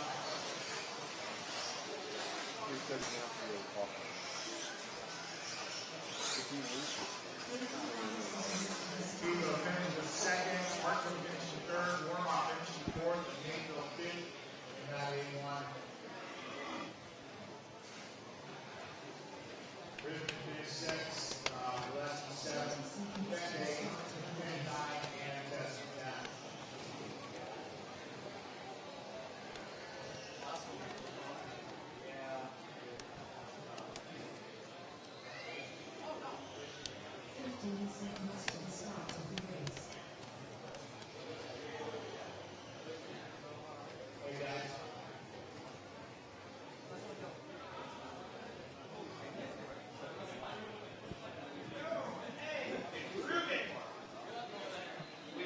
He's in the back over here on the second floor.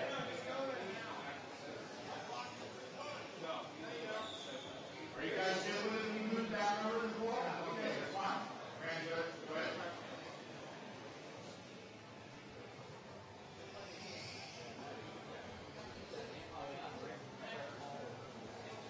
All right. 18 guys, let them out right here. Marshall, Wheeler. A main number 2 of the two-wheel drive modified buggy class is off. Cavallari, Tebow, and Hartson were the top 3 in A main number 1. Cavallari trying to go for an unprecedented 4th national title in one day. And right now it's the co-defendant Spencer Rivkin, the closest drivers who have a chance at pulling off the upset. And it would be quite the upset. Cavallari has been lights out so far this weekend as a top 3 breakaway down the back straightaway. Cavallari leads Fenn and Rivkin. Rivkin flat landing the jump down the hill there. Oh, and Fenn turning in early into the S-turn section. And just like that, Cavallari already with a gap. Rivkin inheriting the 2nd spot. Tebow to 3rd, Hartson to 4th. Mayfield to 5th, Tessman to 6th. Fenn drops all the way to 7th with that one mistake. Cavallari jumping down the hill. Rivkin to the 2nd spot. And Tebow in 3rd. We saw Tebow had quite a bit of pace there in main number 1. Wow, Cavallari with a mistake after the 6-pack there allows Rivkin to pull right up on that rear shock tower. Cavallari, though, with a great run off that step-up jump down the back straightaway, maintains an advantage over Rivkin. Tebow with a huge wreck heading into the S-turn section there, flipping out of the frame. Cavallari and Rivkin, the battle for the lead. Rivkin, the only driver really now with a chance at stopping Cavallari from making history through the S-turn section. Does Rivkin have anything for him heading to the 6-pack section?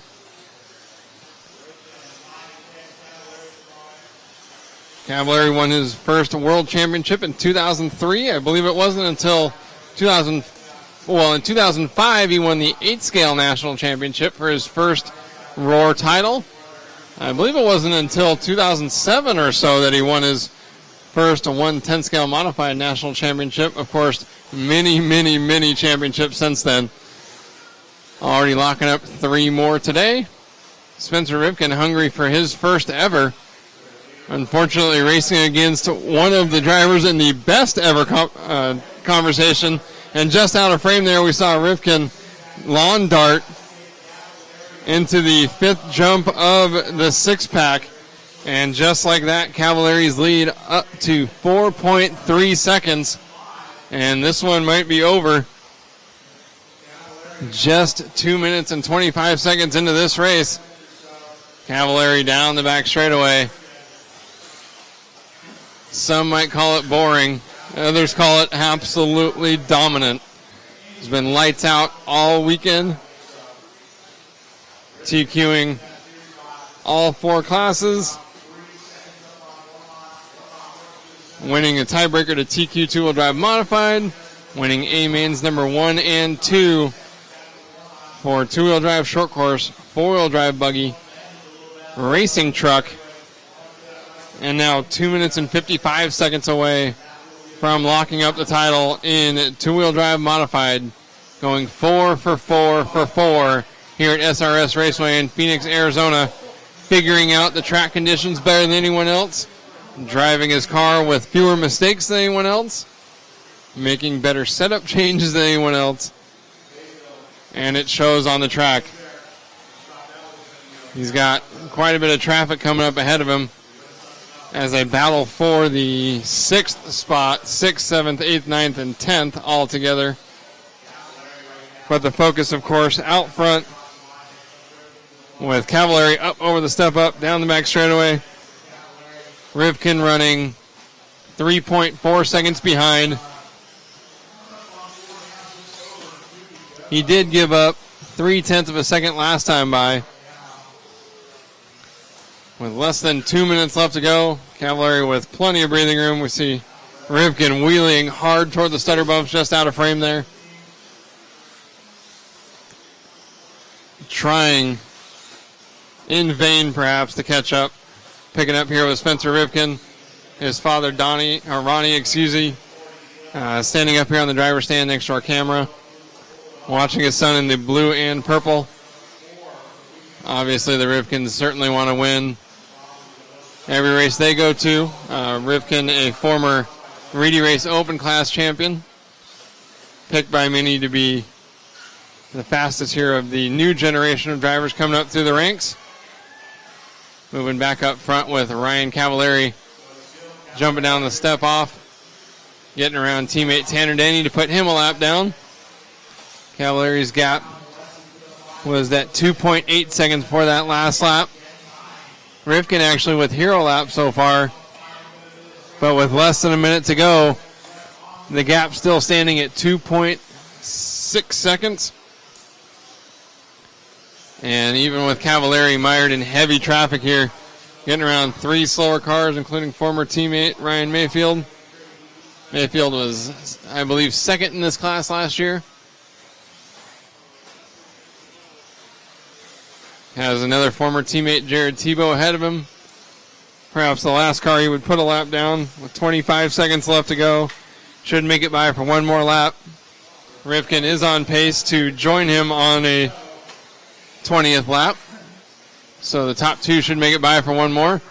Rivkin did get around Tebow, so there are no cars between the top 2, and the gap was 1.4 seconds at the line last time by. So on the final lap, Rivkin pushing hard.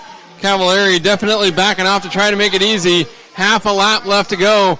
And it's all up to Rivkin to force this one to a third A main. Let's see if he pulls off something tricky here through the 6-pack. He's not going to be close enough. And Cavallari taking a 4th national championship of the day. Congratulations, Ryan Cavallari, for winning the two-wheel drive modified buggy title. We'll walk down trackside and check out with our new 4-time champion, setting a new RC history world record here for 4 national championships in one day.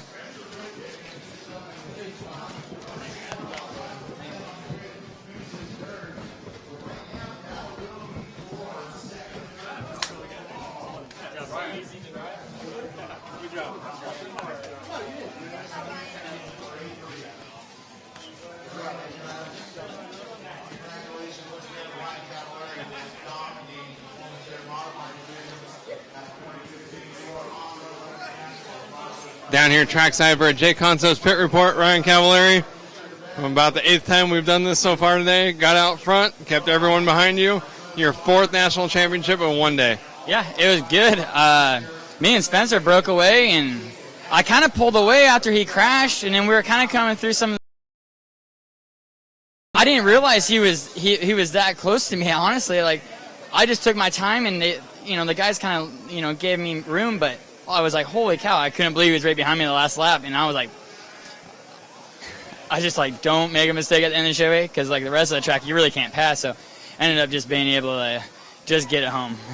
And Ripken did make a couple of mistakes, but he was punched. You see him wheeling out of every corner. He was trying everything he could to, catch up to you. A couple of times it bit him and he'd make a mistake, but he really closed in there at the end. Yeah, I mean, I saw when I looked up and I saw the front wing, which I knew it was Associated Car, and I knew he was in second, so I'm like, I had a good last lap, I can say that.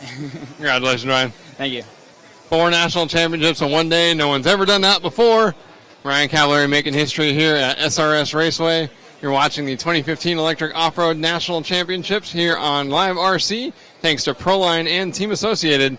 And now it's back on the track for some of the lower main events, and then we'll get into A-Main number 3. Still a couple of titles left to decide in the 17.5 classes later today.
All right, drivers, close the straightaway, close the straightaway.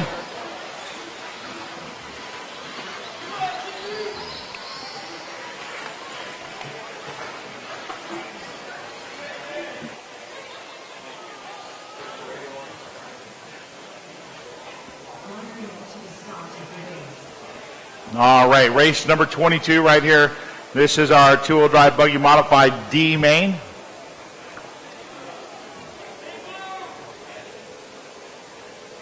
Starting on the 1 is going to be Tanner Stees, followed by the number 2 of Dustin Evans, the 3 of Richard Lake, then it's the 4 of David Jensen, followed by the 5 of Austin Horn. 6 going to be Dylan Nelson, followed by number 7, Drew Muller. Alejandro Vegas going to be on the 8 spot, followed by the 9 of Tyler Witt, and the 10 of Brad Scherer.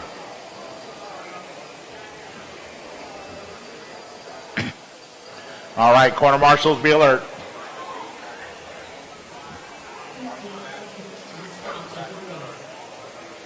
Corner marshals, be alert. Drivers, good luck. We're going racing on the tone.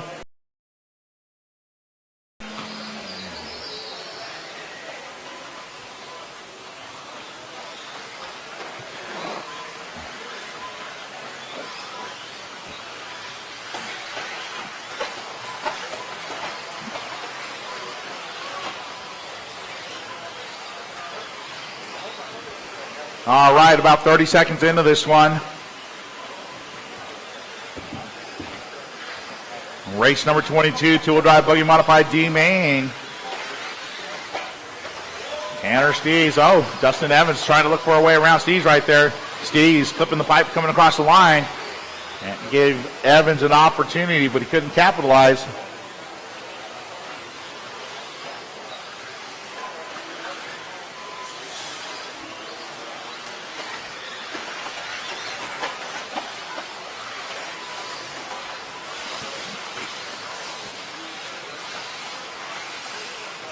So right now, Steves, Richard Lake now, car number 3 to the 2 spot.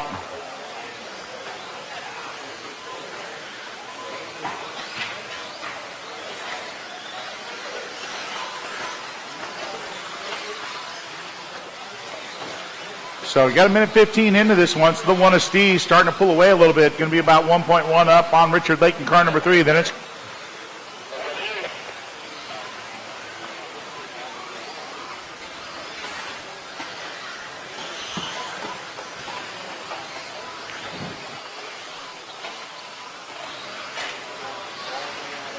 Steves working that right side, being followed by Lake. Jensen, Horn, and Vegas. 1, 3, 4, 5, and 8 for your top 5 in this one.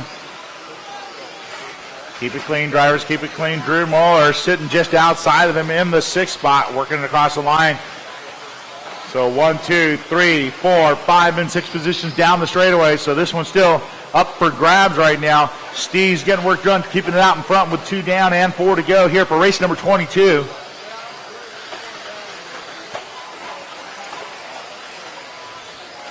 Lake trying to close that gap down. Then it's going to be Jensen trying to close the gap down on Lake.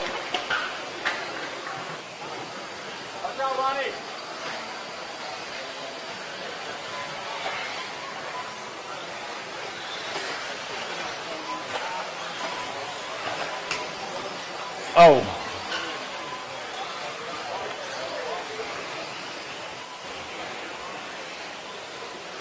So a new leader going to be Richard Lake, working to the front side in car number 3. There he is across the line, yellow wheels.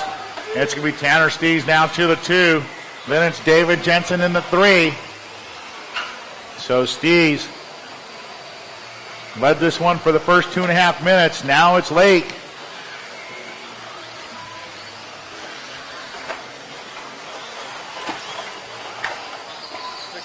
Caution out of the 6-pack. Caution out of the 6-pack. Oh, and that was Jensen there getting it wrong coming out of that. So right now it's going to be Lake, Steves, and Horn. 3, 1, and 5 for your top 3.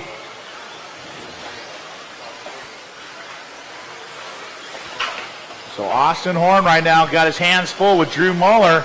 Horn in that green, orange, and blue. Muller in that yellow, orange, blue, and white, working down the straightaway through the right side.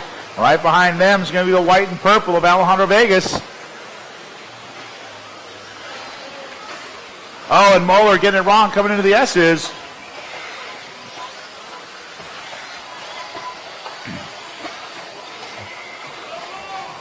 Caution through the sweeper. Stay low. It's clear.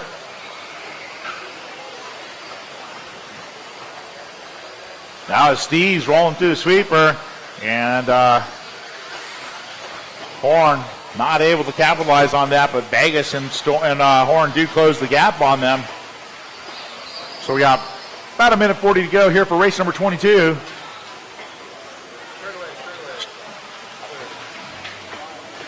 Oh, Horn with a bobble there.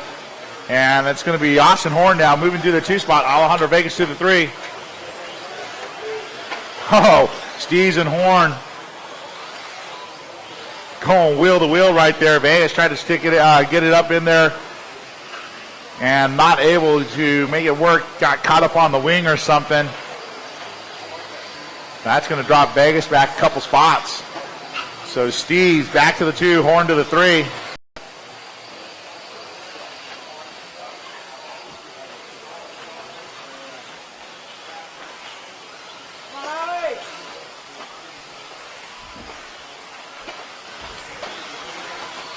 Got about 40 seconds left on the clock here.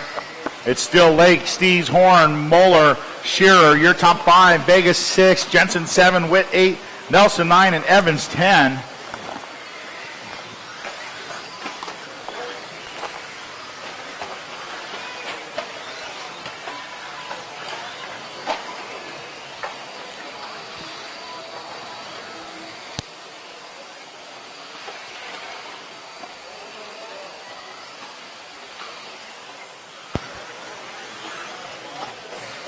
So coming up on time here really quick. And that is time on the clock. Drivers cross the line. You will be done. Finish the lap you're on.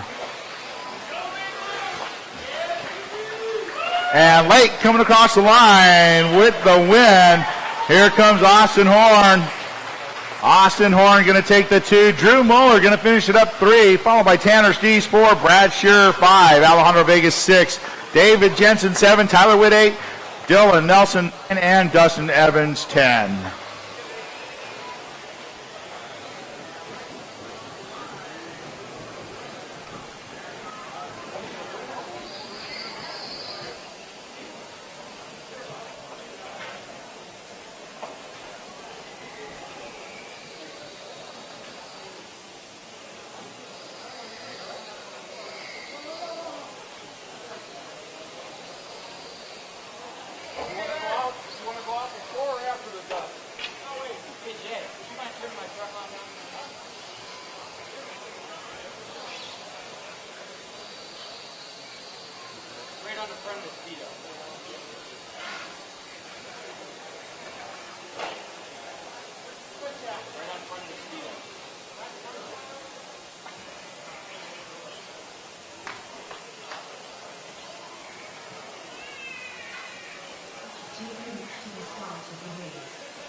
You're welcome.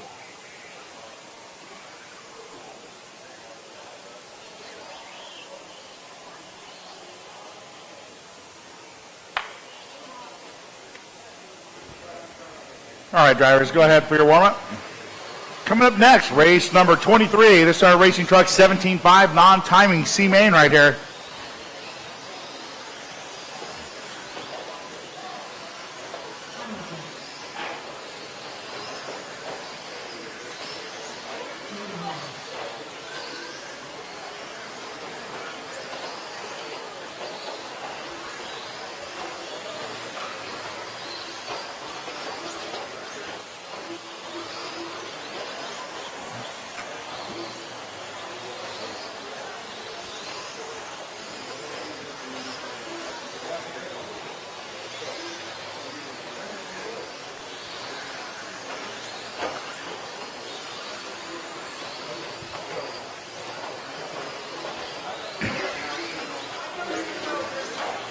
Where's Tyler Witt at? Tyler, need you on your 9 cone. Behind the 6-pack.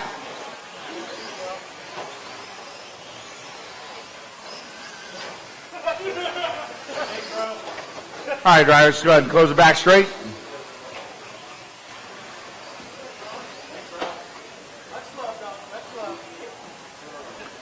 All right, racing truck 17.5 non-timing C main. Starting on the 1 is going to be Zeke Ballinger, starting, followed by the number 2 of Robbie Robinson. Sitting 3 on the grid, it's going to be Tanner Day, followed by the number 4 of Ron Basho. Then it's going to be the 5 of Joey Mills, followed by the number 6 of Jay Murphy. 7 is going to be Ayrton Cook, followed by the 8 of Brian Hearn. Then the 9 of Scotty Ernst, and the 10 of Tyler Pollock.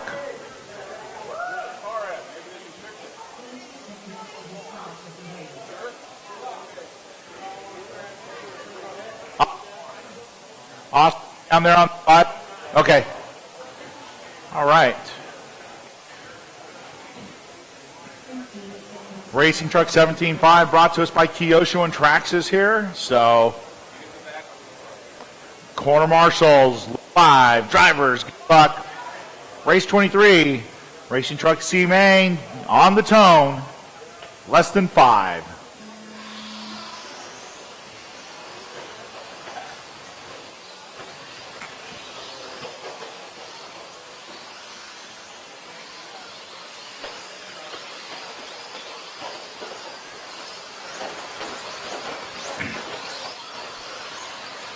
Nice start, nice start.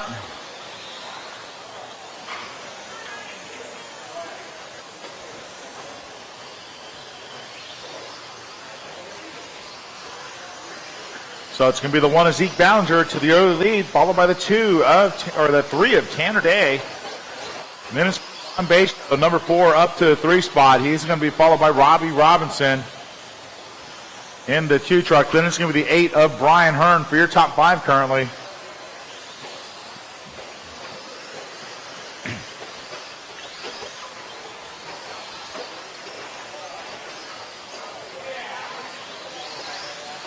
So Tanner Day and Zeke Ballinger. Ballinger in the white with blue. Day in the all green, working off that step down to the center of the track. Day trying to find a way around Ballinger. And Ballinger having a bobble there coming out of the 6-pack. That's going to allow Day to move to the 1. Ballinger to the 2 now. Then it's going to be Basho, car number 4 in the 3 spot. They're going to be followed by the yellow and orange of the number 2, Robbie Robinson, and right behind him will be the fluorescent yellow, green, and black of Brian Hearn. So Day working it up onto the back straightaway, starting to pull away a little bit, about a second lead on Zeke Ballinger.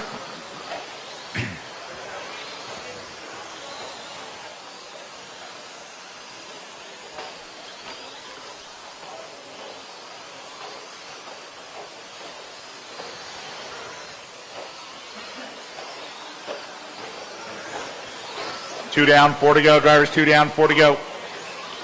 Caution at the line, caution at the line. Clear.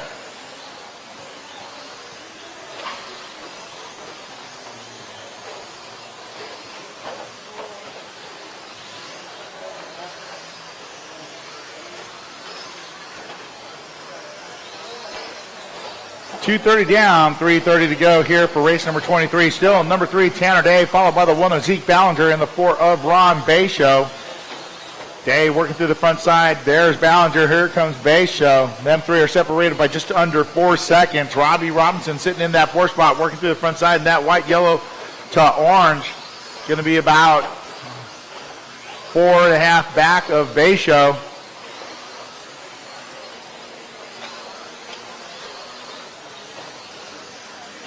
Tanner Day trying to pull a bigger lead right now, almost 2 seconds up on Ballinger, but then gets it wrong coming up onto the coming through the step up onto the straightaway.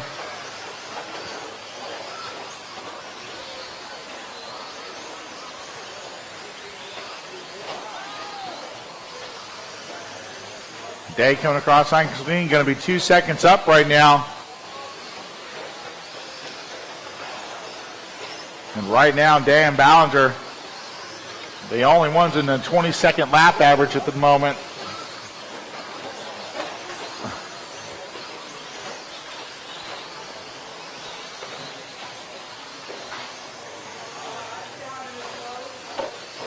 So 3:45 down, just over 2 to go here for race number 23.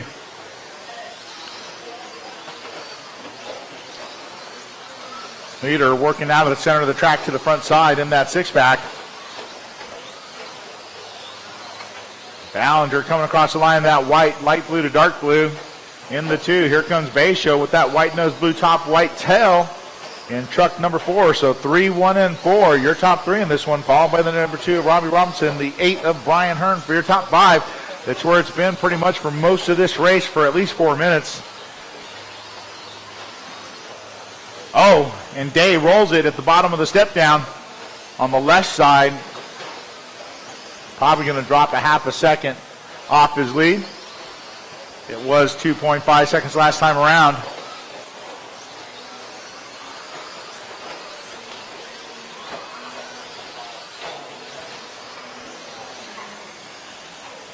And it's going to hold at 2.5 seconds.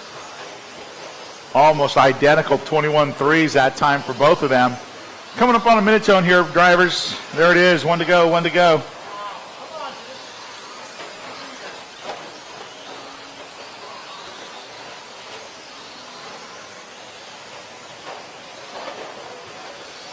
Day already winning 1 national championship today in 17.5 non-timing two-wheel drive buggy.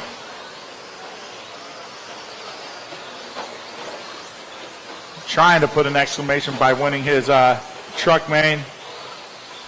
A lot of problems for his truck this weekend, and he's finally got. Looks like he's finally got it together with 30 seconds left in this race.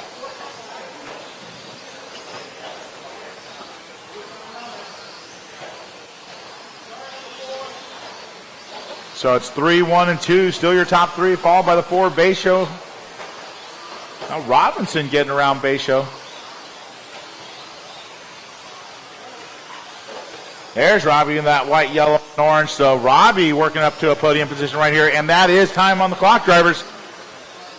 Finish the lap you're on. Finish the lap you're on. Race it to the line.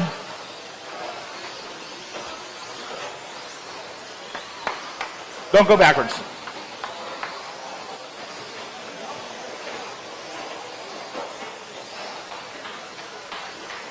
That's a race. Tanner Day going to take that one, followed by Zeke Ballinger and Robbie Robinson. Then it's going to be Bayshow, Hearn, Cook, Ernst, Pollock, Murphy, and Mills. Congratulations to Tanner Day for taking that C main, then Zeke Ballinger and Robbie Robinson. Good job, guys.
That's the 7 right there. 7. All right, drivers, go ahead. Back left. No, it's the 1 back there. 3's over here.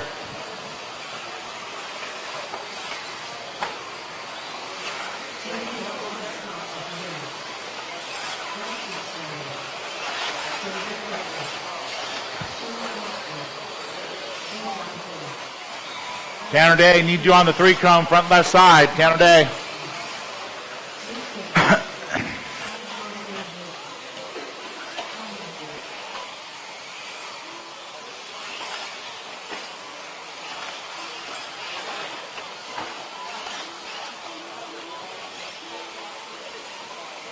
There you go, Scotty. I was just going to suggest that.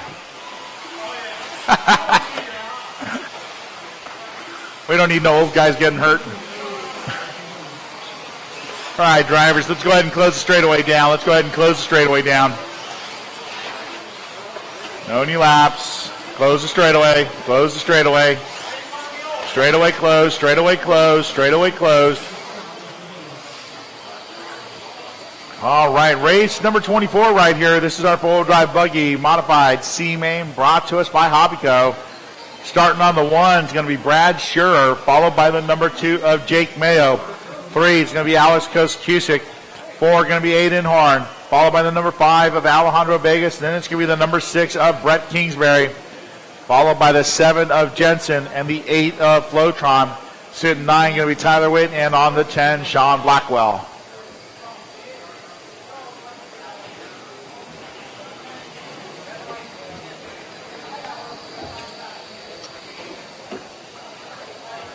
Corner marshals look alive.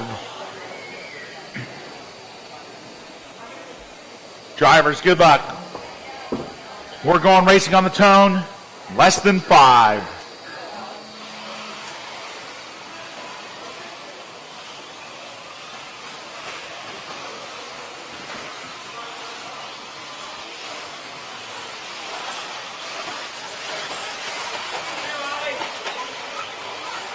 Good clean start, drivers, good clean start. Let's keep it that way.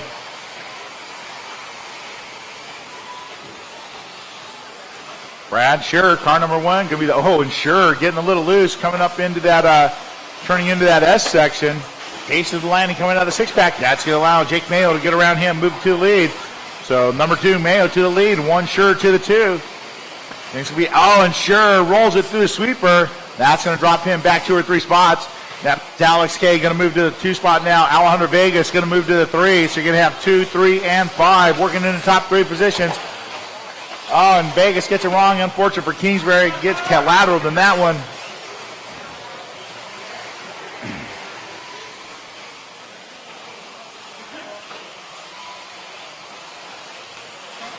Jake Mayo, car number 2, working through the front side in that white chartreuse in black.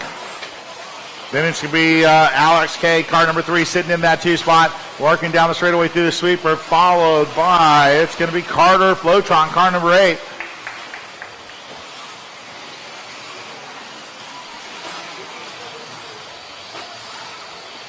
Coming up a minute and a half down, 4.5 to go here for race number 24.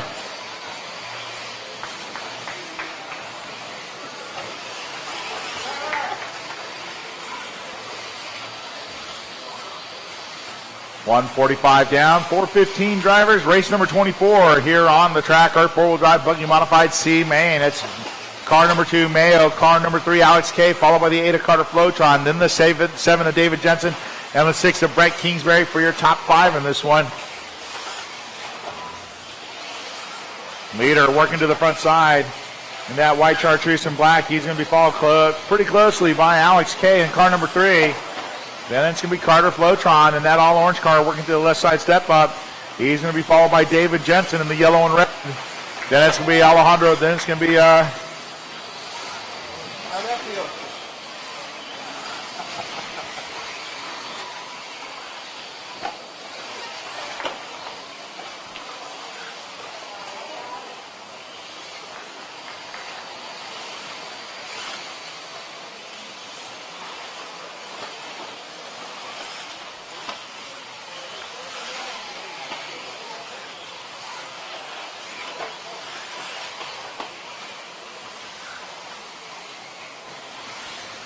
Because if you look at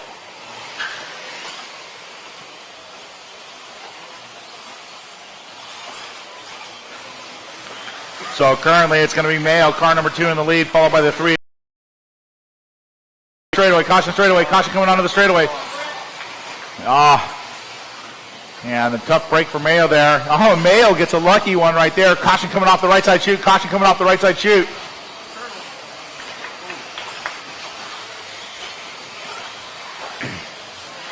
So Jake Mayo, Alex Kay working over that left side step up. That is a battle for the lead. They're going to be followed by the 8 of Carter Flotron, then the 5 of Vegas, followed by the 7 of Jensen. So 2, 3, 8, 5, and 7 are top 5 in this one.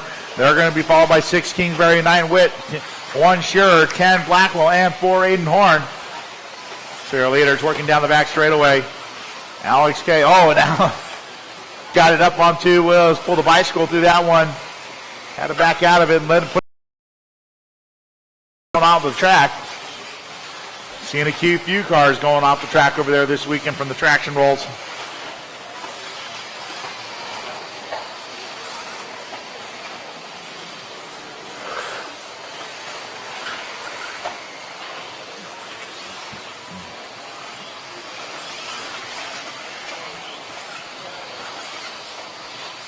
So leaders working through that left side step up onto the straightaway. Mayo right now is second up on Alex Kay.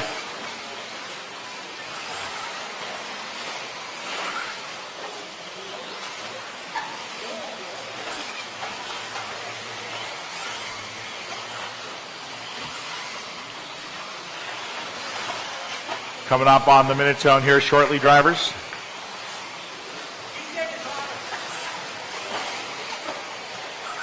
Caution at the line, it's clear. Jake still got that 1 second advantage on Alex Kay. Alex Kay going to be about 5 seconds up on Carter Flotron. Flotron, car number 8, coming across the line right there. Going to be 4.8 back of our lead pack. Or I should say our lead duo. 45 seconds left on the master clock.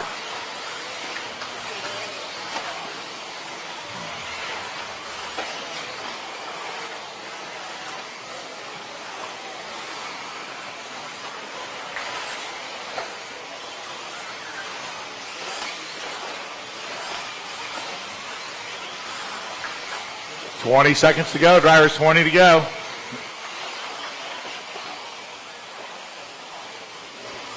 And Vegas getting around Flotron right there for a podium position. Flotron getting it wrong coming out of the six-pack. That allowed Vegas to get around him.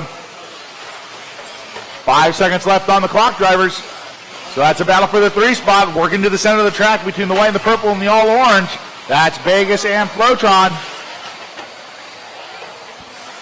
Finish the lap you're on, drivers. Cross the line. You will be done.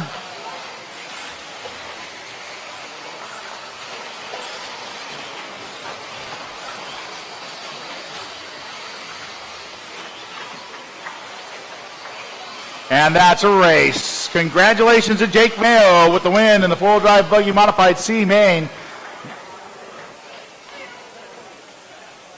Alex Kay going to finish second. Alejandro Vegas third, followed by Carter Flotron 4, Brett Kingsbury 5, Dave Jensen 6, Tyler Witt 7, Sean Blackwell 8, Brad Scher 9, and Aiden Horn 10.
All right, coming up now, racing truck modified C main. Let's go ahead and set him down, check him in, please. Set him down, check him in.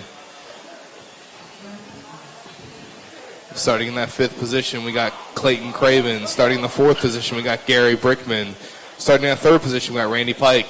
In the 2nd position, we got Nathan Bernal. And that 1 position, we got Jake Mayo. Go ahead and take a few laps, gentlemen. For race 26, I'm going to need 4 volunteers. I'm going to need 4 volunteers for the next race, please.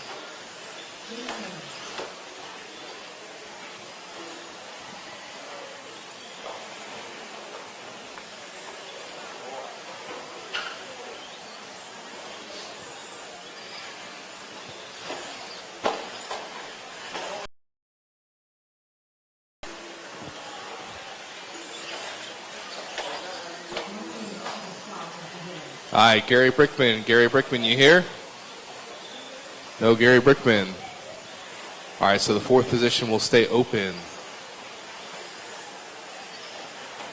All right, gentlemen, straightaway is closed. Straightaway is closed. Go ahead and grid them up, please. Grid them up.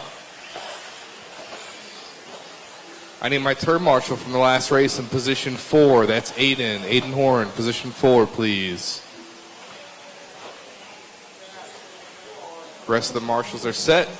So once again, starting in the 1, Jake Mayo. Starting in the 2, Nathan Bernal. In the 3, Randy Pike. The 4 position will be left open. And in the 5 is going to be Clayton Cravens.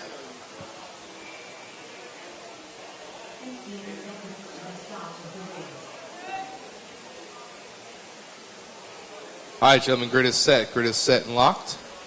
Turn marshals are set. Drivers ready. Next sound you hear will be the start of your racing truck modified C main in less than 5. And we are underway with race number 25 here at 2015 Royal Off-Road Electric Nationals here at SRS Speedway in Phoenix, Arizona.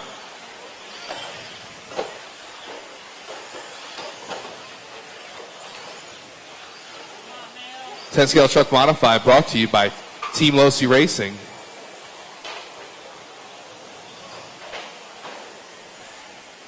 One upside down in the sweeper. And Jake Mayo is going to lead him around. That is truck number 1. Followed by the 2 of Nathan Bernal. And then the 5 of Clayton Cravens. Randy Pike in that 4 spot. Leader working his way through the center section into the S. That is Jake Mayo, last lap 19.9, working his way through the 6-pack. Right now, Nathan Bernal showing 1.6 seconds back from Jake as the leaders, top 2, work their way down the straightaway, in through the sweeper, into the infield.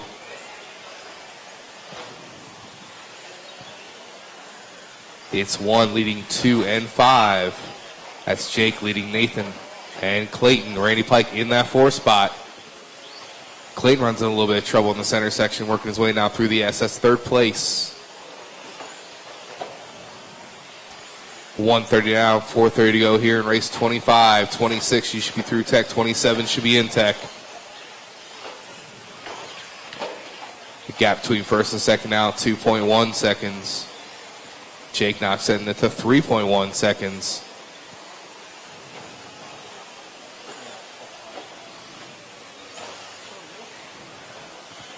Last lap for Jake, 19.8. This time by with a 19.6. Last lap for Nathan Bernal, 20.9. Comes back with a 20.1. Clayton with a 21.2. Randy Pike with a 25.9 with 2 minutes down, 4 to go.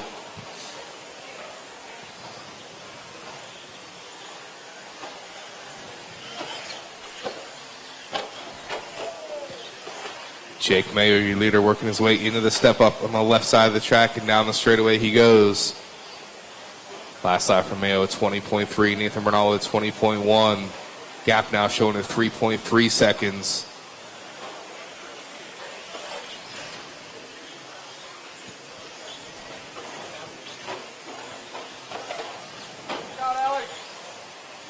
Randy Pike now starting to close the gap between himself and 3rd place of Clayton Cravens. Pike in that white, red, and black. Cravens in the multicolored white. Oh, and Pike into the back of Cravens. Pike does the right thing, waits for him, lets him on back by as they battle out. It's a battle for third place, working its way into the six-pack. Oh, and Pike with a bad hop off the six-pack, ends up off the track. Clayton says, I'm out of here.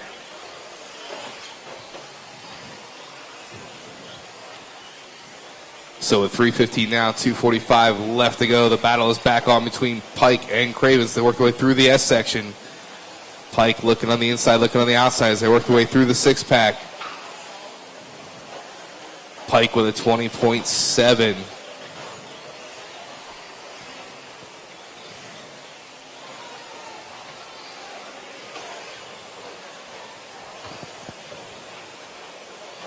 Pike now up into that third spot. Cravens in the 4. Boy, 3:45 down, 2:15 left to go. It's Jake Mayo, your leader. Nathan Bernal in the 2. Pike in the 3. And Cravens in the 4 here in race number 25.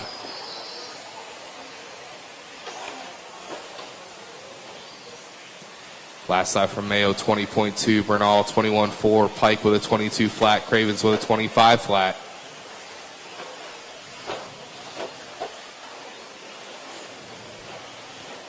$145 left, drivers. $145 left.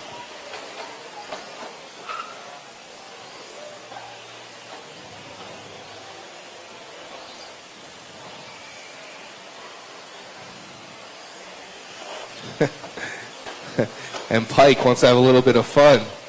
Slows up a bit. Playing the cat and mouse game with Cravens. Sometimes it's a fun thing to do, sometimes not so much. Cravens now gets back behind, in front of Pike. Cravens in the 3, Pike in the 4 as they cross the loop.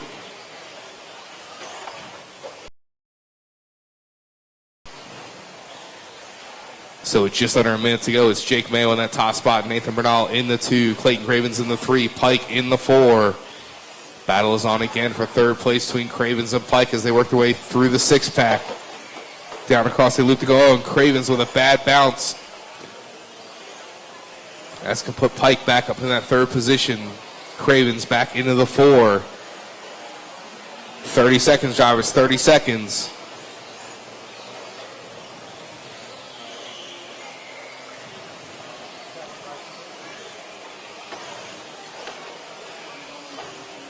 Mayo with a 19.5, Bernal with a 19.6, Pike 23.7, Cravens 21.9.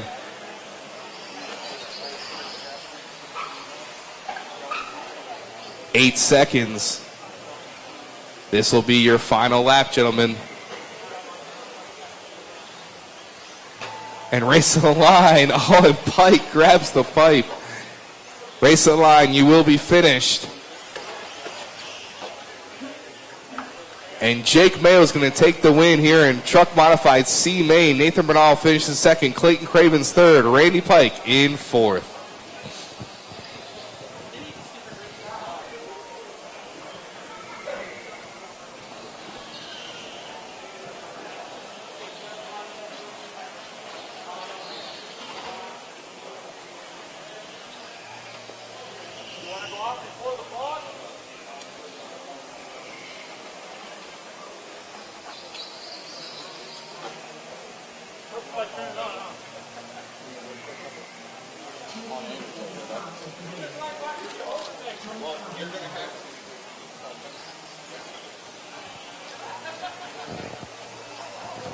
All right, gentlemen, I need at least 4 turn marshals. I would like 5, please. I need 5 volunteers. 5 volunteer turn marshals, please.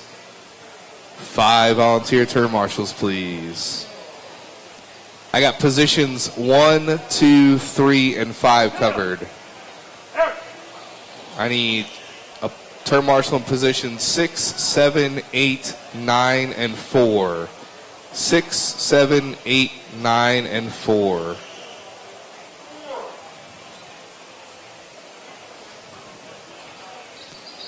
Six, 7, 8, 9, and 4.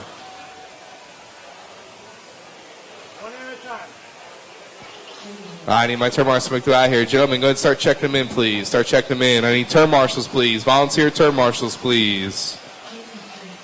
I need volunteer turn marshals, please.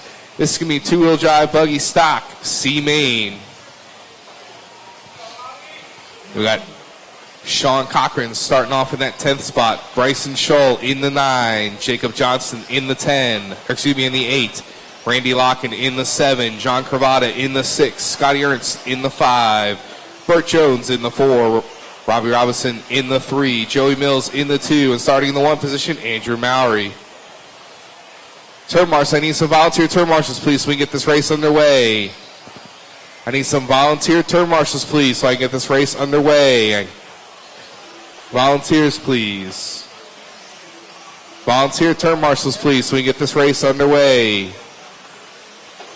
Volunteer turn marshals, please. Can I get some volunteers, please? I need a volunteer at 7. Volunteer at 2, volunteer at 6, and 5, and 4.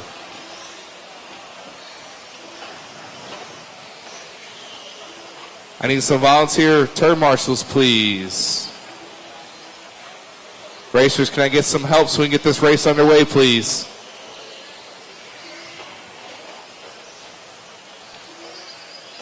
All right, drivers, straightaways closed. I need some turn marshals, please. I get some volunteer turn marshals, please, so we get this race underway.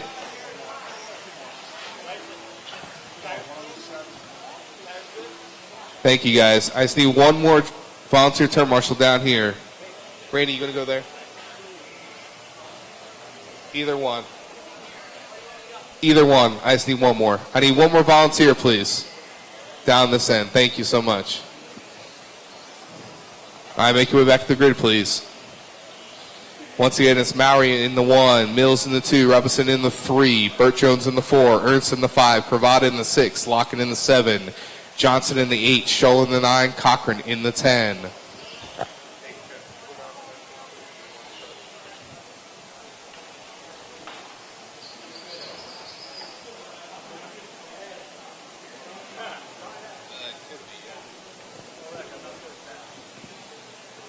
All right, drivers, grid is locked, grid is locked.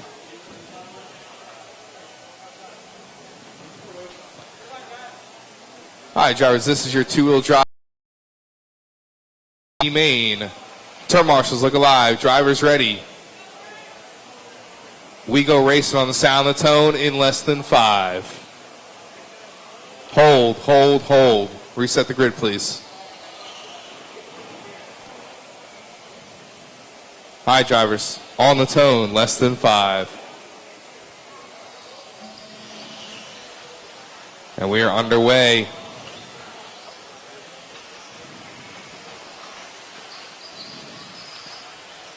Mowry trying to get a good jump on the field as they work their way through the 6-pack. Mowry and Mills trying to separate themselves from the rest of the pack.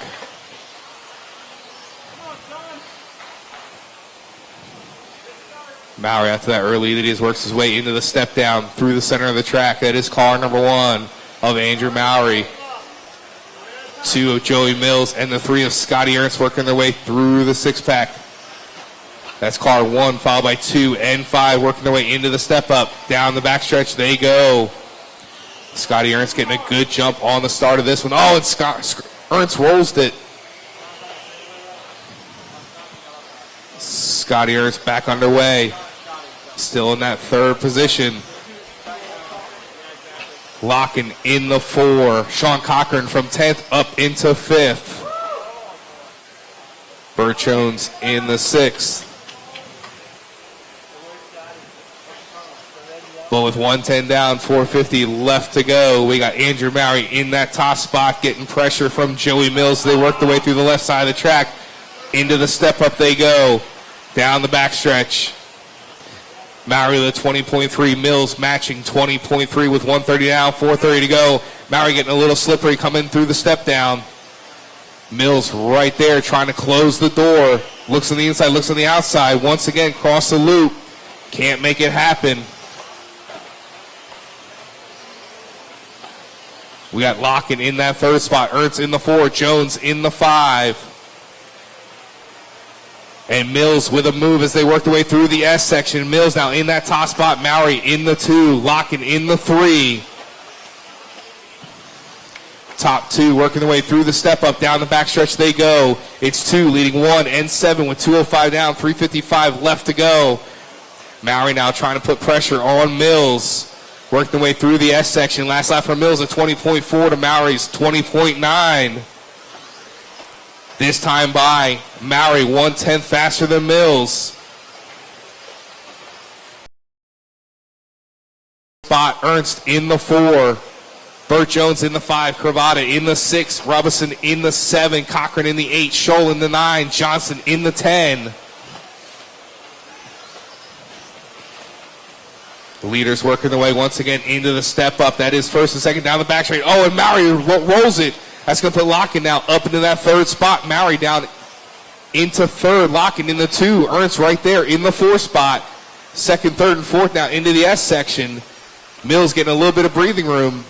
Mills working his way in through the left side of the track into the step up. 2nd, 3rd, and 4th now working their way in the step up. Oh, and Ernst rolls it.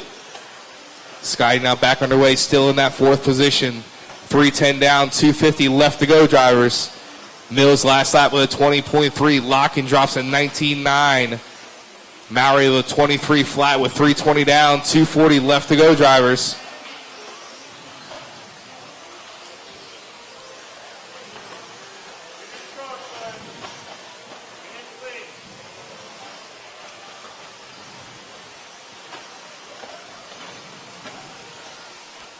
Leader working his way once again into the left side of the track, coming up on some lap track as he works his way through the step up.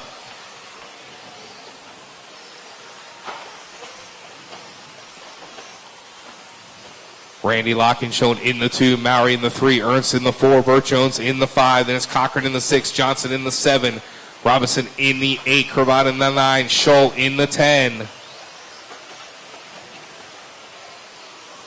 And Burt Jones now up in that 4th spot. Battle for 4th place going down the backstretch between Burt Jones and Scotty Ernst. Leader working his way once again. That is your pink and green car working its way down the backstretch. That is car number 2, Joey Mills. Then we got Locken, car number 7 in 2nd. Andrew Mowry, car number 1 in 3rd. So it's 2 leading 7 and 1 with 4:35 down, 1:25 left to go here in race 26. This is your 2-wheel drive buggy, 17.5 stock C main.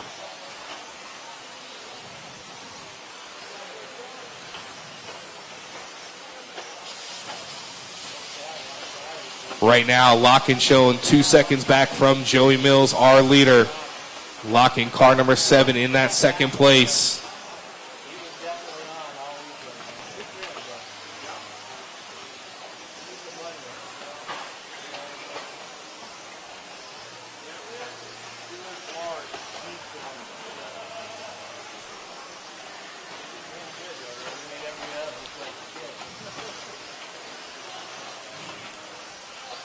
.35 seconds, drivers, 35 seconds. Locken now just a half second back from Mills as they work their way once again into the infield. Leaders working their way now through the 6-pack. Locken trying to put pressure on Mills. That is the battle for the lead, working his way through the left side of the track. Your leader, Joey Mills, in the pink and green. Locken in the multicolor right behind them with 10 seconds left to go. 5 seconds. 3, 2, 1. Race to the line, gentlemen. The win here in 2-wheel drive buggy stock C main. Race to the line, race to the line. We still have a few drivers still racing. Track is hot, track is hot. And everybody is done. And Joey Mills takes the win. Randy Locken finishes in 2nd. Andrew Mowry finishes in 3rd. Burt Jones in 4th. Scotty Ernst finishes in 5th. Jacob Johnson finished in that 6th spot. Sean Cochran in the 7. John Cravata in the 8. Bryson Scholl in the 9. And Robbie Robinson in the 10 spot.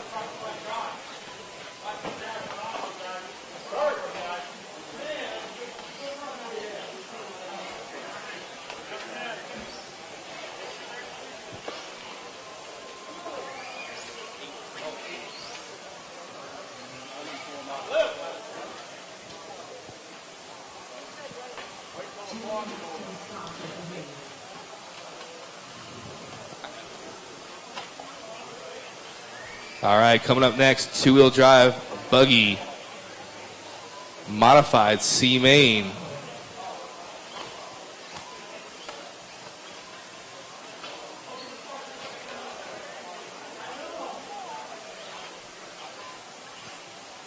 Need all my marshals make their way out to the track, please. Marshals, make your way out to the track, please.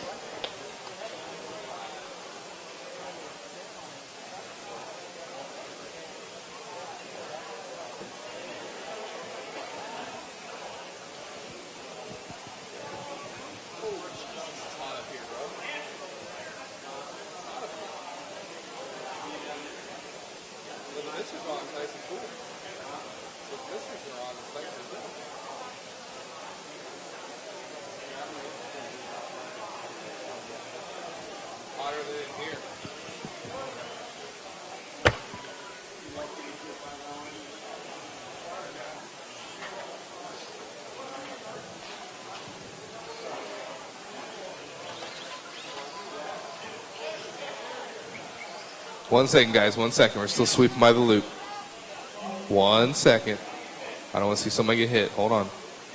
I will give you guys your time. Don't worry.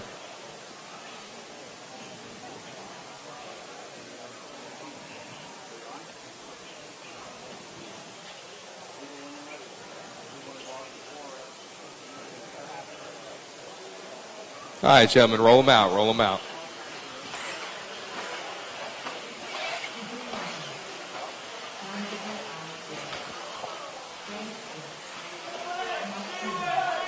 Watch on the straight, guys. Watching the sweeper. Watching the sweep, please. Slow down. Slow down. We got one stuck at the top of the sweeper. It's clear.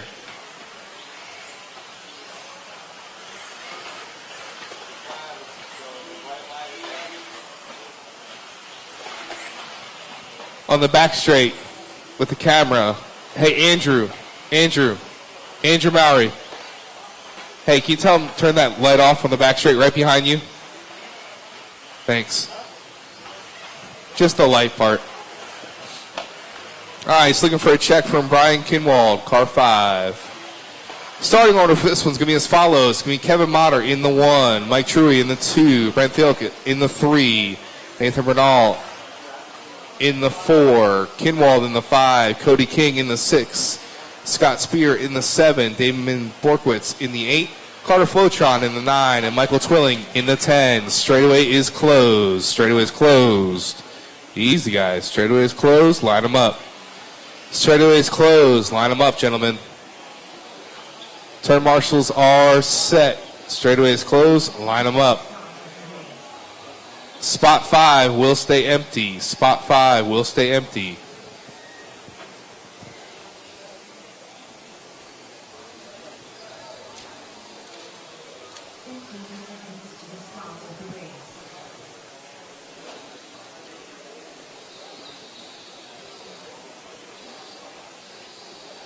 All right, guys, grid is locked. Turn marshals, look alive. Drivers ready. Next sound you hear will be the start of your two-wheel drive mod buggy C main. Less than 5.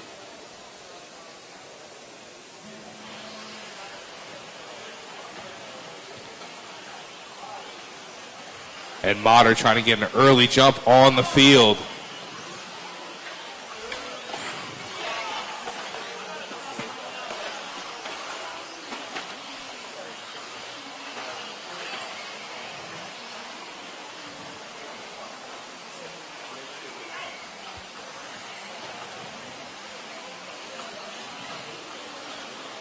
30 seconds down, 5:30 left to go. We got Kevin Motter in that top spot. Car 8, stop and go, next time by. Car 8, stop and go, next time by. Behind you, behind you. Thank you. Easy, guys, easy.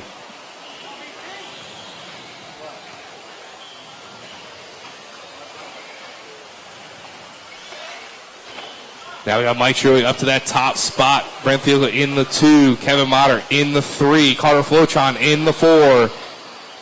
Borkwitz in the 5. Nathan Bernal in the 6. Twilling in the 7. Cody King in the 8. Scott Spear in the 9. Car 8 next time by. Stop and go in the box, please. Car 8 next time by. Stop and go in the box. Thank you. Go. 120 down, 440 left to go here in our two-wheel drive buggy mod C-Main.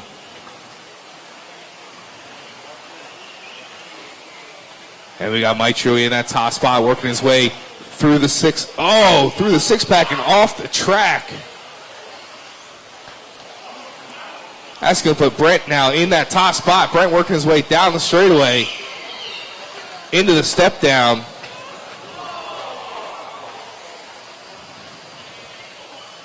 Oh, and that one's done. I think that was Cody King. So your running order is 3, leading 2 and 1. Kevin Motter in that third spot. So it's Brent in that top spot. Mike in the 2. Kevin in the 3. Carter Flotron in that 4 spot. Scott Spear in the 5. Twilling in the 6. Nathan Bernal in the 7. Borkowitz now up in the 7. Bernal in the 8. Brent last time by with 19.5 to Shrewey's 19.2. Top 2 working their way into the step down.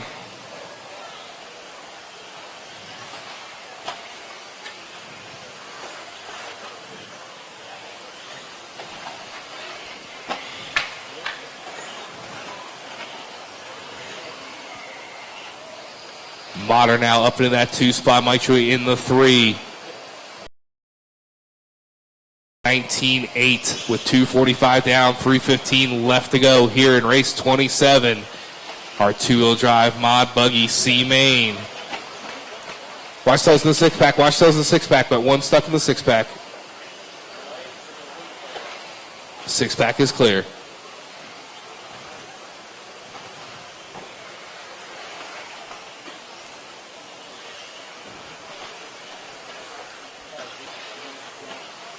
So Brent Thielke in that top spot. That is car number 3.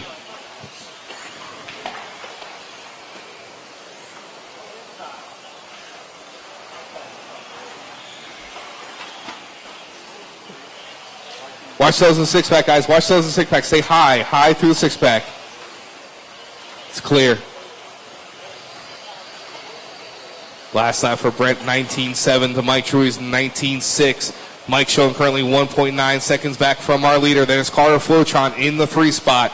Kevin Motter in the 4. Scott Spear in the 5. Twilling in the 6. Damon in the 7. Nathan Bernal in the 8. With 4 minutes down, 2 to go. Careful in the 6-pack. 6-pack is clear.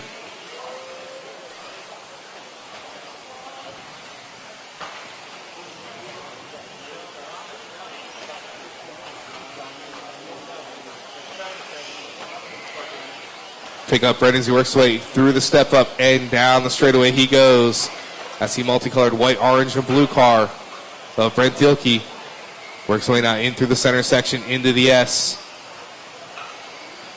Mike True now showing 4.7 seconds back from Brent. Kevin Motter in the 3 spot. Kevin showing 4.4 seconds back from Mike. So it's 3 leading 2 and 1 with 4:40 down, 1:20 left to go. Scott Spear in the 4 spot.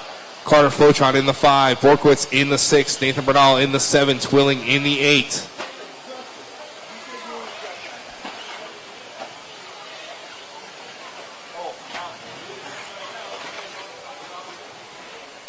One minute, drivers. 1 minute. 5 down, 1 to go. Last lap for Brent now, 19.9. Mike True then 19.2. Scott Spear then 19.4. Brent comes back with another 19.9 to Mike's 19.4. Mike slowly chopping down on that lead, but does he have enough time left with 40 seconds left to go? Mike now showing 2.7 seconds back from Brent. It's still 3 leading 2, and now Scott Spear into that 3rd spot. Scott and Kevin battling it out for that 3rd position. That's car 7 and car 1. As they work their way down the backstretch, that is for 3rd place. That is the closest battle on the tracks. They work their way into the infield, into the step down. That's a multicolored white, orange, light blue car. And then the blue and green. And that's time on the clock. Motter got caught at the line. Motter, you are done. And as you hit the line, you will be done.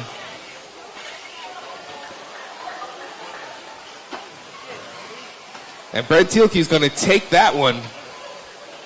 Mike Truey finished in second. Scott Spear in third. Kevin Motter in fourth. Carter Flotron in fifth. Nathan Bernal in sixth. David Borkowitz in seventh. Mike Twilling in eighth. Cody King in the ninth spot.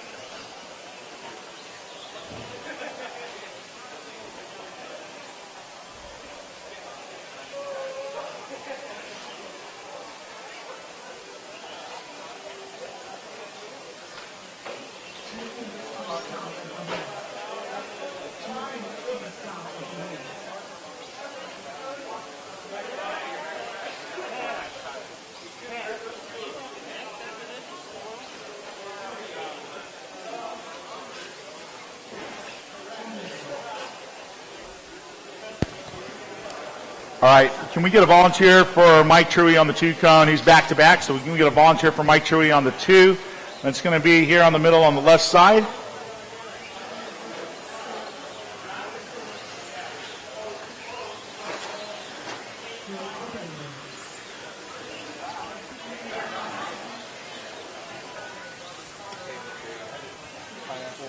Nah, I'm good.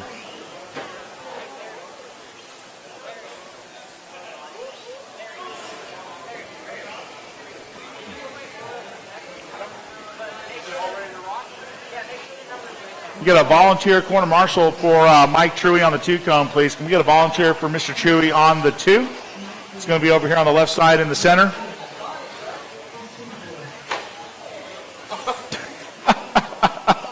I guess get it all out of the way right?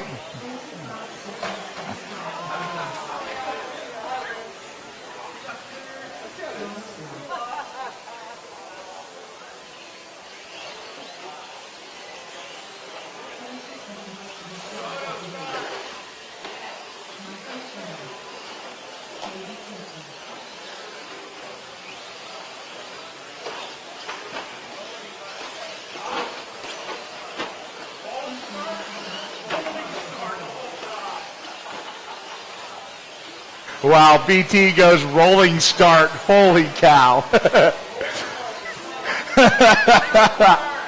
I don't think half of you would come out of it alive, though. And we get a volunteer. I need a volunteer to the 2 cone on the left side, please. Let me get a volunteer for the 2 cone. I should have Nathan Bernal on the 4 cone on the back right corner. Let's go ahead and shut the straightaway down, driver. Let's go ahead and shut it down. Nathan Bernal, where you at, buddy? Oh, you're up here too, back to back. I need 2. I need somebody on the 4 on the back right, and I need somebody on the left side. Charlie, can you help us out maybe?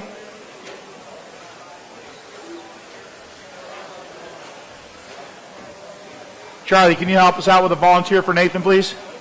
John, you got it?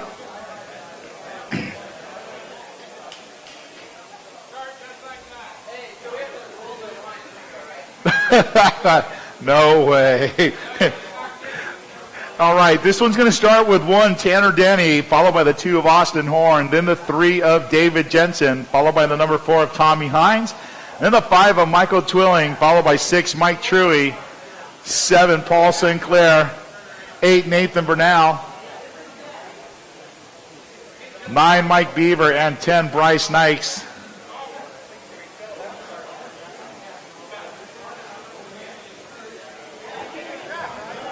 Huh?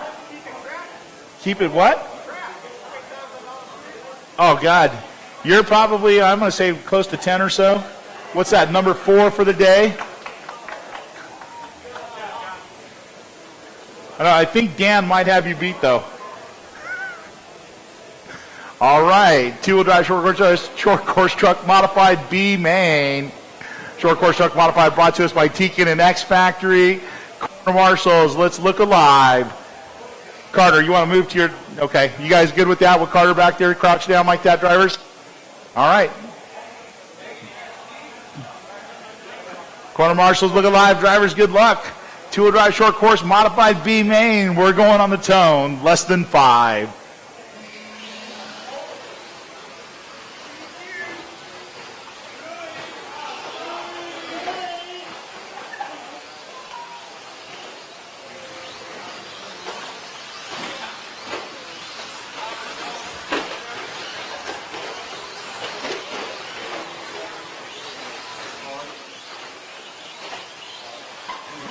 Oh! Twilling flirting with the pipe at the end of the straightaway. Definitely the wrong place to be at the end of the straightaway. That was almost disastrous for Twilling. Tanner Denny out to the early lead. Tanner was like, I want a rolling start, but he wouldn't have liked it if he'd have gotten creamed at the start. He's leading this one right now, working through the lead on that right side. He's going to be followed by the youngster, Austin Horn. Then it's going to be Michael Twilling, followed by Tommy Hines. Then it's going to be, that looks like Nathan Bernal making it up into the 5 spot now. He's going to be followed by Truey, actually Jensen now. Then Truey, then Beaver. So right now the battle up for the top right here between Tanner Denny and Austin Horn. Trucks 1 and 2. Denny in the yellow and blue. Austin in the all white. They're going to be followed. Get him over the line. Okay, BT getting Tommy back over the line there.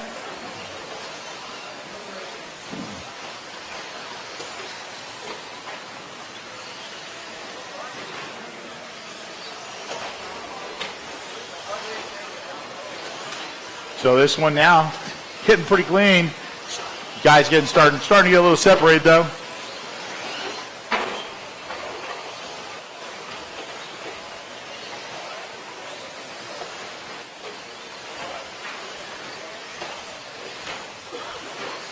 So we got 1, 2 down, 4 to go here for race number 28. Still Tanner Danny's lead. I see cars flipping over everywhere. Danny starting to stretch a lead though, working through that right side, coming over that step down. Austin Horn and that all white going to be in the P2 and truck number 2. Caution coming on the straightaway. It's clear. Oh, Sinclair. Bernal getting it wrong coming on the straightaway. Keep it clean, guys. Take it easy. Keep it clean.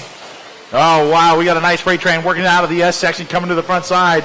Mike Truey going to start trying to move up and join that one. So you're going to have Jensen, Bernal, Sinclair, Hines, Truey. And it looks like Jensen and Bernal are going to break away from them. And they're going to start battling it out for the 4th spot. Jensen in the yellow, orange, and red. Bernal in the all green.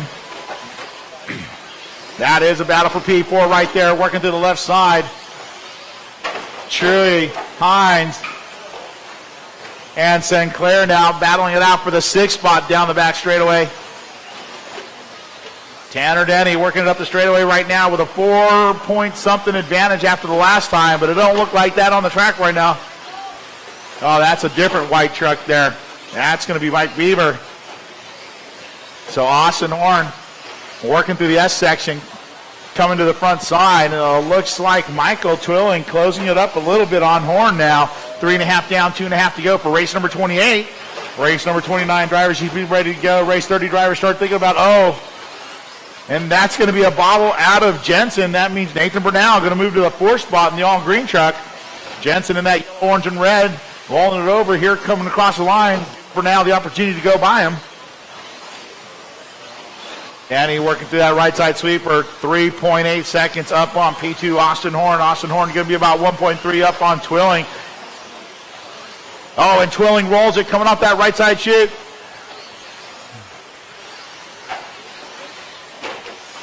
So that's going to give Austin Horn a bunch of breathing room. So coming up on just over 4 down, just under 2 to go here for race number 28. It's still Denny in the lead, followed by Horn 2, Twilling 3, 1, 2, and 5. Then it's the 8 of Bernal in the 4, the 3 of Jensen in the 5, followed by the 6 of Truey, the 7 of Sinclair, the 4 of Hines, the 9 of Beaver, and the 10 of Nikes.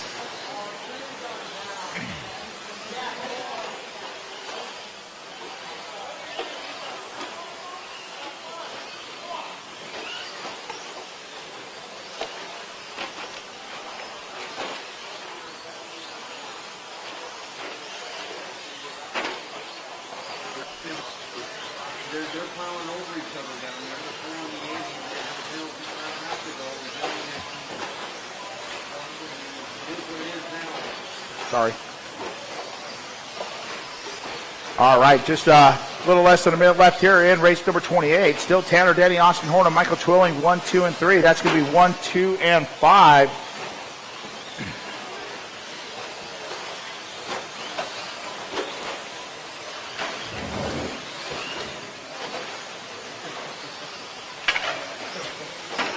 Oh, Danny got it wrong through the front side, but with almost a 6-second advantage right there, that's not going to hurt him too much. Got 30 seconds left on the master clock.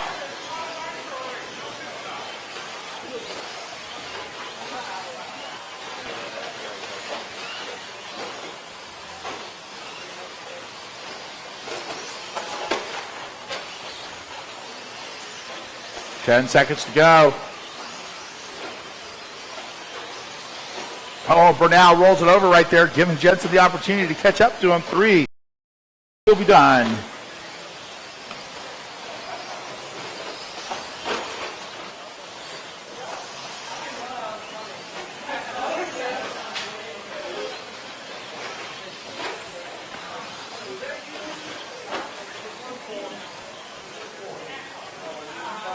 One to finish. You can still got Jensen. All right. So Tanner Denny going to take that one, followed by Austin Horn. Then it's going to be Michael Twilling, followed by Nathan Bernal, 4, David Jensen, 5, Mike Truey, 6, Tommy Hines, 7, Paul St. Clair, 8, Mike Beaver, 9, and Bryce Nikes, 10. For who?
It's legal.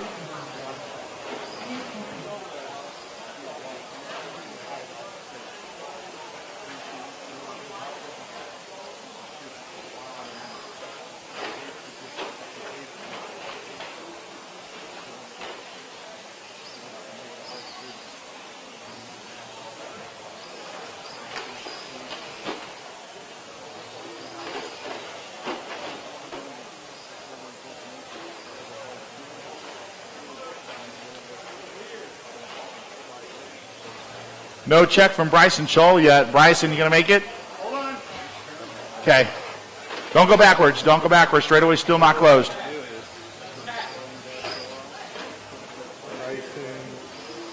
Delete transponder. Lucas, delete transponder. Okay. Grab the accelerator. Guys. Eric, grab the accelerator.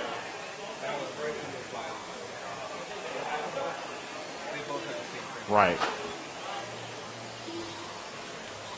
All right, this is our tool drive short course truck stock beaming. Straightaway close.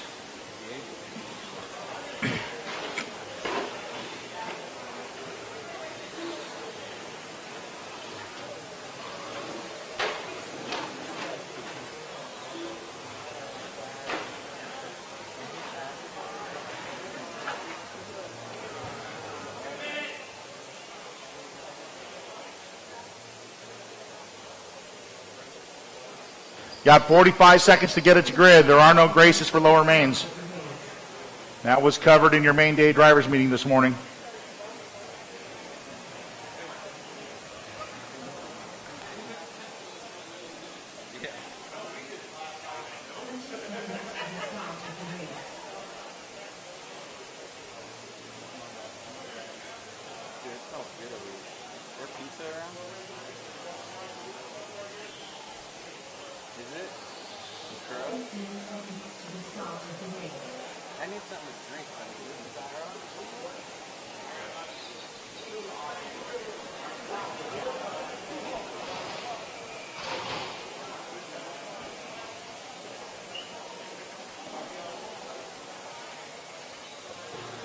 Bryson, one last call. You going to make it?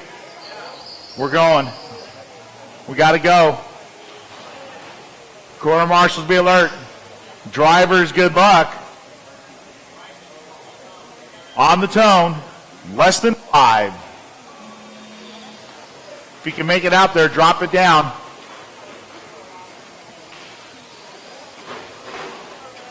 Keep it clean, guys. Take it easy. Keep it clean. Thank you. No. If we're going to do that, make it right. All right. There you go.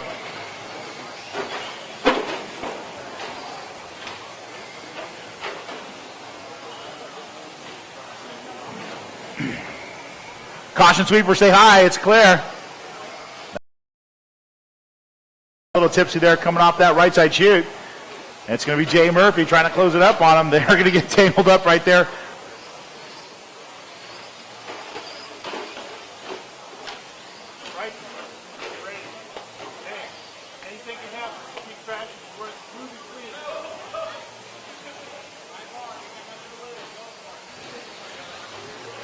Just know you're 2 laps down, Bryson, so if they come up on you, give them the courtesy.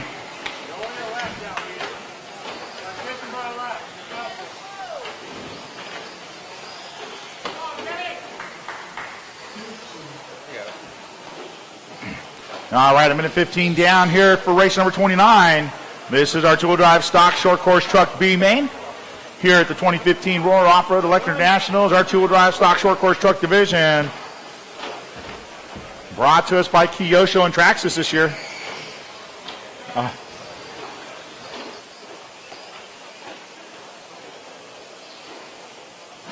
So right now, Jay Murphy with a nice lead. Top 3 from all lower mains. Going to take home some hardware this weekend.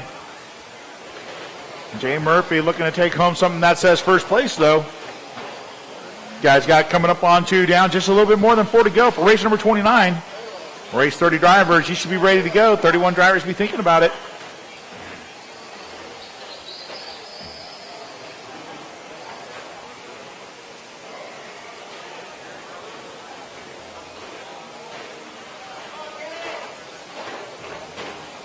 And Jay Murphy right now with a 5-second lead on Ken Pepe.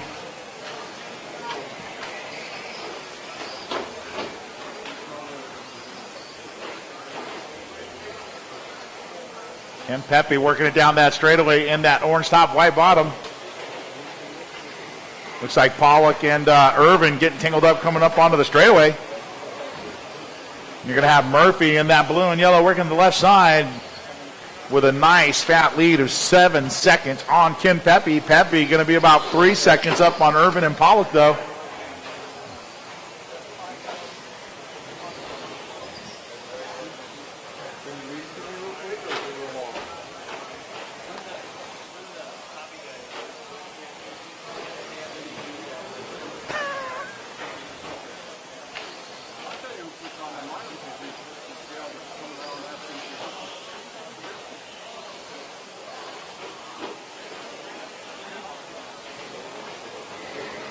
So about 2:40 to go. 2:40 to go here in race number 29. It's still Jay Murphy's lead, working the left side of the track. Ken Pepe still in that 2 spot, working to the front side.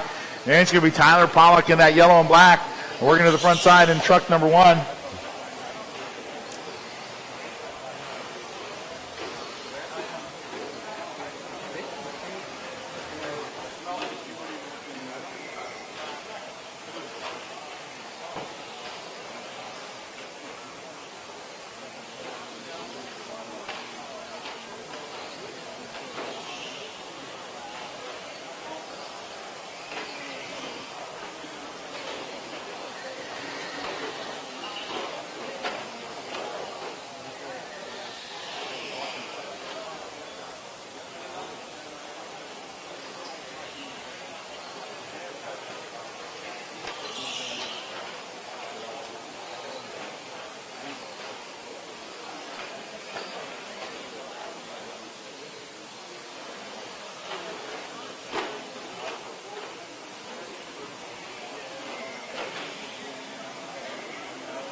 Minute and a half to go for race number 29. This is our short course truck stock B main. Jay Murphy with a nice lead, working the right side.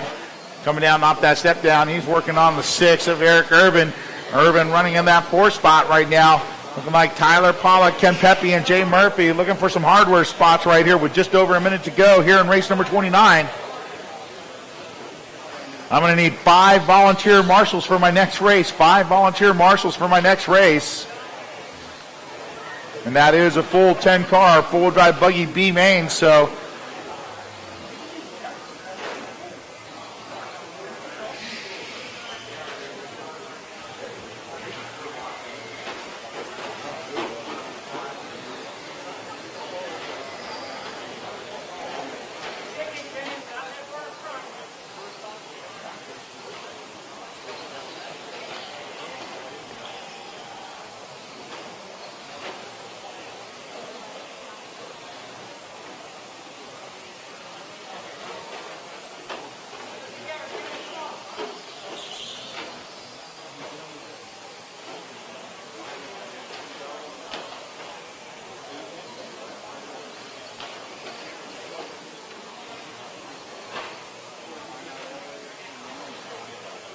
and that is time on the clock. Race it to the line, gentlemen. Cross the line, you will be done. And looking like Jay Murphy going to take this B main for stock short course truck. Then it's going to be Ken Pepe, it looks like, for the 2nd spot. Give it up for the old timer right there. Then it's going to be Tyler Pollock finishing it up in the 3 spot, and Eric Irvin in the 4. Congratulations, gentlemen. So once again, I am going to need 5 volunteers for this next race.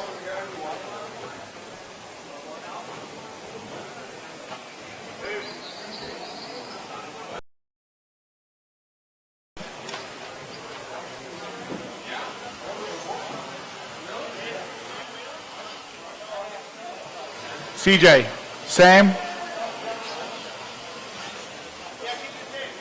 We need to have her. you can't be on the track with closed-toed shoes, open-toed shoes like that. That's just asking you to get a nail ripped off, especially with these cars.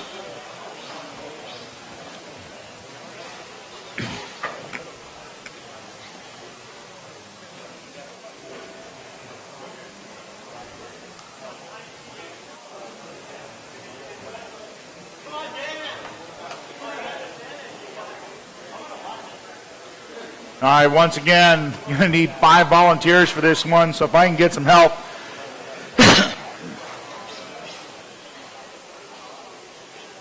Thank you, PK.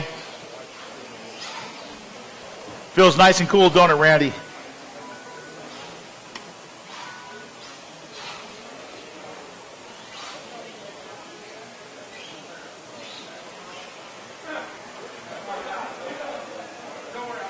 All right, so I should have Murphy on the 2, Pollock on the 1, Irvin 5, and Schultz 3. Need some volunteers, drivers. Need some volunteers.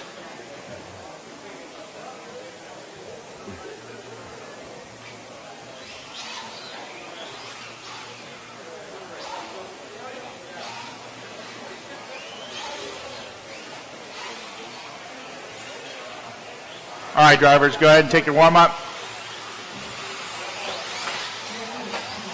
I could use somebody on the 8 cone on the back straight, and I can use somebody on the 6 cone on the front side. Thank you, CJ. Thank you for all my volunteers. Thank you, Lucas. Need one more volunteer. That's going to be on the 6 cone underneath the driver's stand on the right side.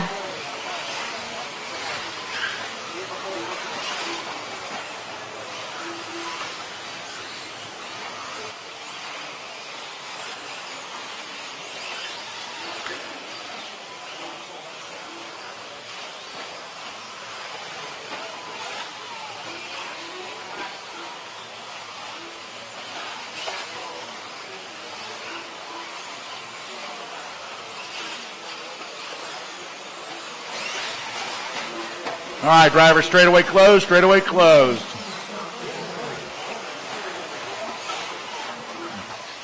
Once again, I need one more volunteer on the 6 cone underneath the driver's stand. Thank you, BT. All right, full drive mod buggy B main right here. The one is going to be Chad Dew.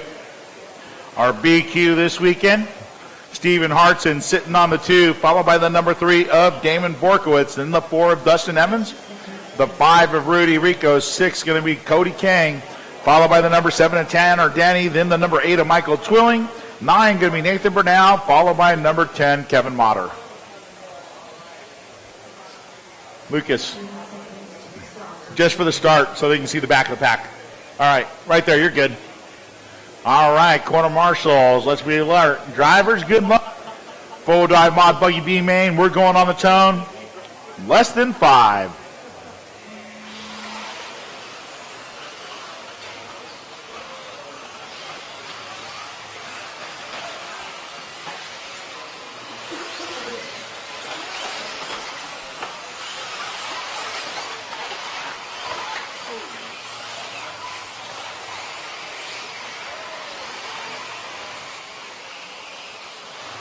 So Chad Dew, Stephen Hartson, it's looking like, and Dew rolls it coming into the S section. That was a traction roll right there. That's going to allow Damon Borkowitz to move to the 2, Cody King to the 3. Then it looks like Tanner Denny 4, Chad Dew 5, Michael Twilling 6, Bernal 7, Rico 8. Followed by Motter and Evans. And Stephen Hartson, your reigning four-wheel drive 10-scale world champion right now, looking to go to Japan this summer and see if he can defend that title right here, leading this B main. It's been a rough weekend for a lot of drivers here on this track. A lot of guys saying definitely one of the most difficult tracks they've ever raced on. Very challenging track out there. So you got a minute and a half down, 4.5 to go. Stephen Hartson leading this one by a half a second on. Damon Borkowitz, Cody King in the 3. He's going to be followed by Tanner Denny and Chad Dew. After that, looks like Twilling, then Rico, Burnell, Evans, and Motter. Car 8, stop and go in the box next time around. Car 8, stop and go in the box next time around.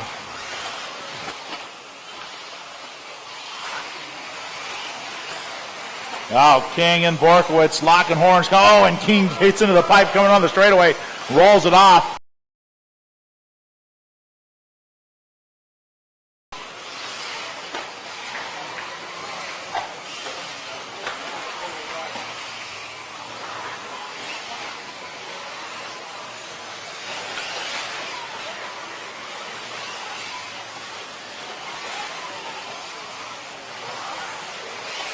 So right now it's Hartson, Borkowitz, Denny, cars 2, 3, and 7 for your top 3.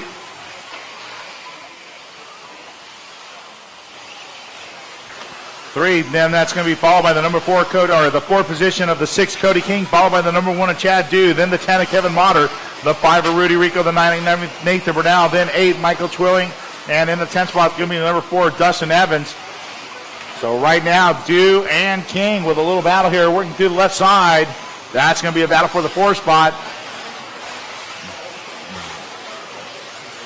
Hartson right now going to be about 2.2 up on Tanner, or on Damon Borkowitz, and Borkowitz going to be about 0.6 up on Denny.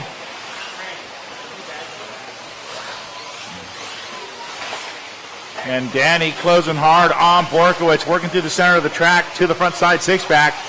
Oh, and Dame done.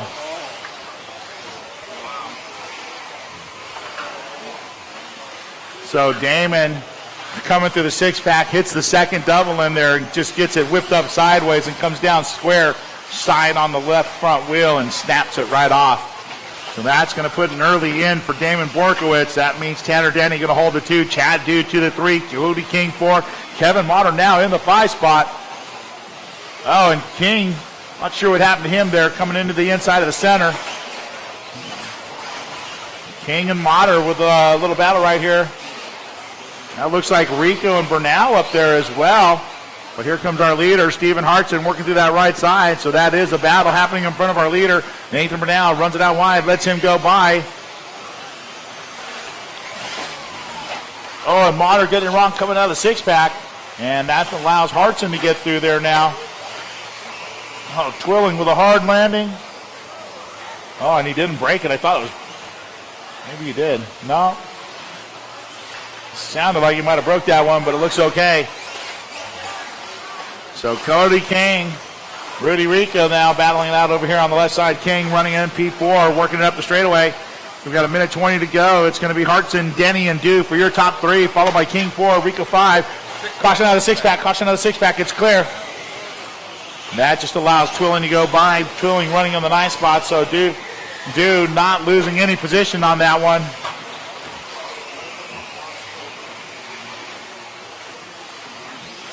Just under a minute to go now for race number 30. Just under a minute to go, drivers.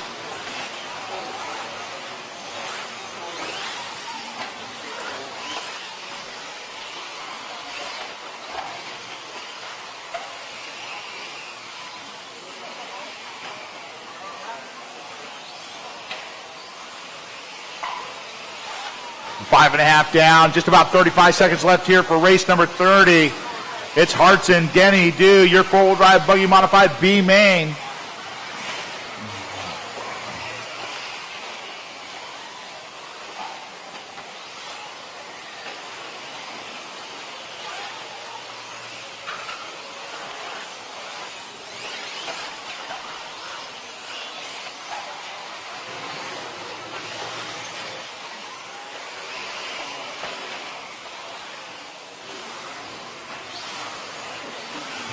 Time, drivers, cross the line, you will be done. Race it to the line.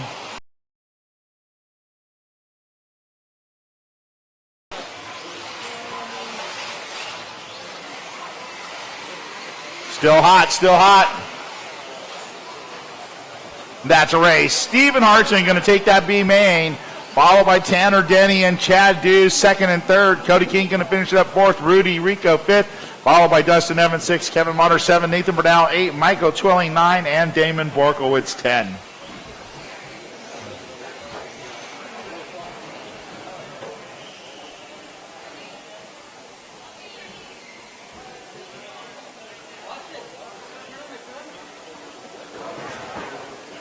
Remember, marshals, please sweep when you guys come off the track. Thank you very much.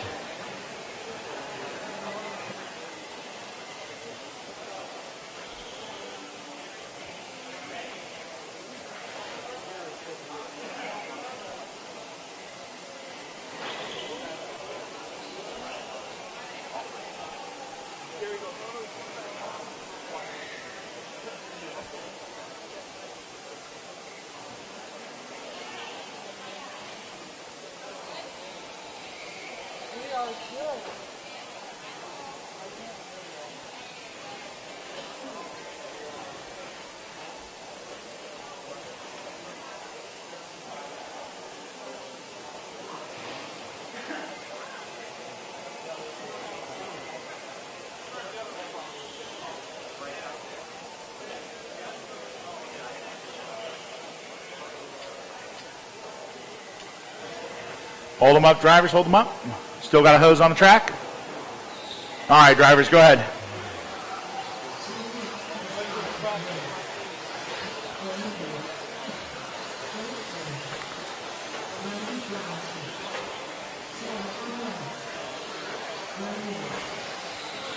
All right, coming up next, race 31. This is our stock racing truck 17.5B main.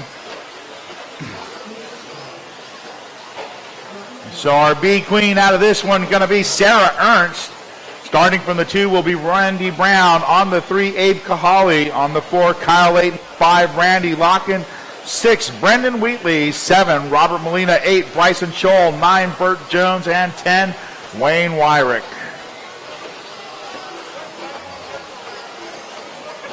All right, guys, let's go ahead and our drivers, let's go ahead and close the back straight up. Let's close the back straight up.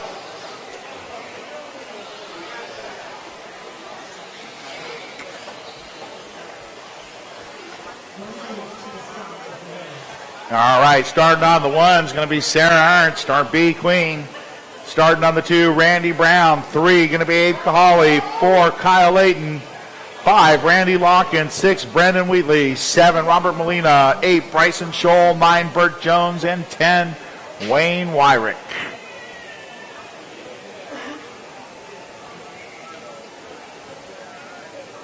Scotty.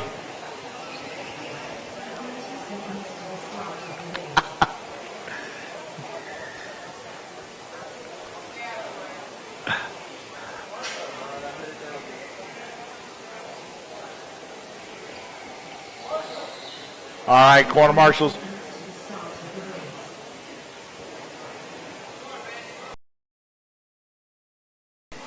All right, there you go. There's Kevin. Can't see him behind the pole. Corner marshals.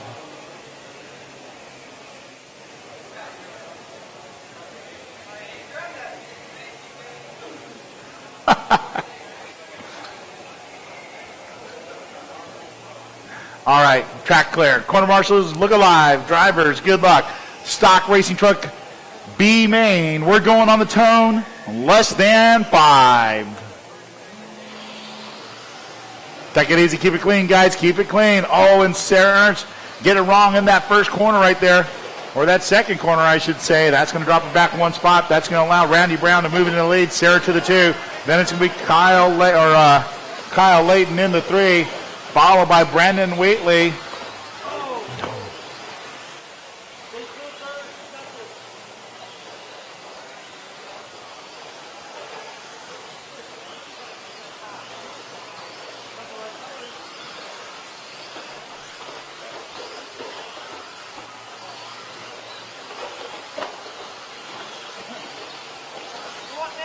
All right, let's see. Brown, Ernst, Layton, 2, 1, and 4. Over that step down, coming to the center of the track. The dark gray, yellow, and blue going to be Randy Brown. The pink and white with blue going to be Sarah Ernst, followed by the white and blue Kyle Layton. Then the yellow, orange, and blue, and white of Brendan Wheatley. Right behind them is going to be Bryson Scholl. Then Abe Kahali in that blue, chrome, and green job. Wayne Wyrick right behind him in the blue, yellow, and red. Then it's going to be Robert Molina in that green, white, and blue, followed by Locken and Jones. But right now, let's see, Wheatley pushing hard on the bumper of Kyle Layton. That's going to push Kyle Layton closer to Sarah Ernst. So Ernst's going to start building the heat of Layton now. We're working into the center of the track through that S section.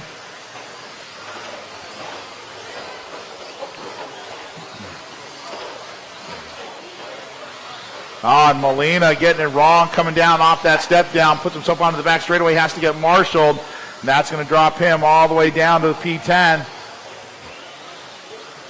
So right now, 1, 2, caution coming off the step down. It's clear. 1, 2, 3. Oh, and that's going to be Wheatley rolling it, or Wheatley rolling it, coming in off to the face of the 6-pack. So that's going to drop him back a spot. That's going to move Kahali to the 4 now. Wheatley going to drop to the 5. So it's going to be 2, 1, 4. Brown, Ernst, and Layton, your top 3 in this one. Followed by the 3 of Kahali and the 6 of Wheatley for your top 5. Wheatley getting it wrong. And that's going to drop him back another spot. Bryson Scholl now, number 8 in that white kind of green, yellow coming down that straightaway. Back to the 5, up to the 5 spot now. Oh, and Randy Brown getting it wrong coming. So we got a lead change here. Our leader getting it wrong in the S section. That's going to allow Kyle Layton to take the lead. That white and blue coming down the back straightaway is your new leader. He's going to be followed by Sarah Ernst. Then that's going to be Randy Brown. Oh, and Layton getting it wrong down the step down. That's going to allow Ernst to close the gap up on him. Working to the front side. Ernst looking for a way around Layton right now. Coming across the line. Oh, Ernst has to check up. Definitely carrying a bit more corner speed through that one. Working it up onto the straightaway. Who's got motor? It looks about even on power down that straightaway. Working it up into the step down. Ernst running it a little tight up that step down. Wasn't able to carry the speed through there. That's going to allow Layton to move away just a little bit and allow Brown to close it back up. Ernst fast through the left side of the track, though, right there, closing hard on Layton. You guys got 3.5 down, 2.5 to go for race number 31. 32 drivers be ready to go. Your running order is going to be the 4 of Layton in the lead, followed by the 1 of Ernst, then the 2 of Brown. Then it's going to be the 3 of Kahali. Abe Kahali starting. Oh, and Ernst and Oh my God. Two just side by side racing right there. Something's got to give, and unfortunately it was Sarah Ernst. And that allows that's going to allow Randy Brown to move back to the lead. Kyle Layton down to the 2, and it's going to be Abe Kahali up to the 3 spot. That's going to allow Bryson Scholl moving up to the 4, and it's going to drop Ernst to the 5.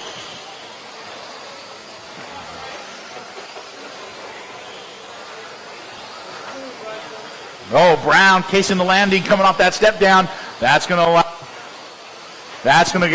Layton and Kahali to close up on him. Kahali right there on Layton. Layton right there on Brown. If somebody blinks, they're going to get past. Everybody looking about equal on power down that straightaway. Brown getting a little case on the landing right there. That's going to slow him down. Oh, Layton hard under the brakes coming into that corner. Catches Brown's wheel, but no harm, no foul right there. Kahali shadowing Layton. Layton shadowing Brown. Three-way battle coming on, and Layton getting it wrong coming on the straightaway. He still holds on to that 2 spot, but that's going to allow Kahali to even close down even tighter. And Brown going to get a little bit of breathing room. Just under a minute to go here for race number 31. They're working to the front side. 1, 2, and 3. That's Brown, Layton, and Kahali. This is a B main right here, but this is a great race.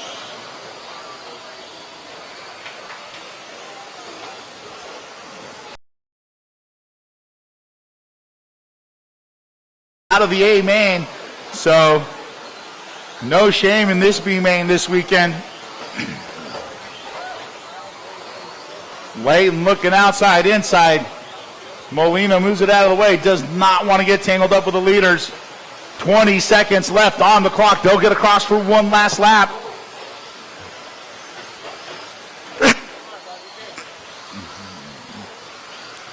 Layton all over Brown, coming across the line. 5 seconds to go on the clock. Oh, Layton rolls it at the bottom of the hill right there, coming into the hook. That's going to give the 2 to Kahali, the 3. And that is time. Cross the line, you will be done.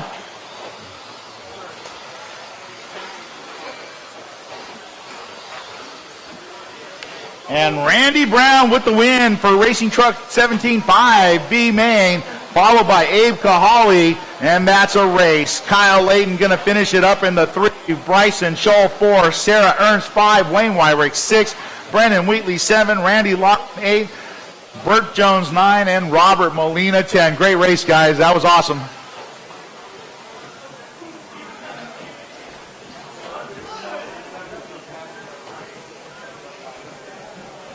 Wow, great race. That was one of the better B-mains we've seen today.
Right back there on the back straight.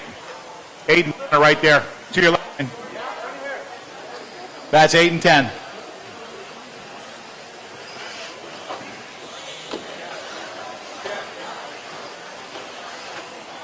All right, drivers, go ahead and take your warm-up.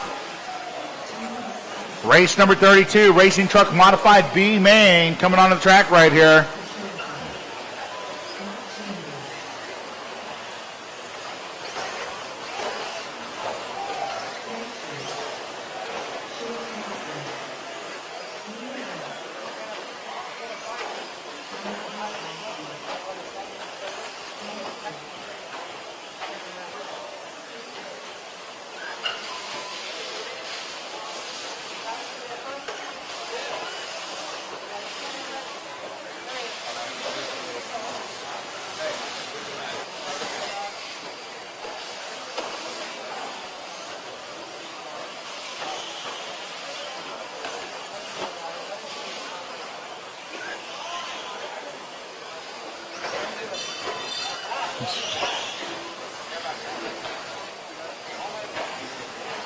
All right, drivers, straightaway closed.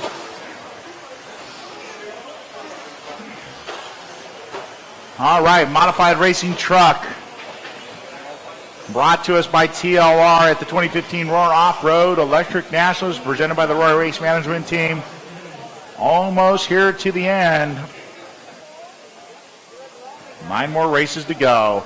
Starting on the 1 in this B main, our BQ going to be Brent Telke. Starting on the 2, going to be Brian Kenwald, followed by the number 3 of Matt Chambers. The number 4, Damon Borkowitz. 5, Drew Moeller. 6, Ash Deering. 7, Alex K. 8, Blake Bayette. 9, Aiden Horn. And 10, Sean Blackwell. Looks like Tilke not going to take the start, breaking in the warm-up, I guess, what I was just told. So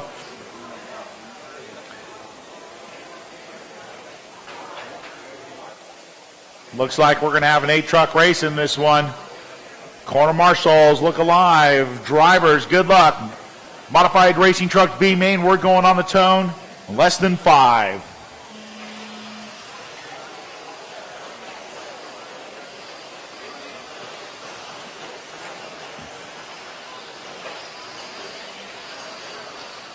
So Chambers with a good, clean start.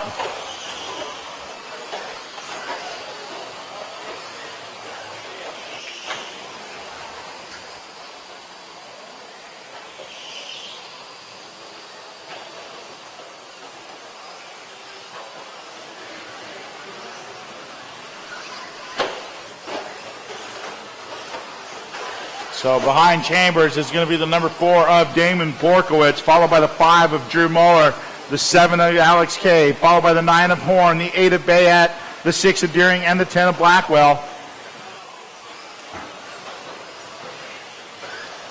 Chambers and that yellow chartreuse and black working through that left side, coming over the step up onto the straightaway.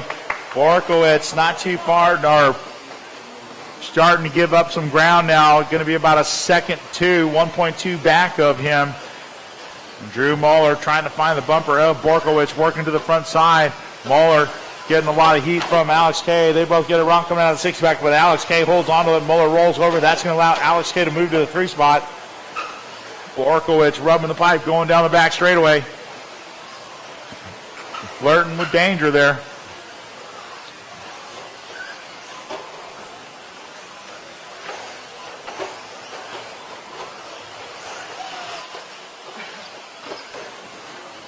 So Chambers, Borkowitz, Koskusik.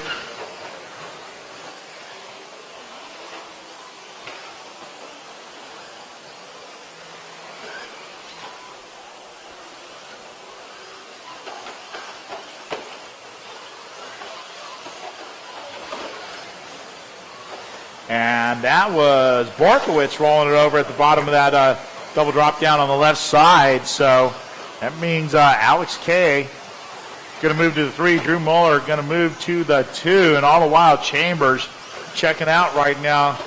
And Moeller going to go see if he can track down Chambers. Moeller coming up over that step up onto the straightaway. But Alex K not too far back. Right now, Moeller showing 4.3 back after the last lap. Chambers coming across the line right there. Chambers going 19.7 that time. Oh, and Moeller having some problems coming out of that 6-pack. And that's going to drop him back as back. Move Alex K back to the 2. Moeller going to drop to the 3. Here comes Sean Blackwell. Blackwell starting from the 10 spot. Moving it up into the 4 spot now. 1 spot out of a podium position here.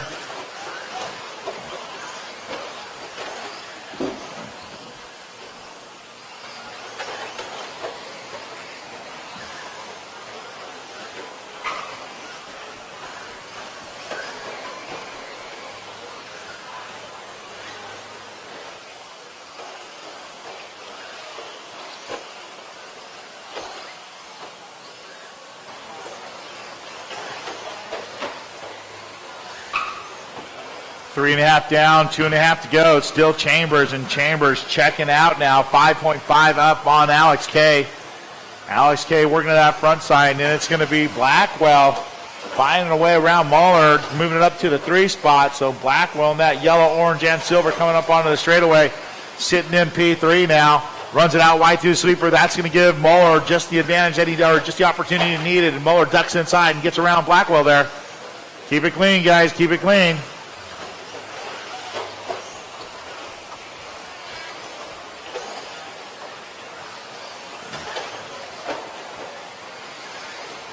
Chambers working through the center of the track right now. And Chambers checking out with about 1:45 to go. He's got about a 5-second lead on Alex K right now. So the battle happening for the 3 spot now. Muller back to the 3. Thank you. All right, that's some sportsmanship there. That's how it should be raced by everybody. Way to show them how it's done, Sean.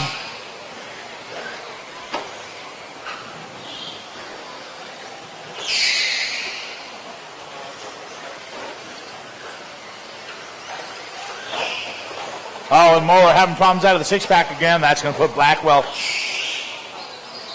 back to P3. He's going to move Borkowitz or Blackwell back to the 4. Deering sitting in that 3. Alex K in the 2. And Chambers running away with this one right now. Chambers headed down the straightaway. So your order, Chambers, Koskusik, Deering, your top 3, followed by Blackwell, Borkowitz, Muller, Bayed, and Horn. 45 seconds to go right here for race number 32.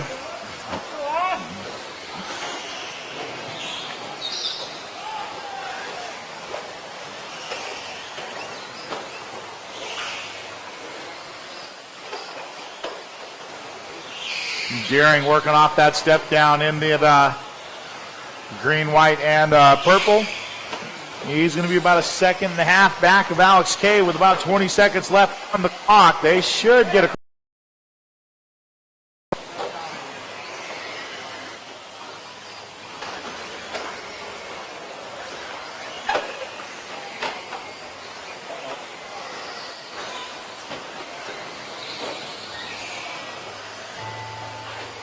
And they make it across for one last lap. Cross the line, you will be done. That is time, drivers. Nice save, Abe. Don't go backwards.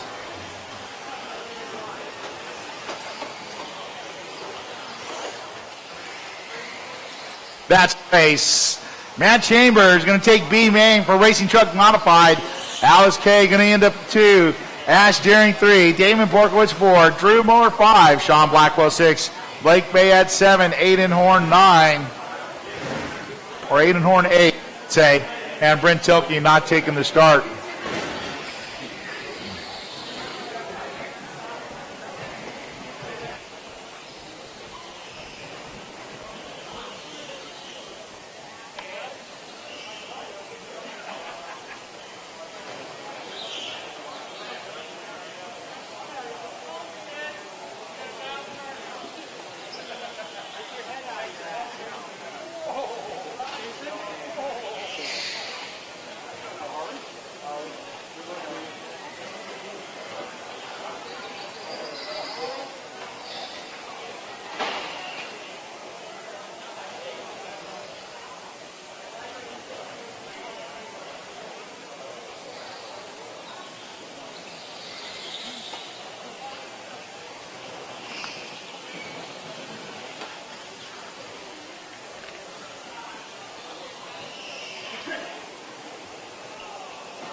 All right, two-wheel drive stock buggy, B main right here.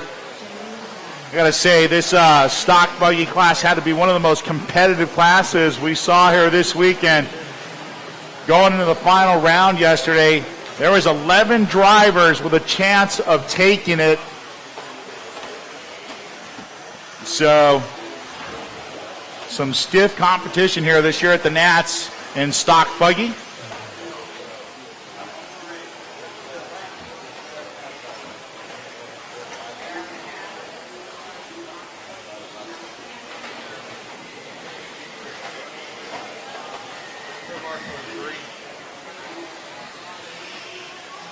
Matt Chambers, where you at, bud?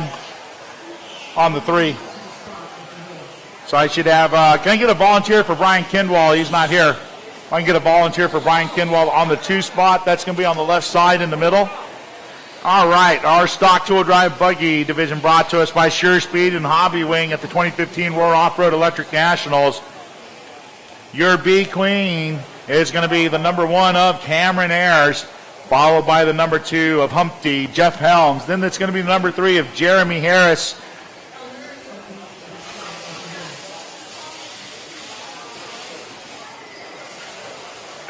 Followed by the number 4 of Sarah Ernst. Then the number 5 of Kyle Davis, the 6 of Nathan Chase, the 7 of Martin Johnson, followed by the 8 of Michael Meister, the 9 of Jason Diaz, and the 10 of Robert Gonzalez. Still need a turn marshal on the left side in the number 2 cone. Can I get a volunteer on the left side in the middle for the 2 cone, please?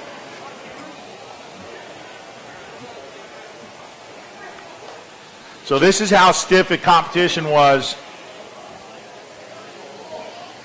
Jeremy Harris is our defending national champion for stock buggy and was in contention. Literally 11 drivers at the end of the day going into the 4th round yesterday had a shot at winning it. So there is nothing wrong with being in this B main. That's one hell of a B main this year. Yeah, watch it on the edges there, Barry. Let me get our marshal into position. We'll get you guys rolling.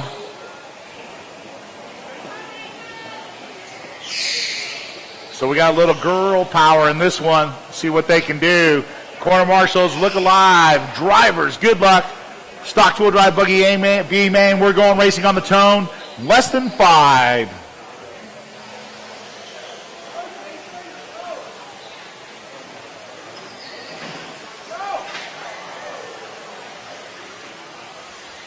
Take it easy, keep it clean, drivers, keep it clean.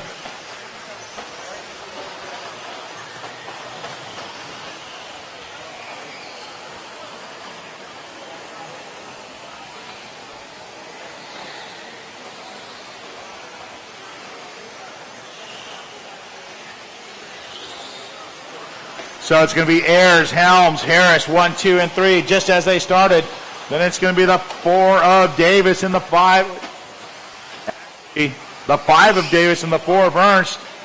Oh. That was Michael Meiser getting an inside line on Ernst. Oh, and Ernst gets a bad landing coming off that step down. That's going to drop her back a couple spots. She's going to have Nathan Chase right behind her. But Cameron right now getting a handful of Humpty Helms. Humpty trying to find a way around Ayers, and Ayers holding her ground right there, holding that lead.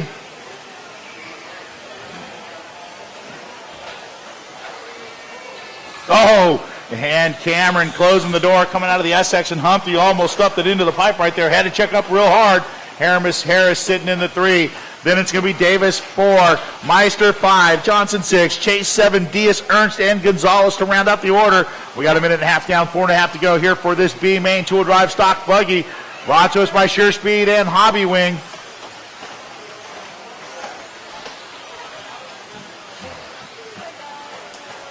So Ayers holding ground right here. About a 3/10 advantage on Humpty. Oh, and she runs it out wide off that. Oh, and they collide in the air. Ayers going to get a lucky landing, though, but that's going to allow Harris to move to the lead. That's going to drop Ayers to the 2. So Cameron getting the RC guys to shine brightly on her that time. Looking inside on Harris coming on the straightaway. Just not enough power to look at and make it get work. She's working hard. Oh, hard checkup right there on Harris. Wow, what a battle right here between Harris and Ayers. Working to the left side. Here comes Meister. Your defending stock buggy champion from 2014. Working there in the lead now. That's going to be Jeremy Harris, car number 3, getting chased. Oh, and he clips the pipe coming into the S's. That's going to, and Cameron checked up hard because she didn't want to get collateral. That's going to allow Meister to move to the 2. Harris still going to hold the lead. Ayers going to drop to the 3. That's some intense racing right there. Working through that right side is our leader group coming off that step down. This is our stock buggy B main. Ayers looking all over. Meister looking inside, outside, nowhere to go. Meister running tight. Oh, and they all tangled up coming down the double step down.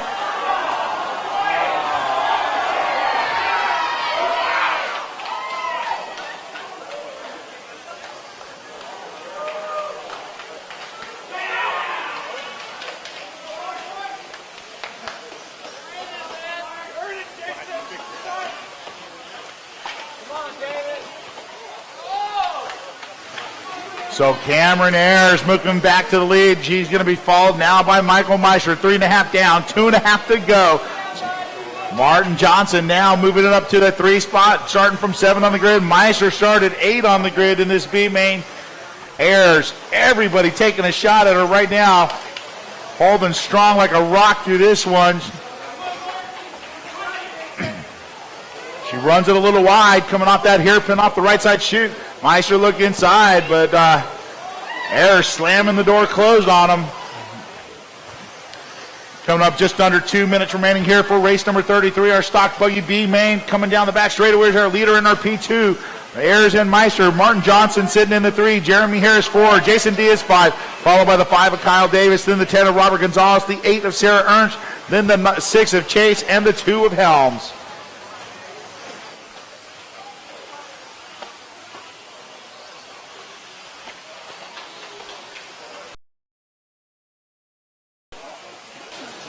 So Ayers starting to settle down a little bit, but right now Meister got the fast lap in this race with a 19.7 last time across, with a 20.2 for Ayers and a 20.0 for Meister. There's a 19.9 for Ayers for her fast lap in the race now, and a 20.2 out of Meister that time. So Ayers starting to settle down, trying to put work in and get this one done. She's got a minute left, just over a minute left to hang on to it though.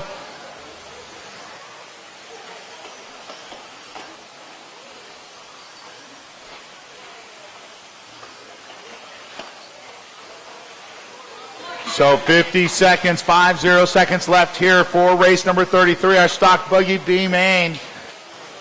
Ayers working through the center of the track. Meister trying to find a way around here. Ayers not giving him anything to work with though. Oh, he looks inside on there.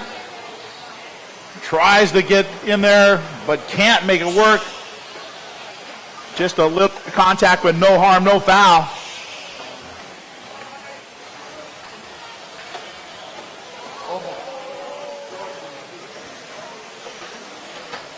Nothing fading Cameron right now.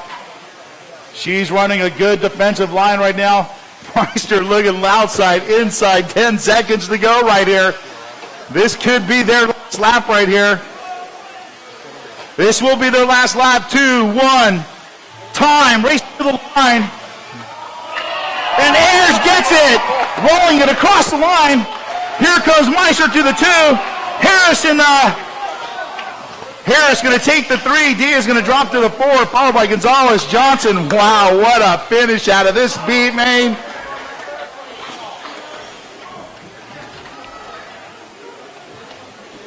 That's a race. Wow.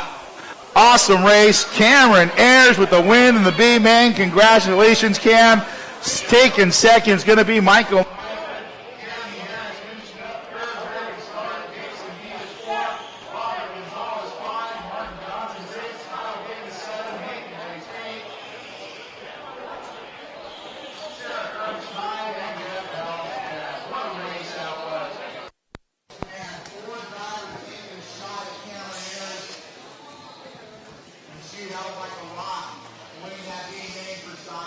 Down here on the track for a J Concepts Pit Report with Cameron Ayers. You're the stock buggy champion at the Cactus Classic. Qualifying didn't quite go as well as you wanted.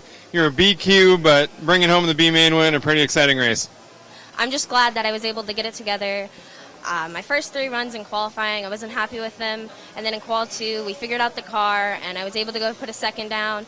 And I went into the B main thinking, this is my fun race. And I was just happy I was able to show that I should have been in the A, and I should have been able to race for that championship. Did it get you all fired up to hear everyone cheering for you again? Yeah, it was really fun. It reminds me how fun this hobby is, and I'm glad to be racing and having all these awesome friends and just getting to race here. You looking forward to A3 of Racing Truck? Yes, I'm really excited. I didn't have the best 2 runs, so I'm hoping that A3 goes as well as this B main did. Congratulations, Cameron. Thank you. Wise beyond her years. That's probably the best possible way you could look at being out here racing RC cars with your family.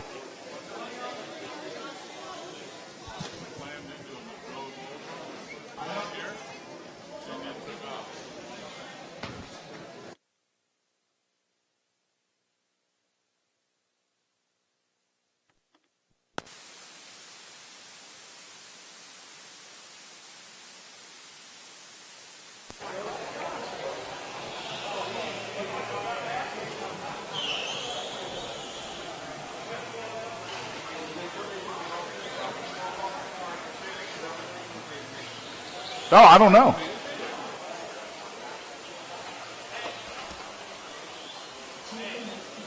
All right, two-wheel drive mod buggy B main. Go ahead, drivers, take your warm up. Hey, Lucas or CJ,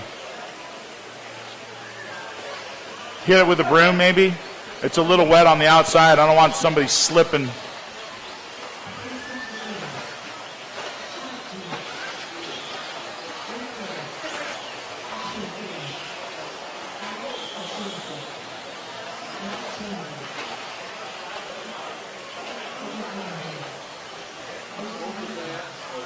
At the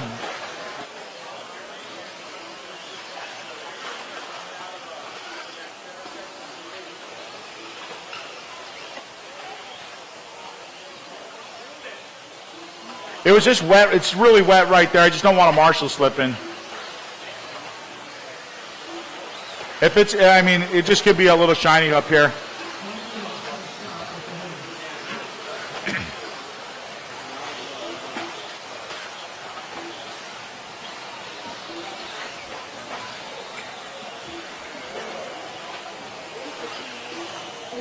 Caution coming onto the straightaway.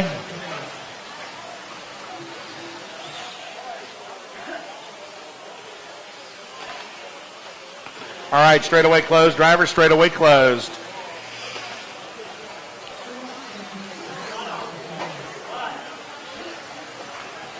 So our last B main and then our final A3s to run off, and that will conclude racing for the weekend.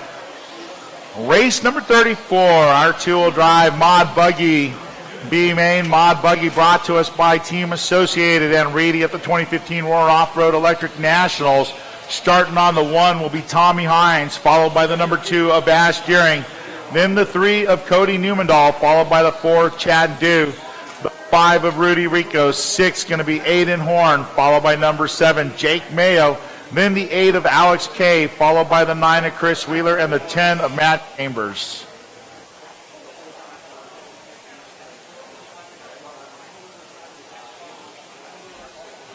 Corner marshals, let's look alive. Drivers, good luck. Race 34, mod buggy B main. We're going on the tone. Less than 5.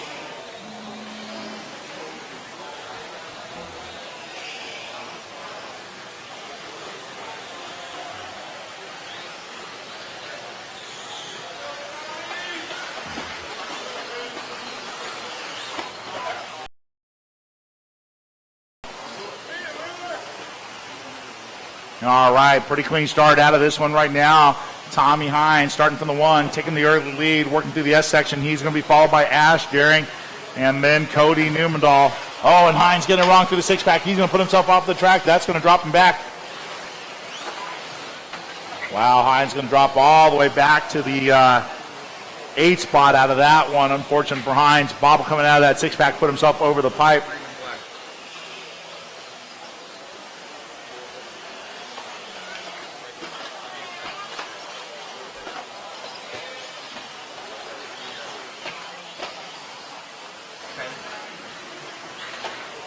10, stop and go next time around in the box, please. 10, stop and go next time around in the box, please. So right now, Cody Newmandahl to the lead in this one, working to the left side. Trying to check out on Ash Deering and Jake Mayo. It's 3, 2, and 7 to the top 3 spots, followed by the 5 of Rudy Rico and the 8 of Alex K for your top 5. Got a minute and a half down, 4.5 to go here for race number 34.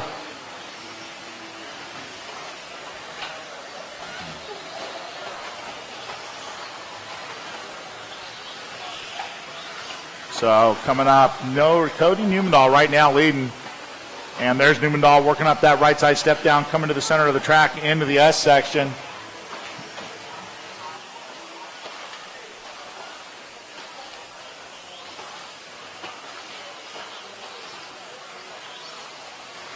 So just over 2 down, just under 4, just under 2. There it is, 2 down, 4 to go for number 34. Newmandahl working through the center of the track right now. Going to be showing about 1.2 up on Ash Deering and Rudy Rico. Ash Deering in that green and chrome. Rico in the all in that I guess it's all blue coming over. Oh, and Deering getting it wrong coming on the step up or the step up onto the straightaway. That's going to allow Rico to move to the 2 spot. Drop Deering to the 3, and Alex K going to start closing down on Ash Deering.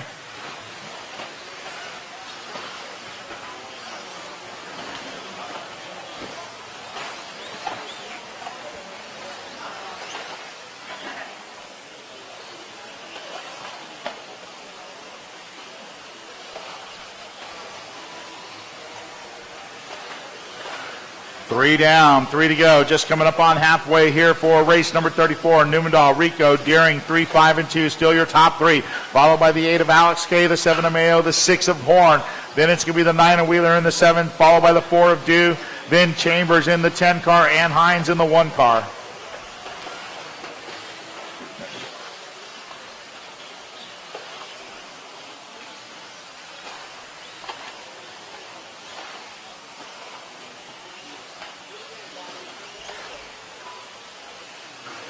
Three and a half down, 2.5 remaining for race number 34, our two-wheel drive mod buggy B main.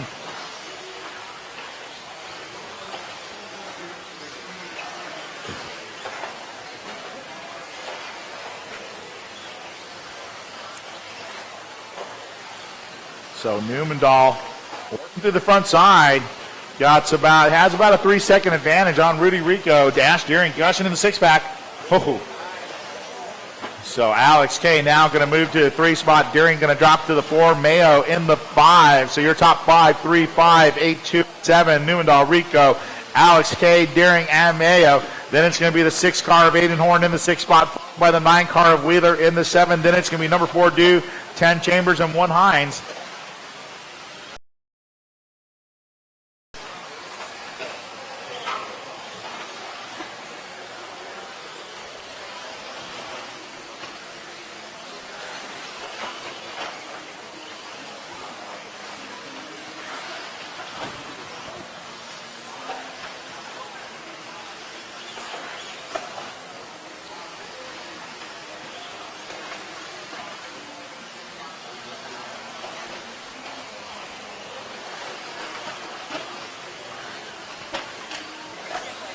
Caution at the line, stay low. It's clear.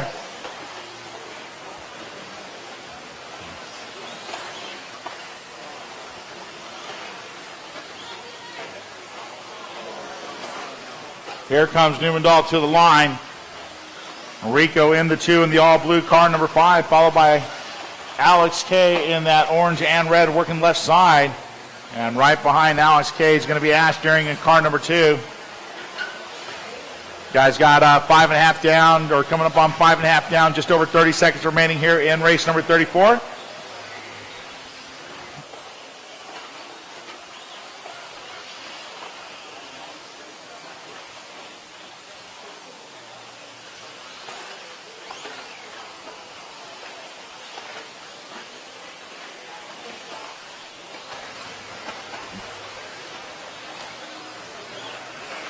Ten seconds to go, drivers. 10 to go.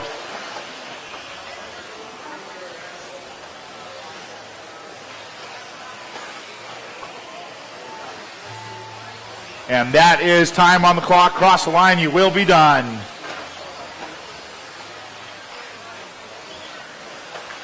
And here comes Cody Neumandahl. That's actually not Neumandahl.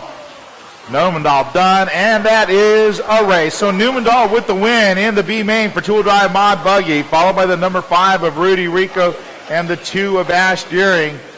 Finishing up 4 going to be Jake Mayo, followed by Alex Kay, then Aiden Horn, Chad Dew, Chris Wheeler, Tommy Hines, and Matt Chambers.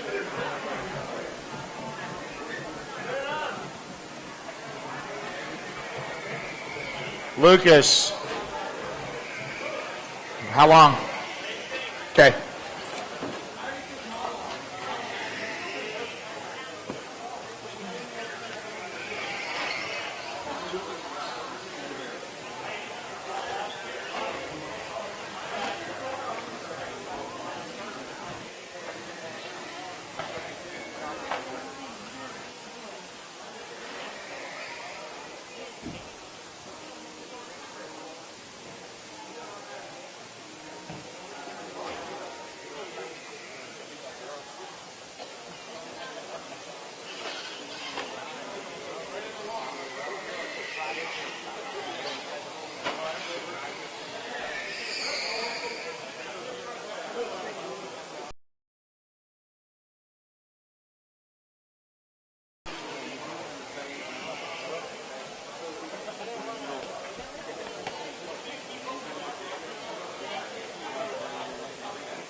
All right, drivers, go ahead.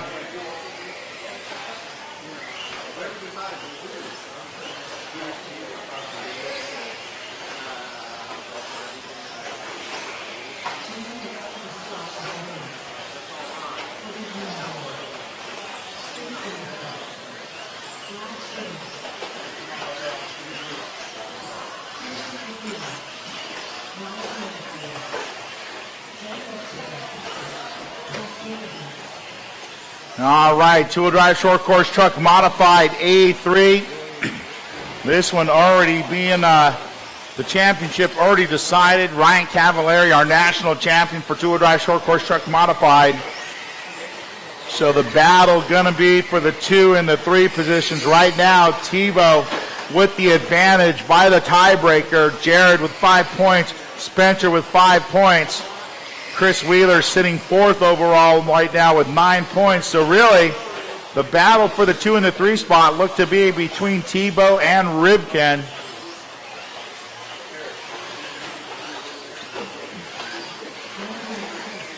All right, drivers, let's go ahead and close the straightaway. Straightaway closed. So Spencer Ribkin going to start from the 2. Jared Tebow 3, Ryan Mayfield 4, Chris Wheeler 5, Cody Neumandahl 6, Dustin Evans 7, Matt Chambers 8, Chad Dew 9, and Brad Shearer 10. So one.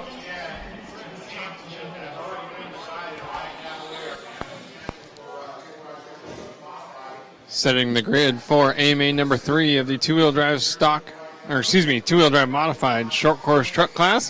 Of course, grid spot number 1 will be left open as top qualifier Ryan Cavallari has already locked up the national championship in this and the 3 other modified divisions that will race today. An incredible performance from the Team Orion powered team associated driver. His team associated teammate Spencer Rivkin will start second. One of the drivers competing for that second step on the podium. See Team Orion, Team Kyosho team manager Joe Pillars running out to do a last-minute slipper adjustment there on Matt Chambers' vehicle.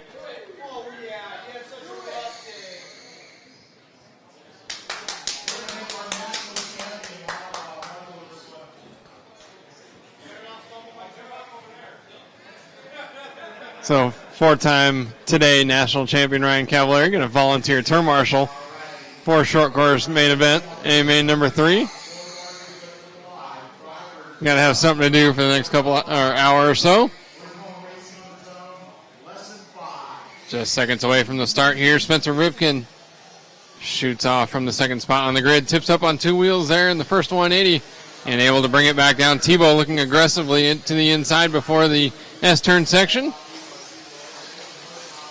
Rivkin holds on by the finish line here for the first half lap. And onto the back straightaway. Rivkin leads Tebow, Mayfield, and Wheeler trying to join the battle up front. Rivkin with a nice line into the infield section here on the first full lap. Maintaining and perhaps stretching out that advantage over Tebow and Mayfield. The top 3 starting to break away as Numedal, as we saw there on the frame, bouncing into Chris Wheeler, trying to get into the 4th spot and set off in pursuit of Mayfield in 3rd. We see Mayfield tip up on 2 wheels, brings it back down to the S-turn section, but that's going to give the top 2 a chance to break away. We catch Rivkin heading down the back straightaway with Jared Tebow behind in the red, white, blue, and black, chasing that blue and purple SC5M through the 6-pack here. Even the short course trucks able to go double, triple, single. Rivkin with a little bit of a gap over Tebow, able to get onto the straightaway cleanly and accelerate down that the longest straight flat section of the track. Rivkin getting through the 6-pack again here, trying to stretch out any advantage he can over Jared Tebow. Tebow, of course, a very successful driver in the short course class and everything else he's raced in his career. Mayfield trying to keep pace with the top 2 drivers, slipping back to 3rd, running in 3rd. I guess he didn't slip back to there. End of the straightaway. Tebow closing up on Rivkin a little bit. Still lots of time left here in this one.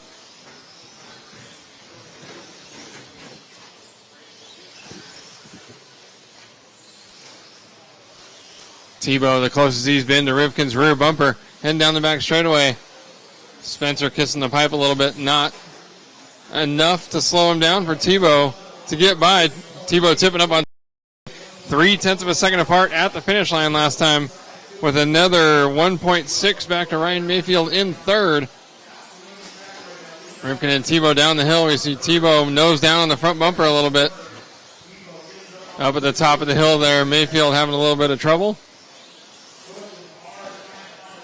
Mayfield again up on the right side of the truck through the S-turn section. That's actually going to put Chad Dew up to the 3rd spot as we pick back up with the lead. Battle for the lead. Rivkin hard on the brakes, ducking into the S-turn section. Tebow all over him, just has no place to get by. Drivers have commented in pretty much every class this week that the track is difficult to pass on. Spencer hanging the right tires up on the pipe, coming onto the straightaway. Still not leaving the door open for Tebow to get by. Very difficult to pass on this track, especially in the short course trucks. You can't really drive quite as hard as you can in some of the other classes. So Tebow waiting for an opening, looking to the inside, heading up the step-up jump. Not enough room there. He had to single his way up the hill and gave Spencer a couple of feet of breathing room. Coming up on traffic here in a little bit. Might potentially give Tebow an opening. Rivkin playing better defense than the Chicago Bears.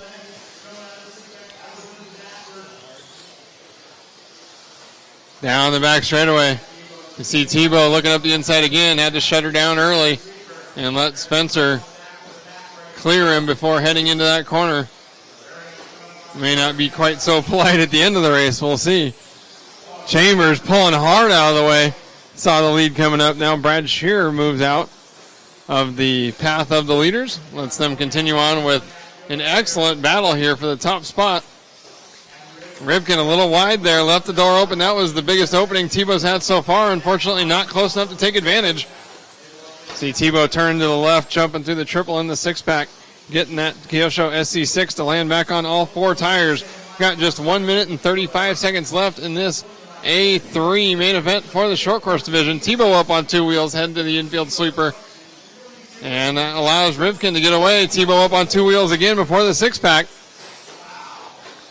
Brings it back down on four wheels and able to make it through the double, triple, single. Through the 180, jumping down the hill. And very important to cut out the vents in these short course bodies so they don't get seriously upset jumping down what's quite a big drop, much bigger than it looks on camera. Rivkin a little short on the step-up jump, but right on the inside of the lane. Tebow not able to jump to the inside. With just 50 seconds left to go, it's going to come down to these closing laps. Rivkin solid all race long. Blocking, swerving. Oh, Tebow with a mistake at the end of this back straightaway. And again through the 180 up on the pipe. So the biggest gap Rivkin's had all race long. Able now to bring it home clean. Master clock has expired. And Rivkin just a half a lap away from the A-Main number 3 win. That should give him second overall behind team associate teammate Ryan Cavallari. 3 jumps left to go. Rivkin double, double, single, single, finish line. And that's the A-Main number 3 win for Spencer.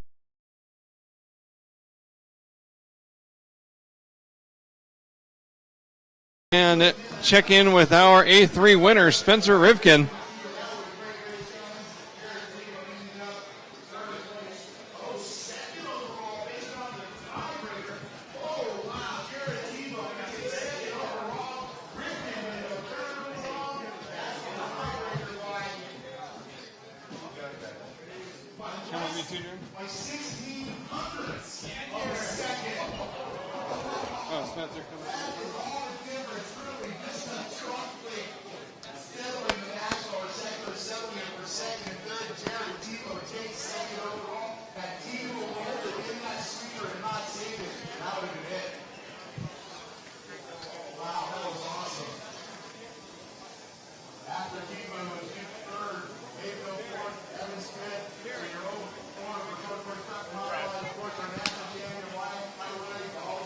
Down here on the track for a J Concepts pit report.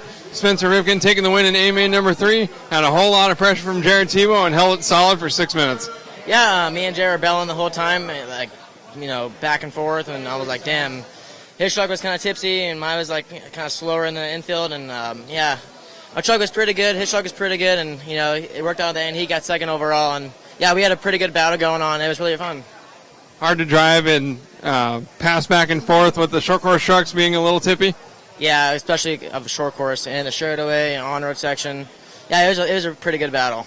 And taking the second spot overall by 16/100ths of a second, coming down to the combined times tiebreaker. Did you know that it could potentially come down to the tiebreaker with Spencer? I didn't even think about it. We both had a 2, so I didn't. He must have had a 3 or something because I had 2, so he must have not had a 2. I didn't really know exactly what the points were. I just wanted to try to go and just win and have a good race. It was awesome. My truck felt really good. It's been good the whole time. It's been fast. It's a little bit edgy, but it's really fast. Spencer drove great. We had a heck of a battle. I was so close to him. There was, this corner right here, we bumped a couple times, and we were just inches apart for a lot of that race. It was a lot of fun. I thought he would have, collapsed under the pressure a little bit more, but man, he drove great. Second to last lap, I think I made a big mistake somewhere. Pushed it super hard in the last lap, and it paid off to get that time. And really happy to get second. Congrats to Cavallari for taking all 4. That's a great accomplishment. He drove better than all of us this weekend, and I have a shot to get second and a couple more, so that's my goal. Congratulations, Jared. Thanks, guys. Those are the two drivers rounding out the short course modified podium here at the 2015 Roar Electric Off-Road Nationals.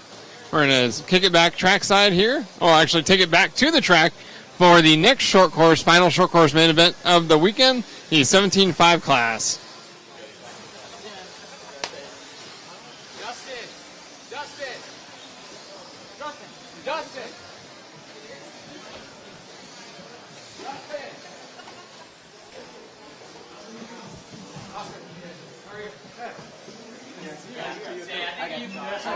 Everybody busy.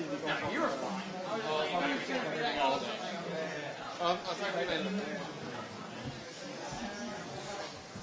I'm sorry, Steve. I already resolved that.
The short course two-wheel drive 17.5 division coming down here to A main number 3. Tanner Day, the top qualifier, took the win in A main number 1. And third qualifier, Alexander Craig, took the win in A main number 2 as Day had some rough luck.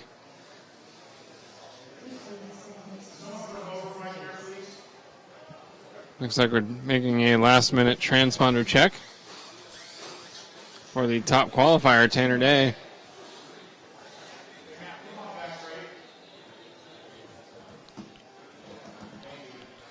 One of the few classes left undecided here this weekend, coming down to the third main event. It's going to be between Day and Craig. Craig, of course, has a little bit of work to do coming from third on the grid.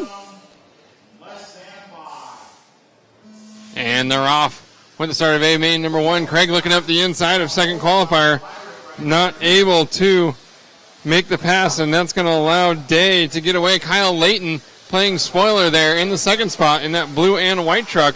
Craig's got to get by and set out after Day. If Tanner gets away, we saw in the buggy class, he could take off and run away with this one. Tanner was disappointed with how the A main number 2 went for this division, so we know he's motivated to take home his second national title of the day.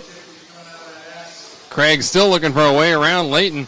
That is the battle that truly matters right now. If Craig cannot get by and Tanner's left to just cruise out front, he could pull away and disappear. Craig's got to get by Layton as soon as possible, jumping down the hill. Layton, however, is not second qualifier on accident. He can certainly wheel that white and blue truck around the track quickly and has the speed to challenge for the win here in A main number 3. He could play the spoiler and beat both of them, and it would come down to points. Day, Layton, Craig jumping down the hill in succession. Top 3 trucks breaking away. Day enjoying having a roadblock behind him. Kyle Layton doing everything he can to stay ahead of Craig. And unfortunately, it looks like he's holding up Craig a little bit. Alex may have the speed. Getting past Layton is proving more difficult, I'm sure, than he intended. He was able to get by it quickly. Oh, and they get together after the stutter bumps. Jason Diaz is going to move by for the second spot. So now Craig dropping to fourth, Layton third. Tanner Day is absolutely gone. That's exactly what Tanner wanted. Craig trying to force the issue on Layton a little bit there. They got together. Both of them dropping position as Jason Diaz moves to the second spot. And now the gap from Tanner Day to Jason Diaz is already 4.2 seconds. So Tanner on cruise control. 2 minutes and 15 seconds into this one. Craig needs to make something happen. Three-way battle for the second spot through the six-pack. Craig and Leighton get together. Leighton a little bit out of shape in the corner leading up to the six-pack, but he had the inside line through the rhythm section. So Craig, even though he had to run around the outside, not able to clear him before the finish line. The battle is for third.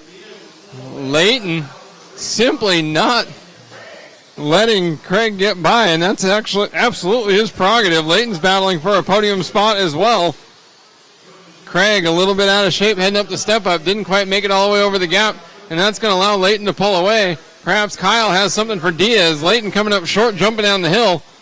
Diaz going way wide into the S-turn section. So the top three, second, third, and fourth stacking up for the second position. I can't say top three, but kind of forgot about Tanner Day. He's that far out in front. Diaz leads Leighton and Craig into the 180, jumping down the hill. Leighton again. Doesn't look like that truck quite pops off the lip heading down that hill. But as long as he makes it over the landing ramp, that's all that matters. Double, double, single, single for all three drivers. Diaz, Leighton, Craig looking to the inside of Leighton before the step-up jump. Unfortunately, didn't quite have the run to make it all the way up over and complete the pass.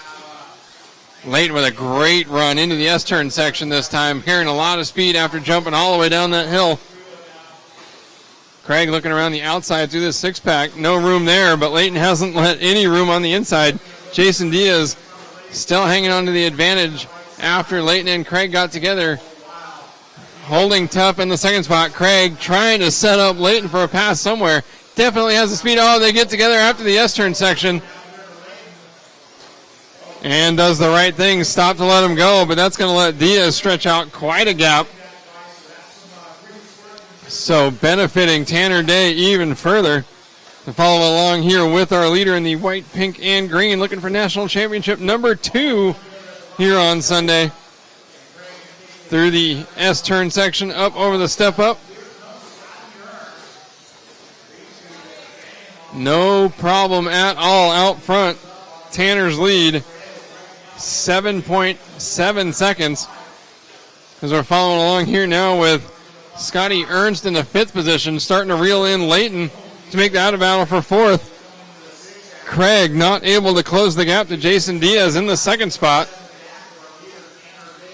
So this should improve Diaz and the finishing spot for Diaz in the overall. Craig finally getting around Kyle Leighton. I believe Leighton had a mistake there on the left side of the track. I missed it. Here's Craig through the six-pack section. Unfortunately running about 0.6 of a second behind Jason Diaz at the finish line. Looks like further than that now. Diaz singling down the hill. Craig still going for it, hanging the rear end, but making up time in that jump. Fortunately giving it all away. Tipping up on 2 wheels.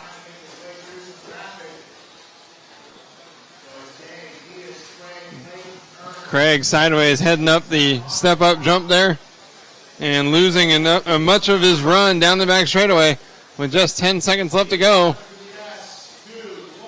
Following along here with our leader who's on a victory lap. Jason Diaz crossing the line with second out of frame. Tanner Day is locked up, his 2nd national championship of the day. Working his way through the S-turn section. And one more pass through the six-pack. Tanner taking home the win in two-wheel drive short course 17.5. 2 titles for the Oregonian. We're going to head down trackside for a J Concepts pit report.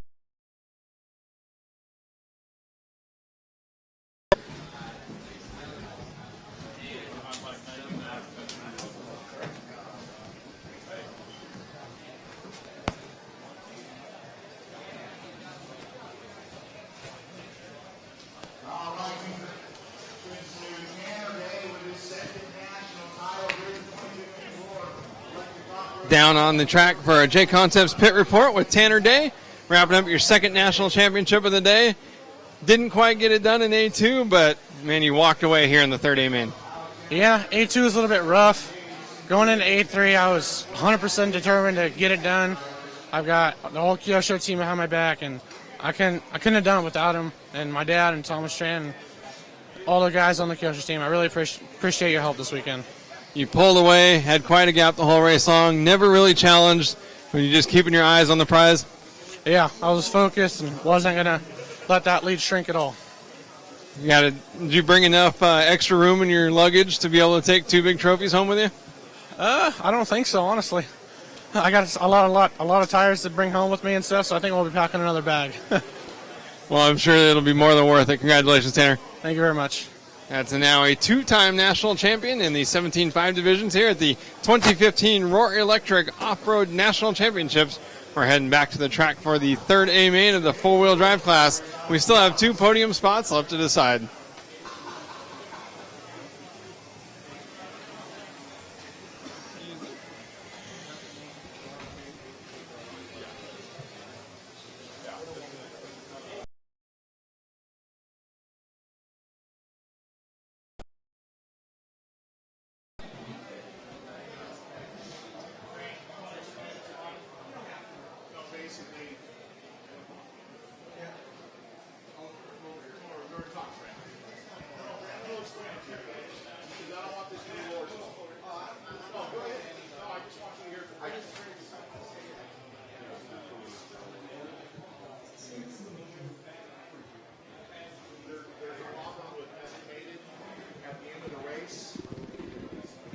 So like in that race, it was actually showing, me the order correctly. All right, Charlie, go ahead. Yeah. Going down to the right, and then Brandon picked it up. But after 3, which was wrong, so we saved it from that, and then showed it right. So the problem was estimated at the end of the race. Right. It's not, so it didn't be again in that last race.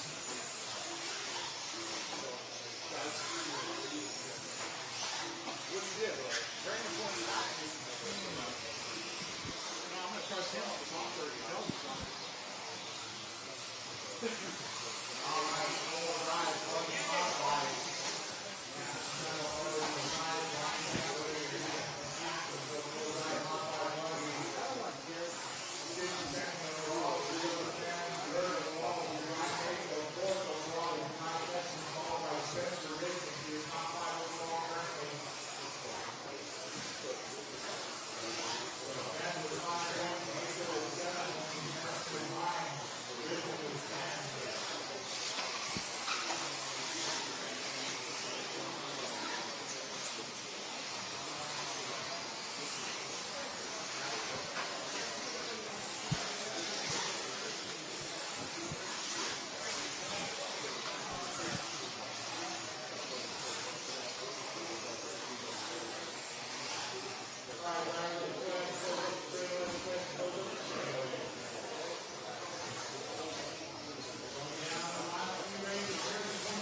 Four-wheel drive buggy A main number 3 grid is set and seconds away from the start.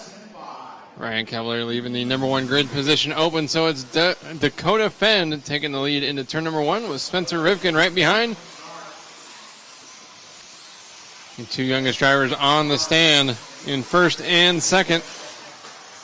Head into the stutter bump section and onto the back straightaway for the first time. Rivkin with a little bit of a gap over Ryan Mayfield, focusing instead on the car ahead of him to go defend in the orange and blue, trying to wrap up the second position overall. Rivkin down the back straightaway. Getting a run on Dakota to the inside, not able to clear him before the 180, so he tucks back in line. And Mayfield closing up right up on him to make it a three-way battle for the win here in AMA number 3 with two-time defending champion Ty Tessman. Oh, Mayfield with a mistake heading up the step-up jump, and that's going to allow Tessman to the third spot. Mayfield tucks back in line right ahead of Tebow. Will hang on to fourth. Fenn leaving the door open, getting up on two wheels through the infield sweeper. And Rivkin looked to the inside, unfortunately not able to make the pass just yet. Still lots of time left in this one. Rivkin looking to the inside, outside. Neither works going into the 180. Drive to the S-turn section. You see Spencer really straighten out the line between those two corners, trying to catch Fenn, leaving the door open to the inside. Fenn trying to keep up his speed. Oh, and Spencer, unfortunately, getting right into Dakota through the sweeper, backed off to let him back by. Dakota's car flipped over just as Tessman jumped past both of them over the roller and moves from third to first. Now it's Fenn on the attack, trying to get around Tessman. Rivkin third, Mayfield in fourth. The top four breaking away in a battle for the AMA number 3 win. Fenn looking for a way around Tessman, touching the pipe through the last corner of that S-turn section.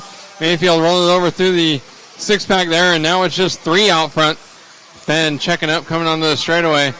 Gives Rivkin a little bit of a run from behind and allowed Tessman to stretch out before the sweeper. Fenn much faster through the first of the 2 S-turns on the track. Closes right back up on the rear gearbox of Ty Tessman's car. Heading down the back straightaway. Dakota looking for a way around, and Tessman knows how to keep the doors shut. The current 8-scale world champion driving his HB D413. Fenn hard, but had to check up before the stutter bumps. And now Tessman with a little bit of room, his biggest gap of this still very early race. Mayfield's car coming to a stop there in the six-pack. Turn marshals waiting until the leaders go by to clear it. Tessman, Fenn, Rivkin down the back straightaway again. Fenn's car up on 2 wheels. Rivkin went for the bonsai pass over the roller and paid the price a little bit here. So Fenn able to focus on the car ahead. Doesn't have someone to protect behind. Fenn rolls it over after the six-pack. So he loses a little bit of time to Tessman, allows Rivkin to close the gap once again. Tessman down the hill. The four-wheel drive class on a high note here with the AMA number 3 win. Fenn doing everything he can to catch up and win this AMA number 3 and lock down that second position overall. Through the six-pack, one more lap. See Fenn turn the wheels to the left. Gets the car straightened out. Get it to land with the correct attitude. Down the back, through the infield sweeper. Fenn closing right up on the rear shock tower again of Tessman's buggy. Through the S-turn section, Tessman went a little wide through the six-pack. Dakota not able to jump up to the inside. Heard a go-kart in the back crash into a barrier. A regular sound all week here at SRS Raceway. Tessman again leaving the door open, and the top 3 close right up together through the infield. Rivkin right there in third. Fenn out of shape over the last single, hard on the brakes. Rivkin almost had nowhere to go. Fenn right up on the inside pipe coming over the step-up jump. Rivkin perhaps in the best position of anybody, able to capitalize on a mistake from either of the top 2 drivers as we head into the closing laps here of AMA number 3. Fenn looking back to the inside of the six-pack, now trying to play defense against a hard-charging Spencer Rivkin. Rivkin looking like he has the fastest car here in the final laps of this one. Looking to the inside as Fenn made a mistake, tipping up on 2 wheels in the 180. Excellent move from Spencer. And now he's got his sights set on Ty Tessman. What a finish this would be for the young Arizonian. Enjoying a home track and certainly a home crowd advantage. And man, if he makes it by Ty Tessman to win AMA number 3 here, this place is going to go nuts. Tessman goes wide after the step down jump. Dakota goes from third to first in 2 corners. Rivkin touching the pipe, turning into the S-turn section, had to turn his wheels the other way to get it off the pipe. And in a split second, Dakota shoots ahead of both of them. Spencer checking up in the sweeper, looks to the inside. Oh, turning a little early there. Had to back it off and save it to live to fight another lap. Looking around the outside, scores back up the inside through the six-pack. Can't make it down at the finish line.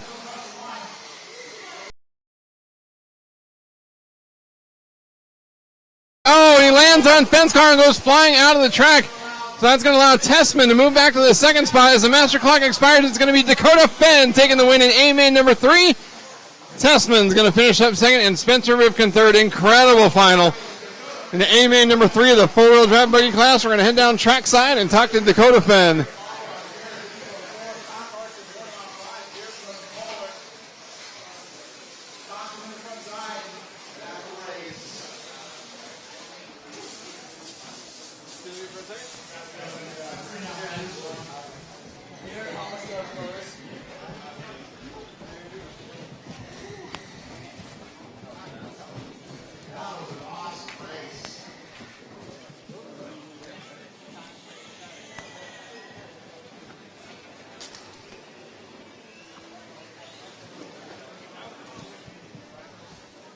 Standing on trackside here for a J Concepts pit report with A-main number 3 winner of the four-wheel drive class. Dakota, that was a pretty awesome race. Yeah, it was a lot of fun. Me, Ty, and Spencer were back and forth the whole race, nose to nose. It was definitely a lot of fun. I think, we were all just trying not to make mistakes, and we all made mistakes at one point. And at the end, it worked out well for me. A lot of lead changes, a lot of position changes to the top 3 with really no contact at all. You guys do race together a lot. How much fun was it to get up there and mix it up?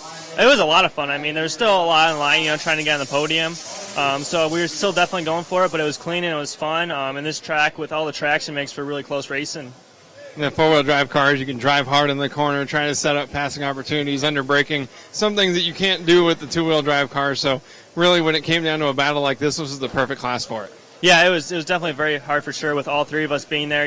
The guy in the middle, I think we were all in second at some point, trying to make a pass and also, stay on the inside and stay tight at the same time, trying to block third from getting by.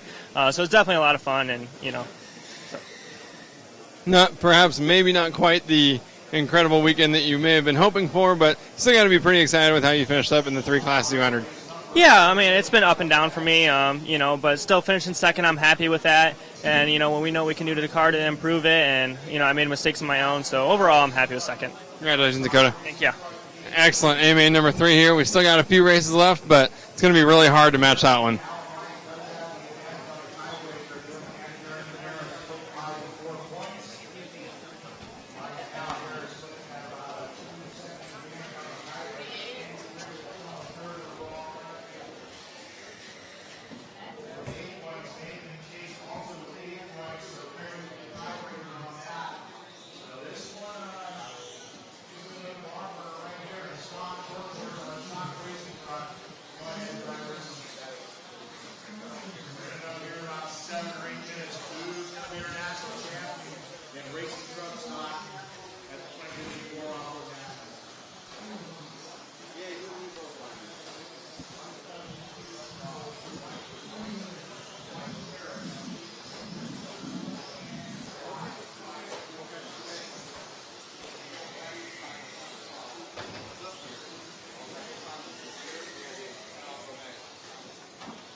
Looks pretty normal.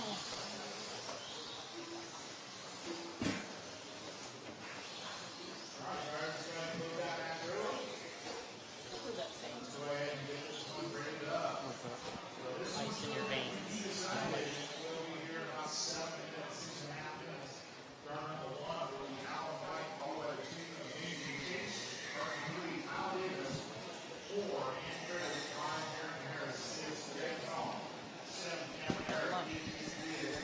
I'm in.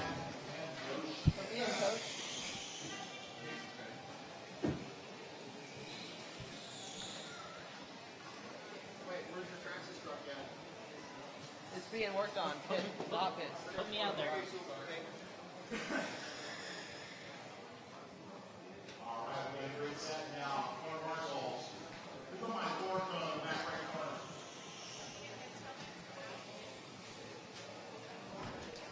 Getting ready for A-Main number 3 of the 17.5 non-timing racing truck class. This one coming down to A-Main number 3 between top qualifier Alan White and fifth qualifier Jeremy Harris, both with a win in the first two main events. So those two drivers, the odds-on favorites to win points. Although if another driver wins, of course, we're going to have to totally go back to the drawing board and figure out the math to see who makes the podium here in 17.5 truck. Of course, Alan White dominating qualifying. Certainly the favorite as they're off. Nathan Chase in the second spot. Actually, I believe it was Chase who won A-Main number 2. Unfortunately, he stacked up a huge crash there heading in the S-turn section. That was Chase with the A-Main number 2 win. Jeremy Harris from the fifth spot on the grid.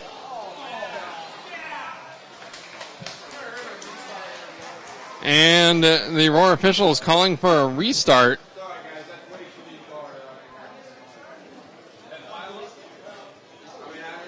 Perhaps unprecedented. Restart here. A crash just 4 turns in. Going to give these guys a chance to get a clean first half a lap, apparently.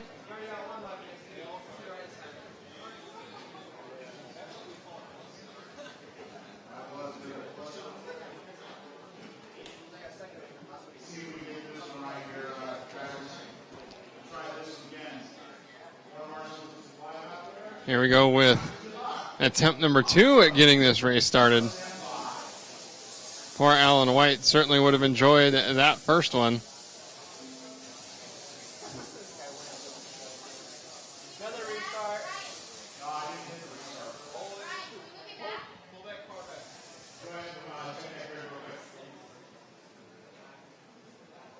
Problem there with the start tone. So attempt number 3 at getting the 17.5 racing truck class started. Alan White getting another good jump. Nathan Chase able to duck in to the second spot with Kyle Davis in third. Davis looking to the inside before the S-turn again. Much cleaner through the S-turn section on this lap. That is a start. Oh, Gatton, unfortunately, getting up on the pipe at the finish line there, so he's going to drop way back. But it is our 2 winners of A-Main number 1 and 2 getting out front, Alan White and Nathan Chase. So the 2 drivers with a chance at winning the title out in front, and it's Alan White's to lose. With the top spot, Nathan Chase is going to have to reel him in and pass him to take the title here. Jeremy Harris, Alan White's teammate from Florida, up into the third spot. Had to check up there lest he get into Nathan Chase before the step-up jump. And unfortunately, that cost Andy Krivitz a chance to get by. He flipped over heading to the infield sweeper. And Alan White with nearly a straightaway lead over Nathan Chase with Jeremy Harris in hot pursuit and Jason Diaz in the fourth spot.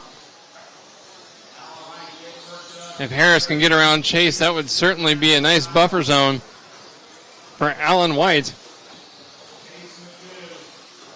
Chase has got heavy company from Jeremy Harris, but he needs to look forward. He's already a sweeper behind the leader. So White with a clean start. That's exactly what he was looking for. Chase through the six-pack has Harris all over his spoiler, trying to play spoiler here and stop Chase from having a chance at contending for the win. 2.1 second gap at the lead between White and Chase. Harris is all over Chase. Oh, they get together exiting the S-turn section. Then Harris rolls over by himself before the six-pack. So while Chase able to resume the second spot, that gives the leader Alan White a big gap out front. Already 3.2 seconds at the line last time by. Andy Krivitz moving to third ahead of Jason Diaz in fourth. Jeremy Harris dropped to fifth with that mistake. Alan White out front down the back straightaway. Running 3.6 seconds up on Nathan Chase. Chase is going to have to pull some magic out of his hat as we approach the halfway point of this 6-minute A main number 3. White out front and in complete command. Simply needs to drive around the track and not crash into anything. And he'll walk away the 17.5 Racing Truck National Champion.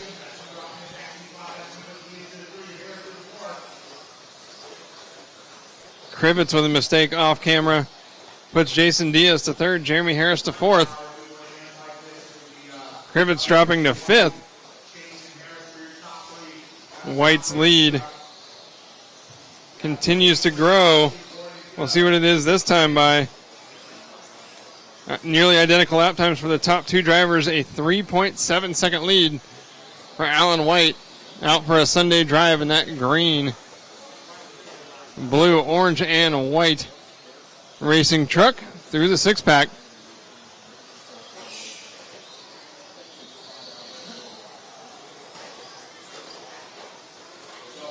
He does have hero lap of the race. He was top qualifier. And with quite a large lead, closest battle looks like is for the third spot. Jason Diaz and Jeremy Harris into the six-pack. See Diaz moving over to the inside to protect the line heading into the finish line turn. Down the back straightaway, Harris looking up the inside. A little bit of a horsepower advantage, but not enough to close the gap and make a move before the sweeper coming up short, jumping down the hill, and that gives Diaz more breathing room than what Harris ate up down the straightaway.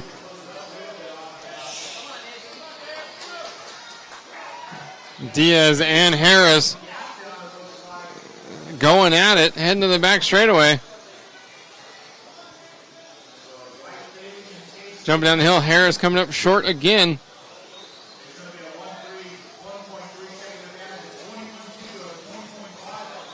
Chase getting up on the pipe, heading down the back straightaway. It's starting to reel in the leader.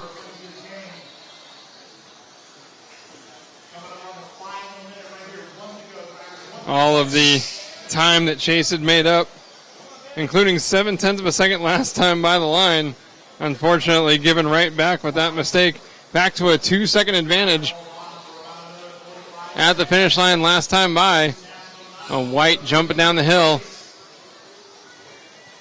Inching closer. Chase rolling it over, heading into the S-turn section. And that's going to give White some breathing room with just 30 seconds left to go. Allen, the 180, jumping down the hill. Now has a one-car buffer between him and second place Nathan Chase. They're both going to make it by for a final lap. And it's all up to Alan White, singling his way up the step-up jump. Cameron Ayers having to check up there, not run the leader over. Didn't realize that he was going to single his way through there. And the master clock has expired, so 2 corners and now 6 jumps left to go. Alan White is the 2015 17.5 Racing Truck National Champion. We're going to take it down to the track for a J Concepts pit report with the winner in just a second.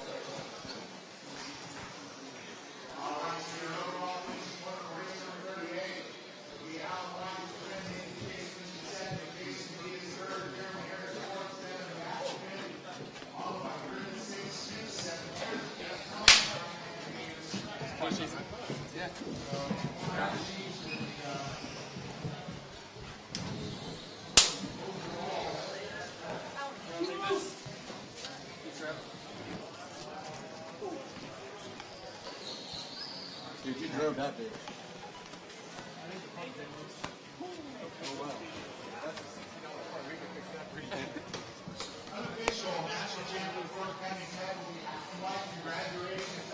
We're down the track here for a J Concepts pit report with brand new 17.5 Racing Truck National Champion Alan White. Got that monkey off your back after a rough A2. It's got to feel pretty good. Yeah, it's definitely nice to have a nice clean run again and not make any mistakes. It was really a wire-to-wire victory there, but you had plenty of pressure behind you. Was it tough to keep your emotions in check and just get the job done? Oh, definitely. This is my first national event, so it's definitely hard to keep those in check. Was this really your goal coming out here all the way from Florida? Did you think you had a chance at winning these classes, or when was it that you realized, hey, I kind of have a shot at winning this? It wasn't until like the first and second round where I knew that I had a shot at it. Obviously, this is a lot different surface than we're used to running on, so it took a little bit of time to get used to. What do you think was the most difficult part of the track for that class? It's definitely going to be the six-pack and then the kicker in the back left corner. Congratulations on a solid win. Yeah. Alan White wrapping up his first ever national championship in the 17.5 racing truck division. He's had several solid high fives since walking off the driver's stand, and he totally deserves it. We're going to head back out to the track for the modified racing truck, A main number 3, as we get into our last races of the weekend.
A main number 3 of the racing truck division. The grid has been set with the number 1 spot left open. As Cavalieri sit down A main number 3, the battle for second and third on the podium. Coming down to Fenn, Tebow, and Hartson looking to play spoiler as they take off into the first 180. And jumping down the hill, Fenn with a great run here into the infield section. Starting to inch away from Tebow already, leaving Tebow to deal with Hartson and Rivkin. Rivkin jumping up the inside of the six-pack. Bumps into Hartson there, but they get back going without issue. Fenn biking up hard on the right side tires at the end of the back straightaway and allowed Tebow to close the gap. Through the six-pack. Over the stutter bumps. And up the step-up jump. Fenn leading the way over Tebow and Hartson. Starting to crawl away once again after giving up some space. Tebow goes way wide heading into the S-turn section. And allowed Hartson to close up right behind him. Not quite enough room to take advantage, but that did stack up second, third, fourth, fifth, and sixth. All very close together. Tebow left to play defense. He taps the pipe through the infield sweeper, and he looks like he's going to lose 5 spots. He gets back to the inside of Gillespie, but Hartson taking over the second spot with Rivkin third and Warnemont in fourth. Tanner Denny moving up to fifth. Fenn, meanwhile, left to pull away out front. through the S-turn section by himself and into the sweeper, already taking home the win in A-main number 3 for the four-wheel drive class. Trying to do the same here in racing truck and salvage a second place finish on the podium. Dakota said he thought that this race would be quite competitive after the way that A-main number 1 and 2 went, but benefiting from a couple of early breaks here as the drivers behind him made some mistakes. Now we'll follow back with the second and third spots, Stephen Hartson and Spencer Rivkin. Hard advantage of any mistake from those two drivers. The team-associated teammates, we see Hartson with a big wheelie coming onto the back straightaway and pedals it enough to get the front tires down on the ground so that he can turn into the... It looks like he's going to lose 3 spots. Rivkin, Warnemont, and Denny get by. So Hartson dropping from 2nd to 5th with that mistake, and now it's Rivkin. Rivkin smacking the pipe. Moves into the... Rivkin slipping to 3rd. Rivkin gets a... This turn section, that's going to allow...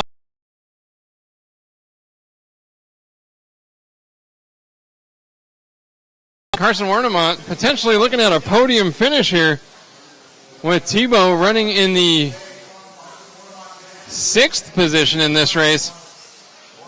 Rivkin, Denny, and Rivkin, Denny, and Hartson running between Warnemont and Tebow would give Warnemont the points gap he needs to take the 3rd spot on the podium. What a story that would be for that all-white truck driving a Kyosho racing truck this weekend, along with Shin Adaki's personal Yokomo buggies. Saw Rivkin with another mistake just out of the frame there. That's going to allow Tebow to move back up to 4th. Unfortunately, it doesn't look like that would move Tebow back up into a podium finish, so he's going to need some help. Following along here with Tanner Denny and Jared Tebow is the battle for 3rd in A-main number 3. With Rivkin not far behind. Tebow with a run up the outside of the to get it done. Tebow looks to the inside in the S-turns. Denny, however, already initiating the next corner. Not enough room to make the pass there. These racing trucks able to drive very hard in the corner thanks to those big wide tires. Denny hits the pipe on the back straightaway and allows Tebow to pull right up on his spoiler once again.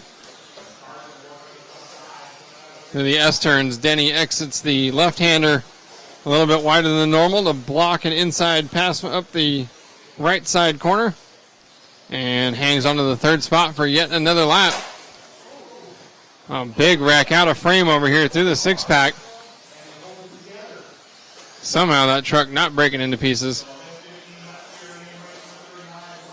Tebow with a mistake drops to 4th behind Denny as we pick up Dakota Fenn jumping down the hill.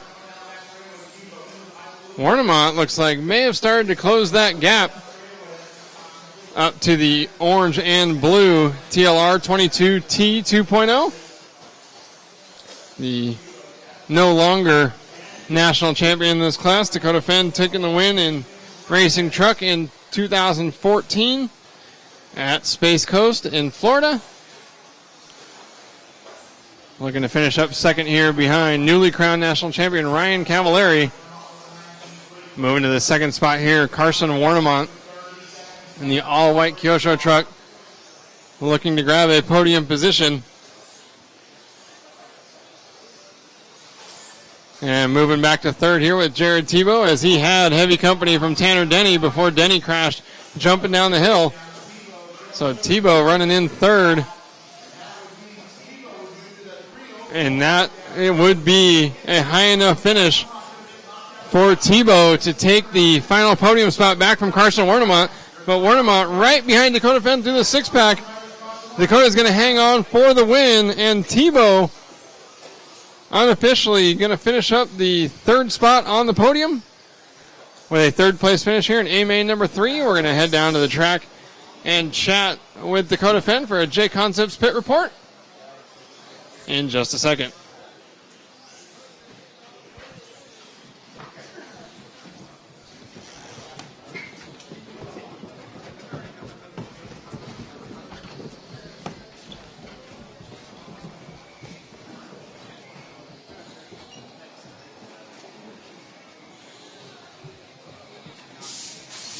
Sorry?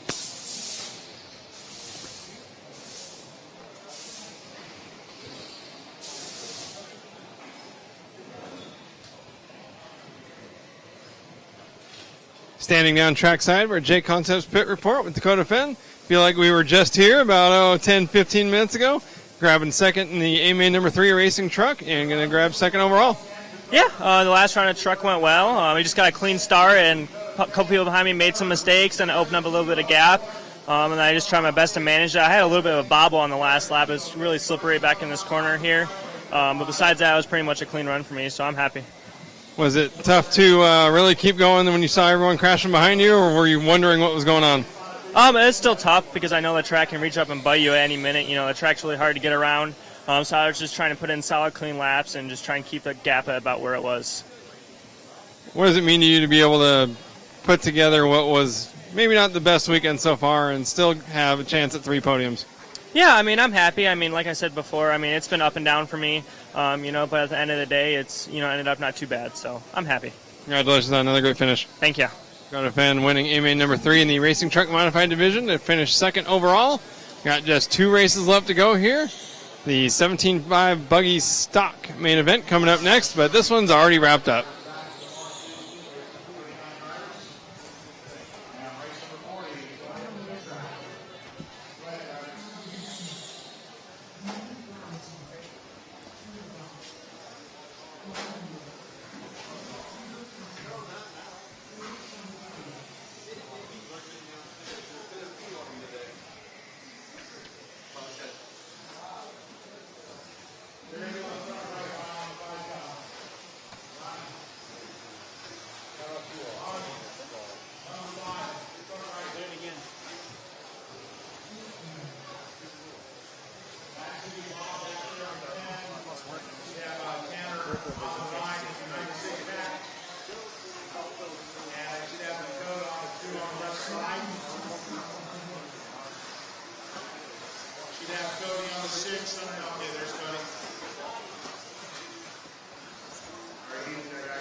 Kyle Layton leads 17.5 Buggy A-Main number 3 into turn number 1.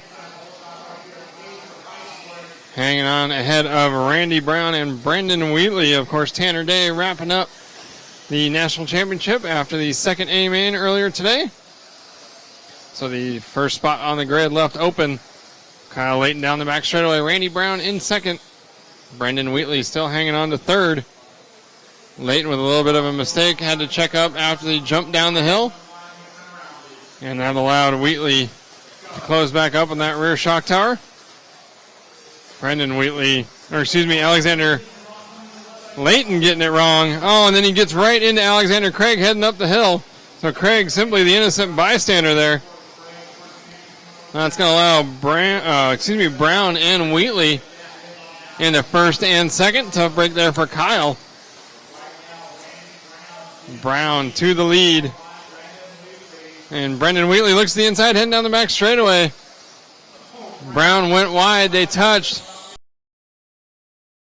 The momentum carries him down the back straightaway. Looks like Alan White up to third.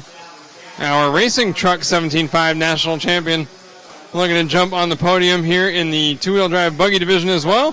Wheatley up onto the pipe, heading down the back straightaway as a three-way battle for the lead rages on. White rolling it over. Luckily lands back on his wheels. He loses just about a corner's worth of time. Wheatley, Brown, White, Gatton, and Layton getting back to the It's Wheatley down the straightaway with the advantage now. 1:45 into this one. 4:15 left to go.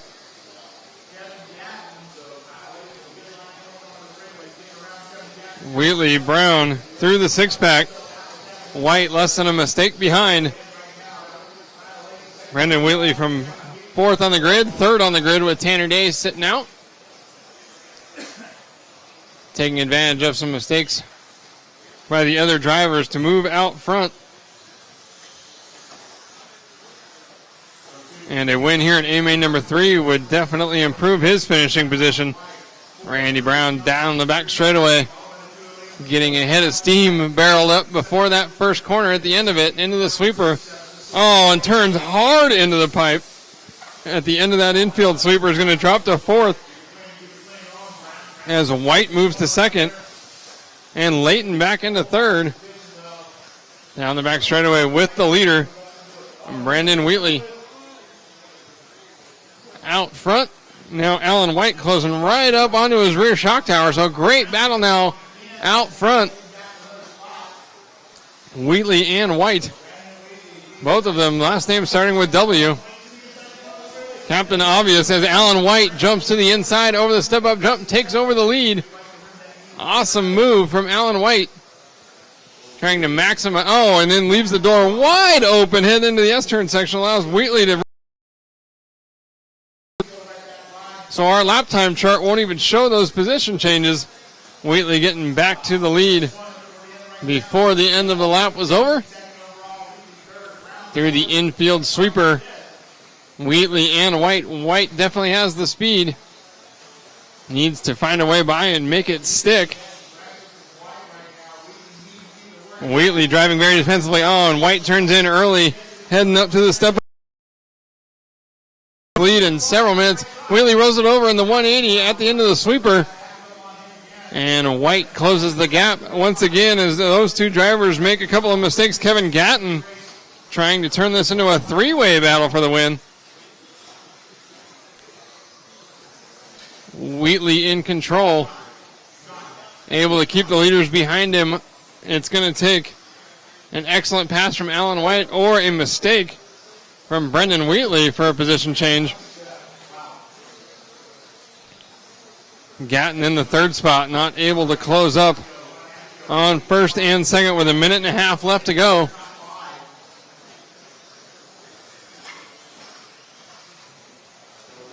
Wheatley into the six-pack. White into the six-pack. Gatton into the six-pack. So they're all within one section of each other with 1:15 left to go. Brendan Wheatley, fourth qualifier. Alan White, the ninth qualifier, making that run up to the second spot even more impressive here in A-Main number 3. But starting to lose touch here with Brendan Wheatley. He's trying to put A-Main number 3 away with less than a minute to go. Wheatley hanging on as they jump down the hill. White starting to run out of time if he wants to make a bid for the win here in A-Main number 3. 40 seconds left to go. They're going to make it by for one more lap after this one.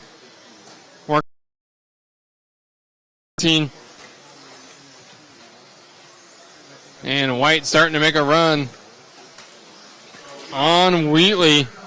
Closing up here for a last lap battle for the win through the six-pack. White all over him. They get together right at the finish line. White checks up and lets Wheatley go, but he knows he's there. showed him a wheel. Unfortunately, White coming up short on the step up, coming up onto the back straightaway. So Wheatley with a little bit of an advantage and less than 10 seconds left to go. They jump down the hill. White with a great run to the infield sweep. They duck into the S-turn section. It's going to be down to the six-pack. White looking around the outside. He's going to try to cross up the inside and can't make it happen.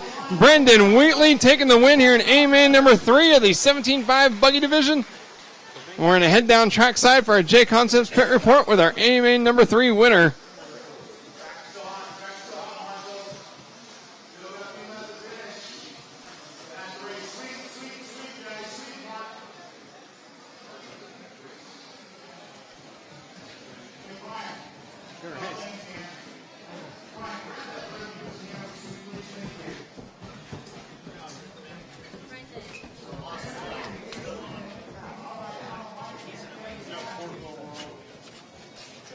That was awesome.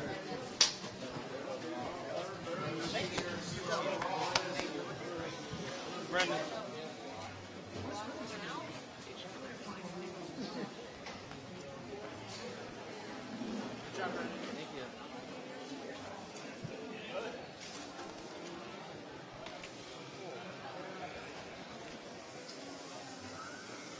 All right, so down here, you're doing your national jacket. Of course, Kyle Wood might be in the finish second overall.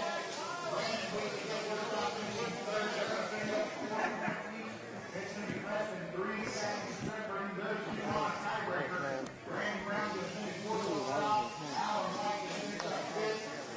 Wayne Leonard sixth. H. Holly seventh. Alexander Craig eighth. And Matt Lyons and Kyle Lewis in 10th. Kyle. Kyle.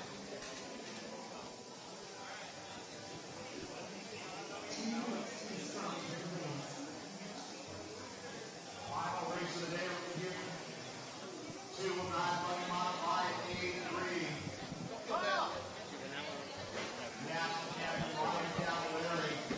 Down here on the track for a J Concepts pit report with A-Main number 3 winner of the 17.5 buggy class, Brandon Wheatley. That was an awesome race. That was awesome. It was really tight racing. Was it really difficult to keep your composure with so much pressure? Oh yeah, everybody was going really fast that heat, and I just tried to hold my line and keep it smooth. Did you know that you needed to win that race in order to make the podium? Yeah, I did, and it was a lot riding on that one, and I was happy I was able to pull it off. You, right as soon as you crossed the finish line, you dropped your hands and wiped the sweat off and getting a little bit nervous? Yeah, that was the most intense racing I've ever been in. It was well worth it. Congratulations, Brandon, on a podium finish. Thank you. And then Kyle Layton, not perhaps quite the finish there you wanted in A3, but still good enough for second overall. You got to be pretty pumped on that. Yeah, I'm pretty happy. Just kept a clean run and did what I needed. I would say so. My first roar nats and podium spot in the fourth and short course, so I'm happy. Congratulations, Kyle. Thanks. And that's second and third place finishers here for the 17.5 buggy division. Getting out on the grid for the final race of the weekend, the two-wheel drive modified buggy A-Main number 3 at the 2015 Roar Electric Off-Road Nationals at SRS Raceway. Brought to you by Proline and Team Associated.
A main number 3 off and running with Dakota Fenn taking the early lead from the 2 spot on the grid. And Spencer Rivkin right behind in the team associated buggy with the front wing on it.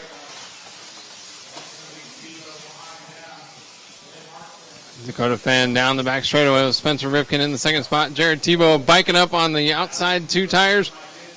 Still hanging on to the 3rd spot ahead of Steven Hartson. That allows the top 2 to stretch out. Fenn looking for another podium finish here in the 2-wheel drive modified buggy class. Could potentially finish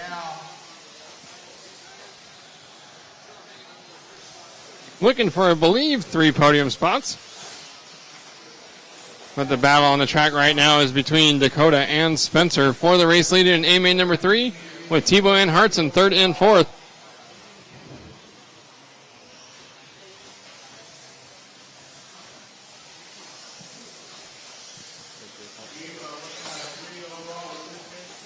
Dakota hanging tough ahead of Rivkin. Rivkin with the opportunity to race ahead and not have to worry about protecting his line. Went for a little bit of an aggressive move, jumping over the step-up jump and lost a little bit of ground, but if it had worked, well, then we all would have ranted and raved about how great of a move it was. Right back in that same spot on the very next lap. Jumping hard over the roller, long over the roller, trying to get to the inside in the 180, looking to the inside again, heading into the S-turn section. Dakota definitely driving defensively, trying to make that 22 2.0 as wide as possible.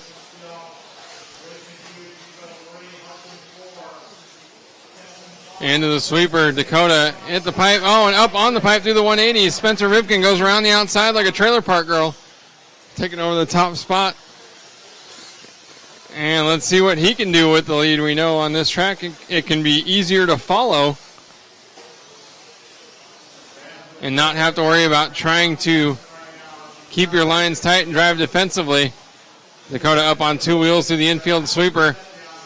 Rivkin with a nice line through the S-turn section and leads the lap by the finish line. Jared Tebow trying to close the gap in 3rd. Hartson tumbling out of the frame. Dakota with a spectacular wreck. Traction rolling hard in that infield sweeper. Turn Marshal caught the car and got him back moving without stopping. But instead of racing for the lead now, he's trying to fend off Jared Tebow, the current world champion, for the 2nd spot. Dakota hitting the pipe hard on the back straightaway. Lucky he didn't saw the arm off of that thing.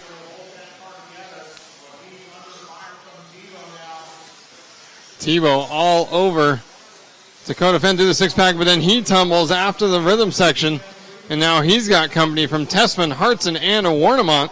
4-way battle for 3rd down the back straightaway.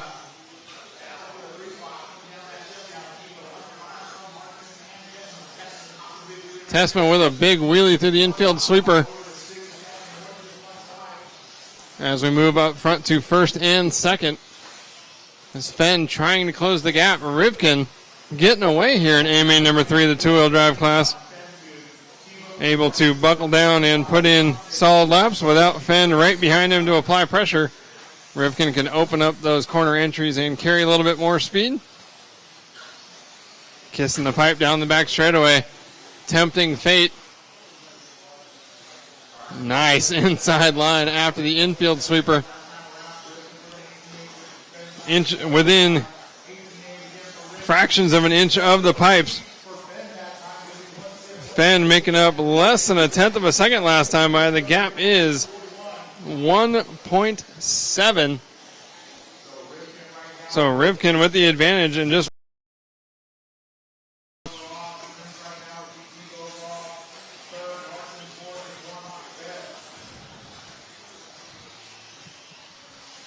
Spencer Rivkin with his father watching diligently from just to the right of our camera.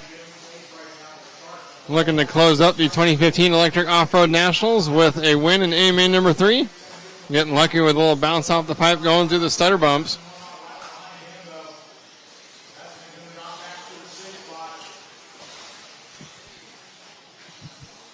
Moving back here to the battle for third between Tebow, Hartson, Warnemont, and Tessman. 4 cars all through the 6-pack at the same time.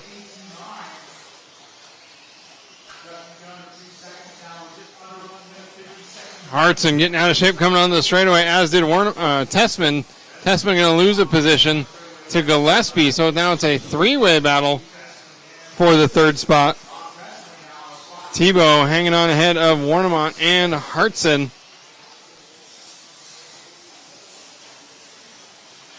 Is third, fourth, and fifth, heading to the right side of the track, jumping down the hill.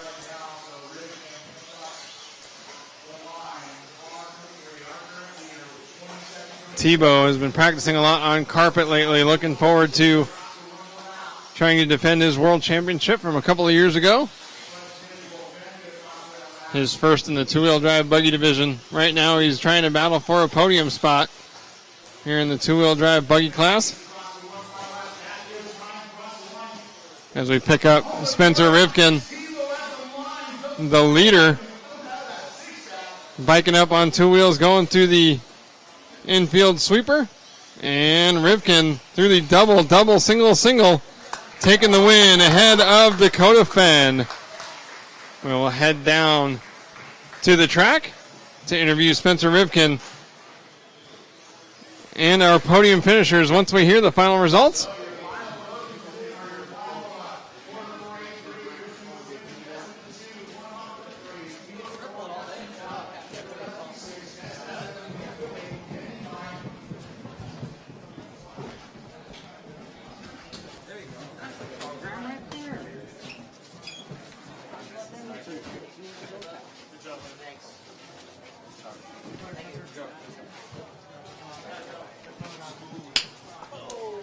Spencer, have you come up with me? And then Jared, do you mind? Sure.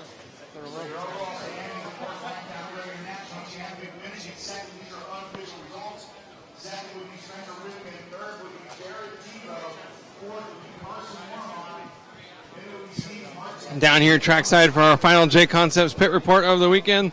Spencer Rivkin hang on for a nail-biting A3 win in the two-wheel drive modified buggy division and taking home second overall. It's going to feel pretty awesome. Yeah, my car was really good all week, and Ryan TQ'd. I qualified third. It was really tough weekend, but yeah, my car's really good. My tires are good. Stuck in at the last one, and I got the tiebreaker, and I got second overall. You got to feel pretty good here in Phoenix is just icing on the cake. Yeah, I mean it is, especially doing it in front of my dad, my friends. It's pretty awesome to do it. My home track. Couldn't get the victory, but second is fine with me. This is my second. Roar Nationals that I've been to in mod. But yeah. Thank you. And then our reigning two-wheel drive world champion, Jared Tebow, not racing your way in here to the third spot on the podium in two-wheel drive and salvaging a pretty good weekend. Yeah, okay weekend. A little disappointed in two-wheel. Thought that was my best car that I had. It was really close to getting the TQ.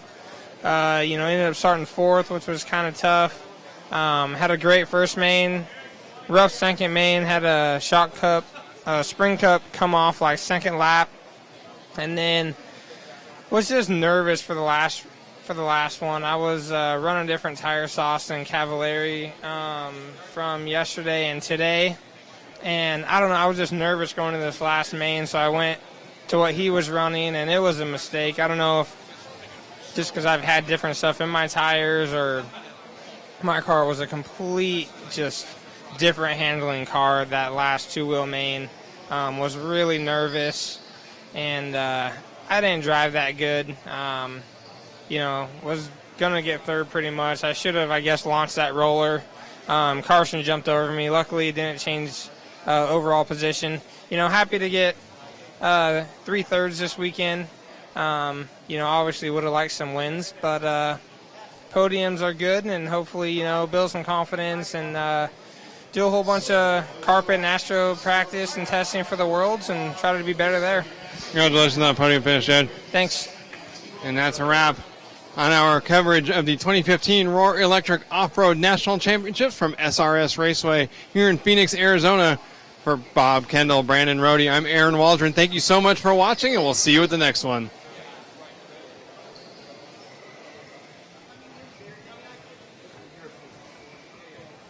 rolling. No, is that, Bobby's calling.